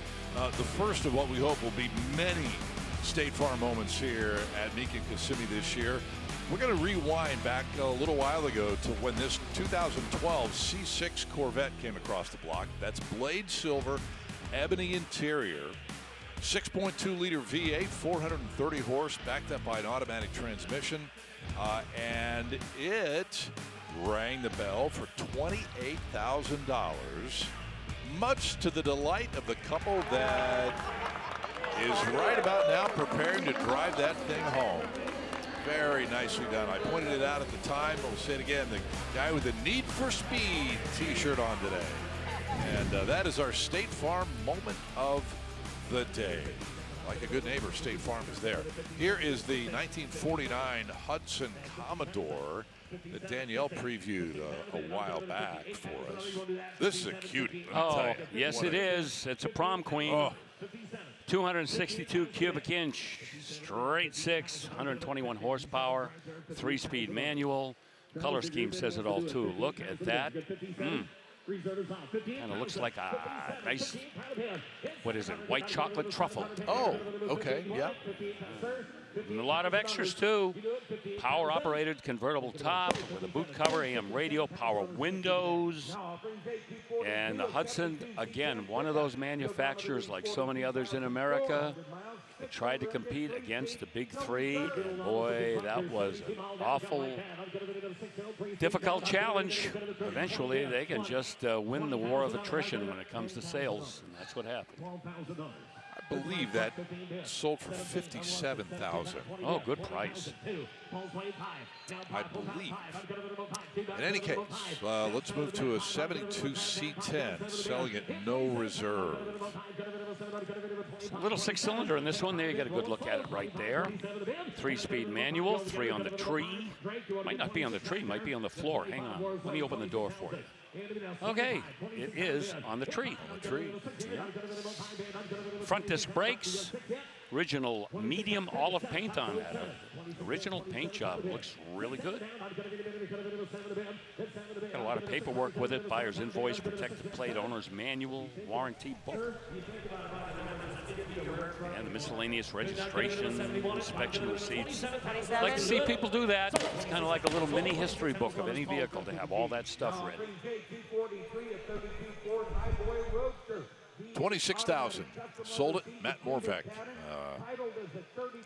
handling the gavel at this hour. We're about 45 minutes remaining in our opening day telecast for you. It's opening day for us. This is, let's see, Tuesday, Wednesday, Thursday, Friday, day 4 overall of the auction.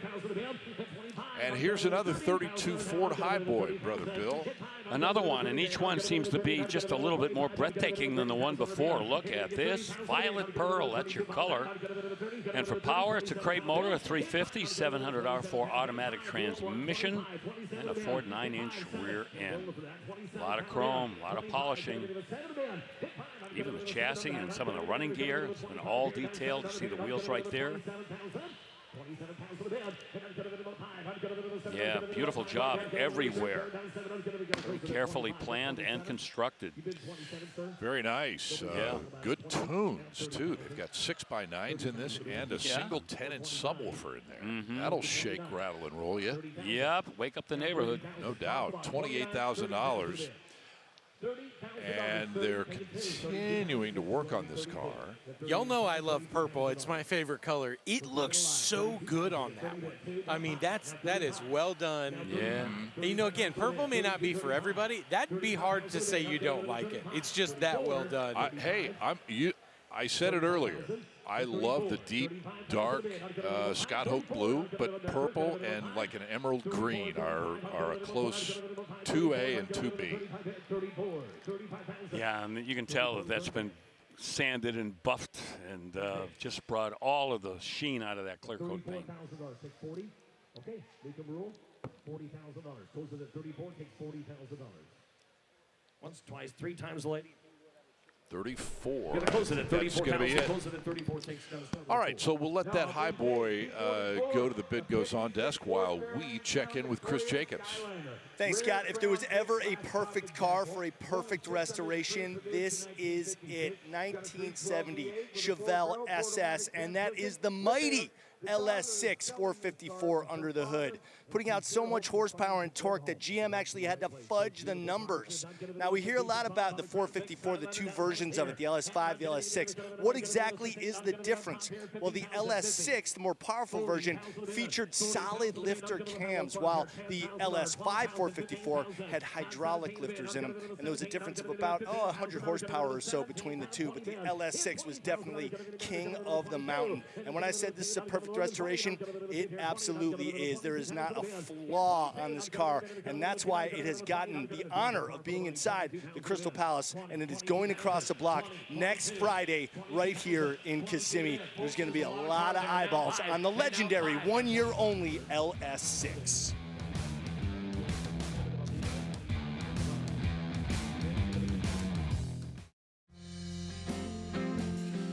Oh, the sun's going down on Kissimmee, Florida tonight. Don't let the sun go down on me tonight, huh? Elton John. Elton John, right.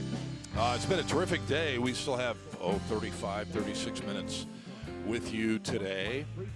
But we have more coming up tomorrow, back at noon Eastern, 9 in the morning Pacific here on ESPN+. While we have time, plenty of it, for a 94 Mustang SVT Cobra Pace Car Edition.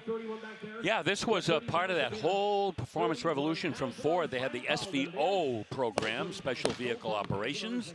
And in '93, it became SVT, Special Vehicle Team. And here we go. This is 94 Cobra SVT Pace Car. Yes. And 240 horse out of the 5-liter. Quick little street machine. And I believe it brought $30,000, if I'm not mistaken. You are not mistaken. Alonso Jr. won the race in '94, the Indy 500. Parnelli Jones actually drove the pace car to lead the field of the green flag. Much like the one we're looking at. Exactly. Okay, Land Rover time. Here's a Defender 110 from 1988. These are valuable. These older Land Rover Defenders that are trimmed out like these, bringing the money. We'll see if this one gets to where it's going to lift that reserve. Project Heritage 2, a comprehensive frame-off restoration. That was done by some folks down in Houston. Deutsch Motors, originally manufactured in West Midlands, UK. Rebuilt 2.5-liter turbo diesel, inline 4. It's got that heavy Ashcroft transmission, 5-speed manual. Everything built for the wildest environment that you can find. How many spokes? Oh, they're black. That's not fair. Wild guess? I'm gonna guess 10. 20. Get out. Well, I mean, I see. You see what I mean? Individual one. Right. I'm with you. Yeah, there are 5 spokes that have been kind of flared out a little bit. Yeah. And we're just kidding around, obviously. But they're I on the like Land Rover, those wheels on this Defender. I really do. I think that works. Hurry. Well, not enough people agree with you because we kind of ran out of gas at 52,000. But I knew that it would take 6 figures to buy this. These things are money in the bank right now. Right. Yeah, lots of work to do on that one. Yeah. Okay, here is 1965 C10 following up the Defender 110. Yep, another LS swap into a C10. This one an older C10, 1965. There you see it. It's got the LS with the fuel injection on the crown of that engine. It's got an automatic transmission and air conditioning. Yep.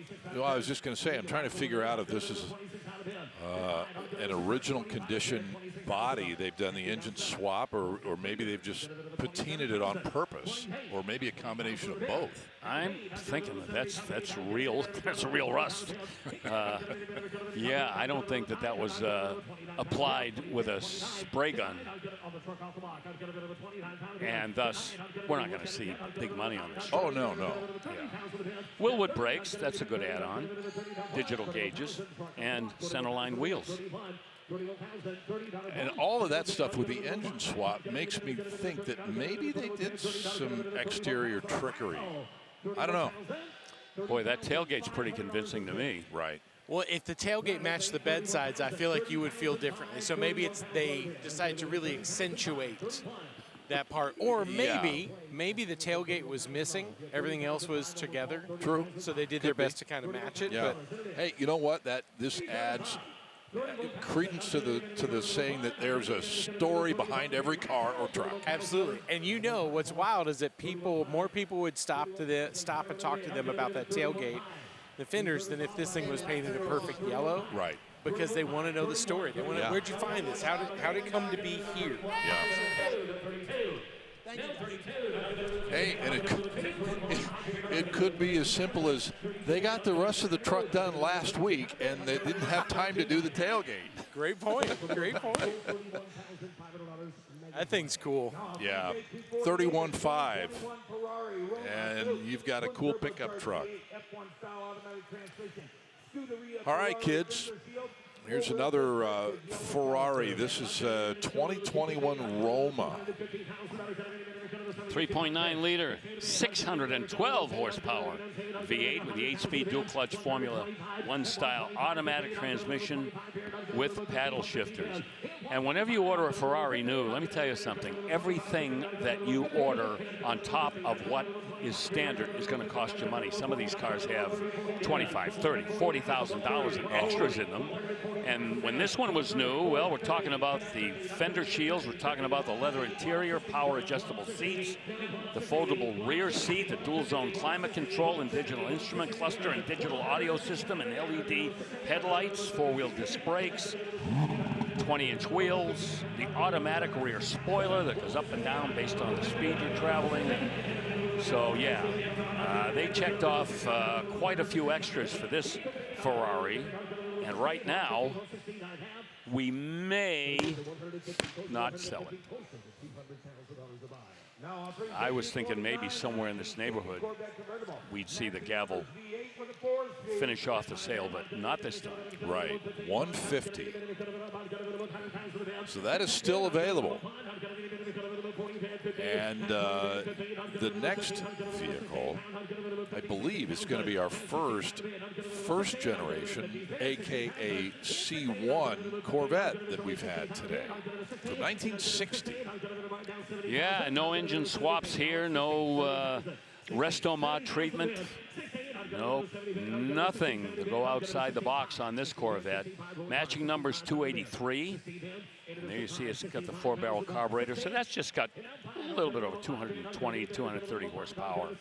4-speed manual, Onyx black, black interior disc brakes. That's an add-on. It's all matching numbers, too. Yeah, I mentioned that. Oh, you did? Okay. Oh, yeah, that's the real drivetrain in it with a 4-speed, yeah. Man, 60,000 is going to be short. Yeah, you see how the front of that Corvette just hiked up a little bit in the front. I have a feeling that might be the disc brake conversion. Okay, Maybe you need a little extra altitude there. You never had a C1, did you? I did. I had a I had a 60. Oh, really? Yeah, for a short time. Needed to be restored, but I drove the heck out of it. Okay. I took it everywhere. Cool. 190 SL, 1956 Mercedes-Benz. Oh boy, has the market on these things absolutely gone vertical the last 10 years. First bought in Los Angeles, California, and stayed there from 1956 to 2020. 30,000 plus miles on the odometer. This, of course, has that inline 4-cylinder engine. That is a wonderkind of smoothness, those 1.9s. Upgraded heads, valves, and camshafts. That was done back in '93 with a 4-speed manual transmission. I saw what you did there, or I heard what you did, a little German. The Wunderkind. You don't snuck it in there. Wunderkind. Bill, did you ever have one of these? No. Was that ever one that was kind of on your list? I was kind of a all-American guy. Yeah. Never really get into some of those European cars. All right, so we'll take a timeout here. 30 minutes remaining, and we'll come back to continue our first day coverage in a moment. Oh, great shot, guys.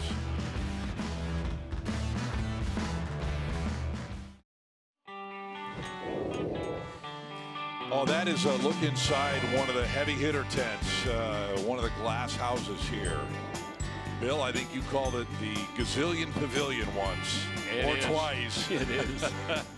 Wow. There are 3 or 4 different versions of that, and if off in the background you see the Bianco Speciale, your eyes are not playing tricks on you. That is an unbelievable building. Just going to go out there and say it. If you have even thought about coming to Kissimmee over the next week, highly recommend that you do that. Get here, as Olita Adams sang once. Get here. Get here. 65,000 is the current number on a 67 Corvette. Well, you know, if the bids were to end right now, somebody would be getting a real 427 67 Corvette. Now, it's not a numbers matching powertrain, but like I always say, when you punch the throttle, the seat of your pants doesn't know whether that's a numbers matching drivetrain.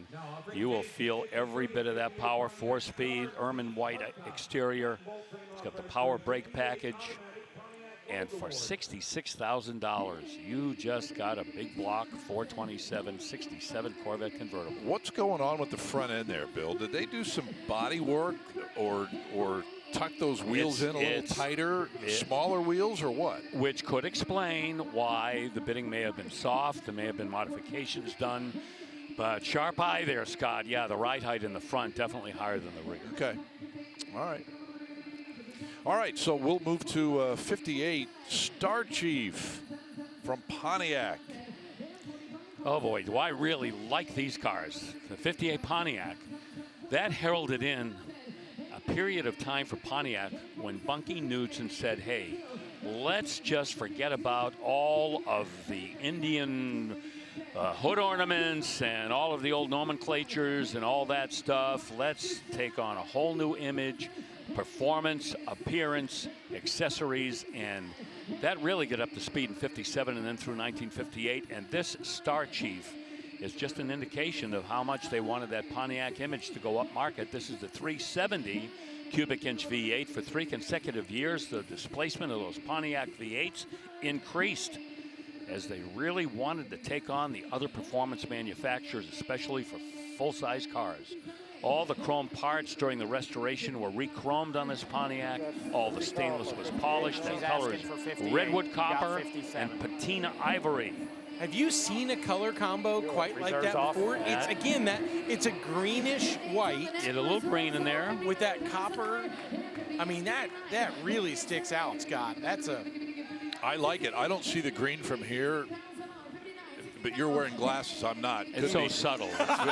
It could be a little, it's just a little hint. It's kind of like those wheels on that K5 Blazer we saw earlier. Just a hint of a greenish tint to it. Yeah. But striking. And Bill, you talked about, 58 for the Pontiac and what Bunky was saying. But '58 was a humongous year for these cars across the board, really, wasn't it? Well, General Motors had Harley Earl, the head of design, and he had free reign to do whatever he wanted, and he was not bashful.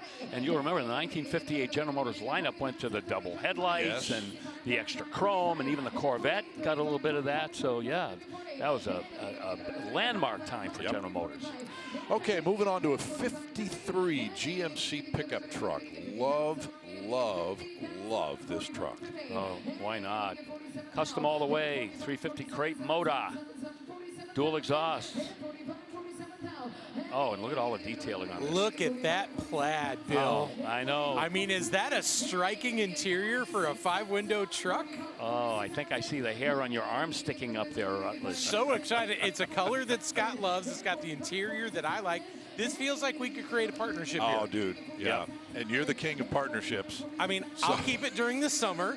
Obviously, you'll have it during the winter months. Okay, well, define that, because you live in a state where it's summer all the time, man. Oh, I forgot about that. See? You know what? It's a logistic issue. We can work on it. It goes on. We got a chance to think about it. Wow.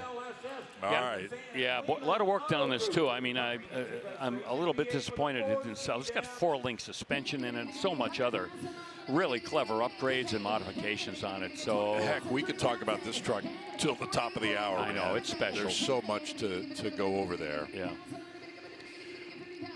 Isn't it funny, though? We do a 6-hour TV program and we say, well, we wish we had more time for that truck, right? Yeah, right.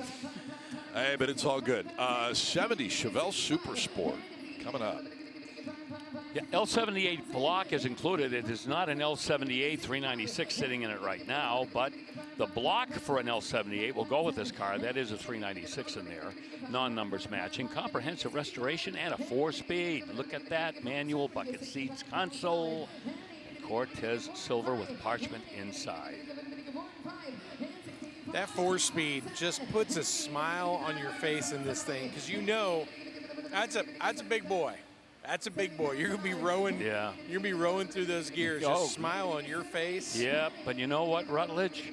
The younger generation now may never experience what it's like to shift a 4-speed. Right? We're not. Isn't that wild? They'll never understand that first time you try to drive your grandpa's 3 on a tree.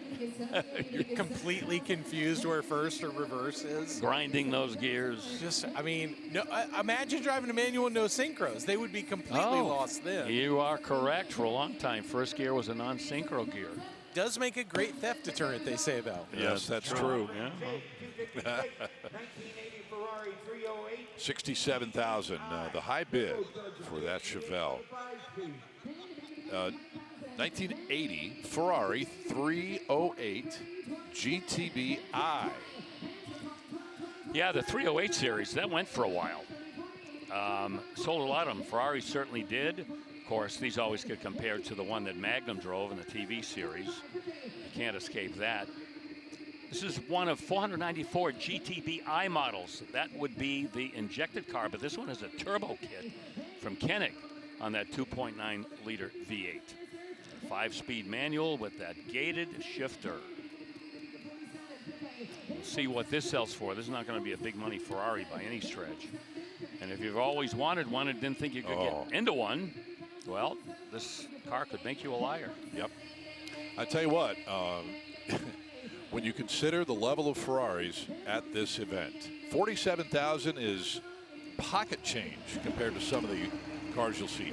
10% or perhaps 1% of some of the other ones. Yeah, oh yeah. You know? Mm-hmm. And guys, that angle right there, you see that classic style wheel, those tail lights, that interior. I mean, this just takes so many people back to this is the first Ferrari a lot of people ever saw. Right. Right? And I was one of those kids that had the poster of it on my wall. And for that kind of money, it really changes the accessibility and how people will love to say, oh my gosh, I got the Ferrari that I fell in love with as a kid. Especially one with a turbo kit, Bill. Yeah. I mean, yes, that could be slightly scary or could be the greatest car you ever owned. I'd like it because these cars were not overly powerful when they were, you know, built in Italy. They weren't like the new generation of Ferraris that are just blowing your mind with their performance. So yeah, let's go with a turbo. 47,000. Hey, you know what? That's a really, really well done buy there. And you've just bought your way into every Ferrari meet and rally and convention. They don't care whether it's, you know, a 500 horsepower car. You show up with a 308, it's come on in. It's all about the prancing horse. Yeah. Here is your custom 55 Star Chief Catalina. Yeah, how about this? This is not something that we see modified like this very much. That is a twin turbo LS2 6-liter in it with Holley electronic fuel injection and a big 105mm throttle body. Ooh, that's pushing out the power. 4L80E automatic transmission. Oh, everything has been played with. Ford 9-inch rear end on an Art Morrison chassis. Oh, yeah, big time. All the suspension's been redone, adjustable coilovers, tubular upper and lower control arms. Oh my, look at that. Look at the way that sits. I mean, the stance is insane with that Art Morrison chassis. This kind of has the Icon derelict vibe, which was when they were making these really beat up looking old sedans. I think the Oldsmobile is their first one, but man, when you see this car and you know it's got that kind of power under the hood that it can deliver with it, man. oh, that's awesome. That ride height is just inexplicable. What line out of the movie Tommy Boy does this car remind you of? That's a great one. That's a great Zielinski Auto Parts, as I make auto parts. Okay. For the common man, because that's who I am. Too far away. That's where he came from. Very good. Wow.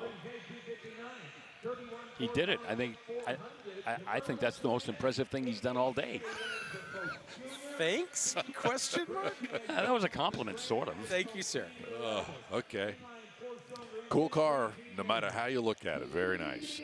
Let's check in with Chris and Danielle. Oh, I'm envious of where you guys are. Yes, you should be. Talk about cool, Scott Hoke. I am like having a pinch me moment right now. It's a lot to take in, and we've seen just about everything in the car collector world. I have never seen such an impressive space, even by Mecum Kissimmee standards. We are in the glass house, and one half of this massive complex is taken up for the Bachmann collection, which is full of 46 of the finest specimens of Ferraris you've ever seen that exist on Earth. But Chris Jacobs picked one in particular that blew all of our socks off. Chris, what you got?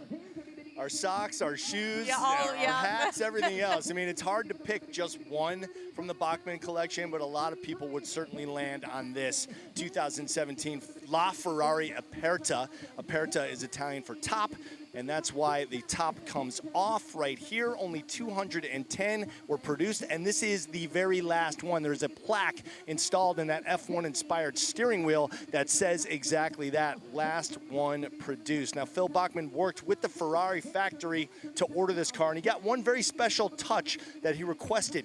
This Italian flag stripe right here, which kind of fades into that carbon fiber piece, is a special request done just for Phil Bachmann. This is powered by a 6.3-liter V12, a hyperdrive V12, making 949 horsepower, carbon fiber monocoque. I mean, it just goes on and on, the touches on this car right here. This is one of two La Ferraris in the Bachmann collection that will be going across the block a week from Saturday.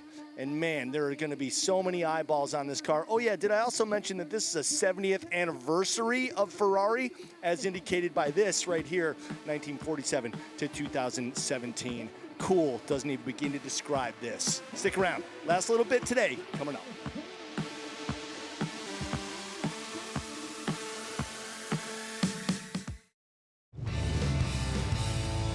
Well, as we get set to close things up here for the day, let's take a look at our top-selling cars today. Remember this, 69 Pro Touring Camaro. Oh, yeah.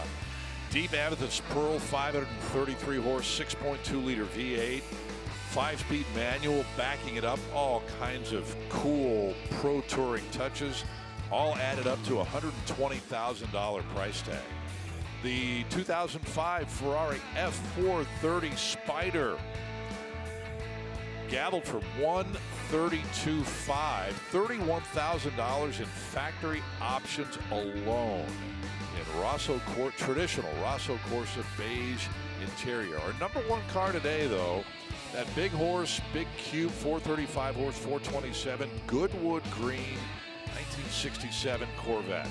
4-speed manual transmission, all matching numbers, Bloomington Gold certified, and more. And it brought the money today, $157,500, and that is good enough to grab top seller honors for our first day of TV coverage with you here at Mecum Kissimmee. Bill, what do you think of that top 6 if we add the tie-in? I like the fact that not only did we sell a Ferrari for $132,000 plus, but we just sold one for a price that so many people could afford. So it's quite a range there between our top sellers and some of the lesser cars that we've sold in terms of their hammer price. I like to see stuff like that. Yeah, exactly. You're talking about that 308 GTB-I that we had before the break, $47,000, right? If memory serves. And it's a good-looking group. It will change. The prices will keep going up as we get toward next weekend. Hang on to your hats as the 16th and 17th approach next week. Here is a no reserve 56 F100 panel wagon with some custom artwork on the sides. Guys, I just had a chance to look under the hood of this monster. There's got to be at least the asking price under the hood of this. They called it the Guzzler. Massive twin turbo. This thing's a big show winner, Bill. I know you've got all the info on it, but it is built to the hilt. Rutledge, you just understated what this truck has achieved. 2021 ISCA, that's the International Show Car Association, pick of the show. 2021 top 100 hot rods in the country. 2022, the F100 Super Nationals Best of Class. And that same year, the Grand Nationals Best of Class winner for F100s. So many trophies, so many awards. We haven't even gotten into the running gear here. Ramjet 502 crate motor with a turbo 400 automatic. And that Hurst lightning rod shifter that everybody loves. It's mounted overhead, by the way, with vintage air navigation and so many other technological features. What a build. And can I believe my eyes what that just sold for? Yeah, $48,000. Oh, man. Rutledge is right, man. Engine room alone cost you that much. I mean, that 502 to build it like that, that thing was a monster. It was way cool. Yes, it is. All right, 48 for that. And 1970 C10 will be next.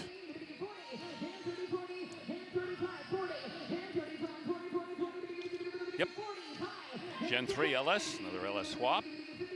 Texas Speed and Performance, Chopacabra Stage 2 Chem. Ever hear of that? Well, that's kind of one of those special aftermarket grinds. It's got other engine work done as well. Cylinder heads, push rods, intake, throttle body, all cool stuff. 373 positive traction rear end. And the body. Notice the paint job and how beautifully that's finished. How that is presented. Look at that deep green there. How many man hours went into that paint job?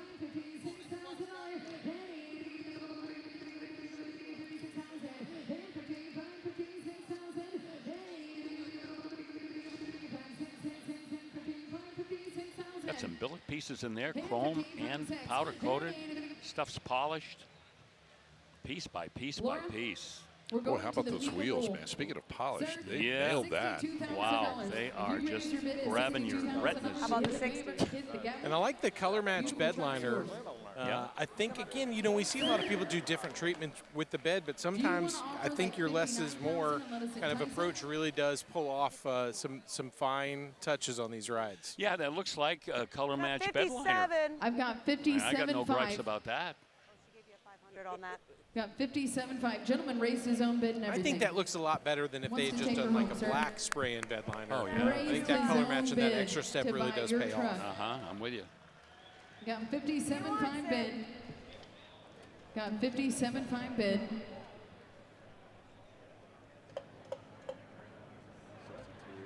Mitch, do you want to offer me more than that? 55.8. 58. Sir, we've got somebody waiting for you to take the reserve off. The reserve is off. We're going to circle the room. All right. 57.5. Abby Schmidt says reserve is off. 57.5. 58, 59,000. 59 one time. How about 58.5? You only gave a $500 bid. I'll do add the 5. Yeah, would you say 60? And anybody get $16,000. And anybody get $16,000. Anybody get 60? Anybody get 60,000? And anybody get You want 59.5? 59.5. Anybody get 60? Anybody get 60? And $16,000. What's he It's say? Mitch Bartunik. Lower left. I opened it back up for you. And if we got 58.5, Mitch, if he wants Trying to convince a guy to jump in with an extra 59. $500. We got 50. We got 58.5. I'll let you be 59. 9. Yo! Give another 500. 59,000, Mitchell. Hey, that $500 worked, huh? Yeah. Boom. We have a winner. They both like it. All right. Very nice. That's a good-looking truck, man, I tell you. Yeah, that color, can't beat that. Plenty of them here. Okay, 1962 Caddy. This is a DeVille. Yeah, and this one has got that 390 cubic inch V8 that came along shortly before. Automatic transmission, factory air, power steering, and brakes and windows like any Cadillac. There's a lot of power, comfort, and convenience features. They put a Wonderbar AM radio in there. I don't think Cadillac called it that, but it's like a scan and seek AM radio. The Autronic eye that automatically dims your high beams when approaching traffic is coming the other way. They need to have more of those in the traffic that's coming at me. Yeah. I agree. Is it just me, or does everybody have their brights on? And I know, that headlight technology is different than it used to be. My dad once told me in high school, he said, whoever designed the Ford Ranger headlights, that like early 90s one when they went to the more modular, he's like, that person he believed they might go to a hell where they would only face oncoming Ford Rangers all the time because they just were too bright. But now all these LEDs. I know, it's just we said, yeah, just keep going too far. And now I feel like I'm having cataract surgery every time I leave the house at night. It's too much. If I'm not mistaken, for a long time, the European spec headlights were illegal in this country, and now you can have them, those high-intensity headlights. Yep. Oh, it's too much. Yeah. Okay, we'll move on. We talked about the legendary ZL1 in the Camaro world. Here's a more recent version from 2018. Not nearly as valuable as the ones from '69. No, but this one is packing a whole lot more power. This is the supercharged 6.2 LT4 with 650 horsepower and 650 pound-feet of torque with a 6-speed manual transmission. I'll tell you, you feel like you're ruling the world when you're driving this Camaro. It's got the optional magnetic ride control and Brembo 4-wheel disc brakes, heated and cooled Recaro performance bucket seats, so it's fast and comfortable. But yeah, the ZL1 nomenclature, that will certainly always be a very historically significant trim level as long as GM wants to use it. Exactly. When you have a car like this, especially with a nice open road or an empty runway, it just feels like the power will never stop. Like as you're rolling through the gears, it's just such a special car that they built. Really fun. It's hard to describe that sensation to somebody that's never been in that situation, but it's unforgettable. High bid here on this more modern ZL1, $65,000. Well, here you go, Bill. We have time for a '99 Shelby Series 1. And this was the first car that Shelby designed from the ground up. You know, the Cobras and Shelby Mustangs, he would just take what had already been built and wave his magic wand. But these Series 1 cars, they are slowly but surely beginning to appreciate in value, especially the supercharged cars. This one is not one of those. This has got the Oldsmobile sourced Aurora 4-liter, 320 horsepower, double overhead cam V8 with a 6-speed manual transmission. Cars got off to kind of a rough start back in 1999 when they started building them, and like any new car, had some growing pains that they had to fight their way through. But now these cars are coming into their own, I must say. And this one, this is already at $135,000, so there's a lot of love out there. Well, I was going to say we might have to adjust our top sellers if that one has the reserve taken off. But you're right, coming on strong in the value department, Bill. Yep.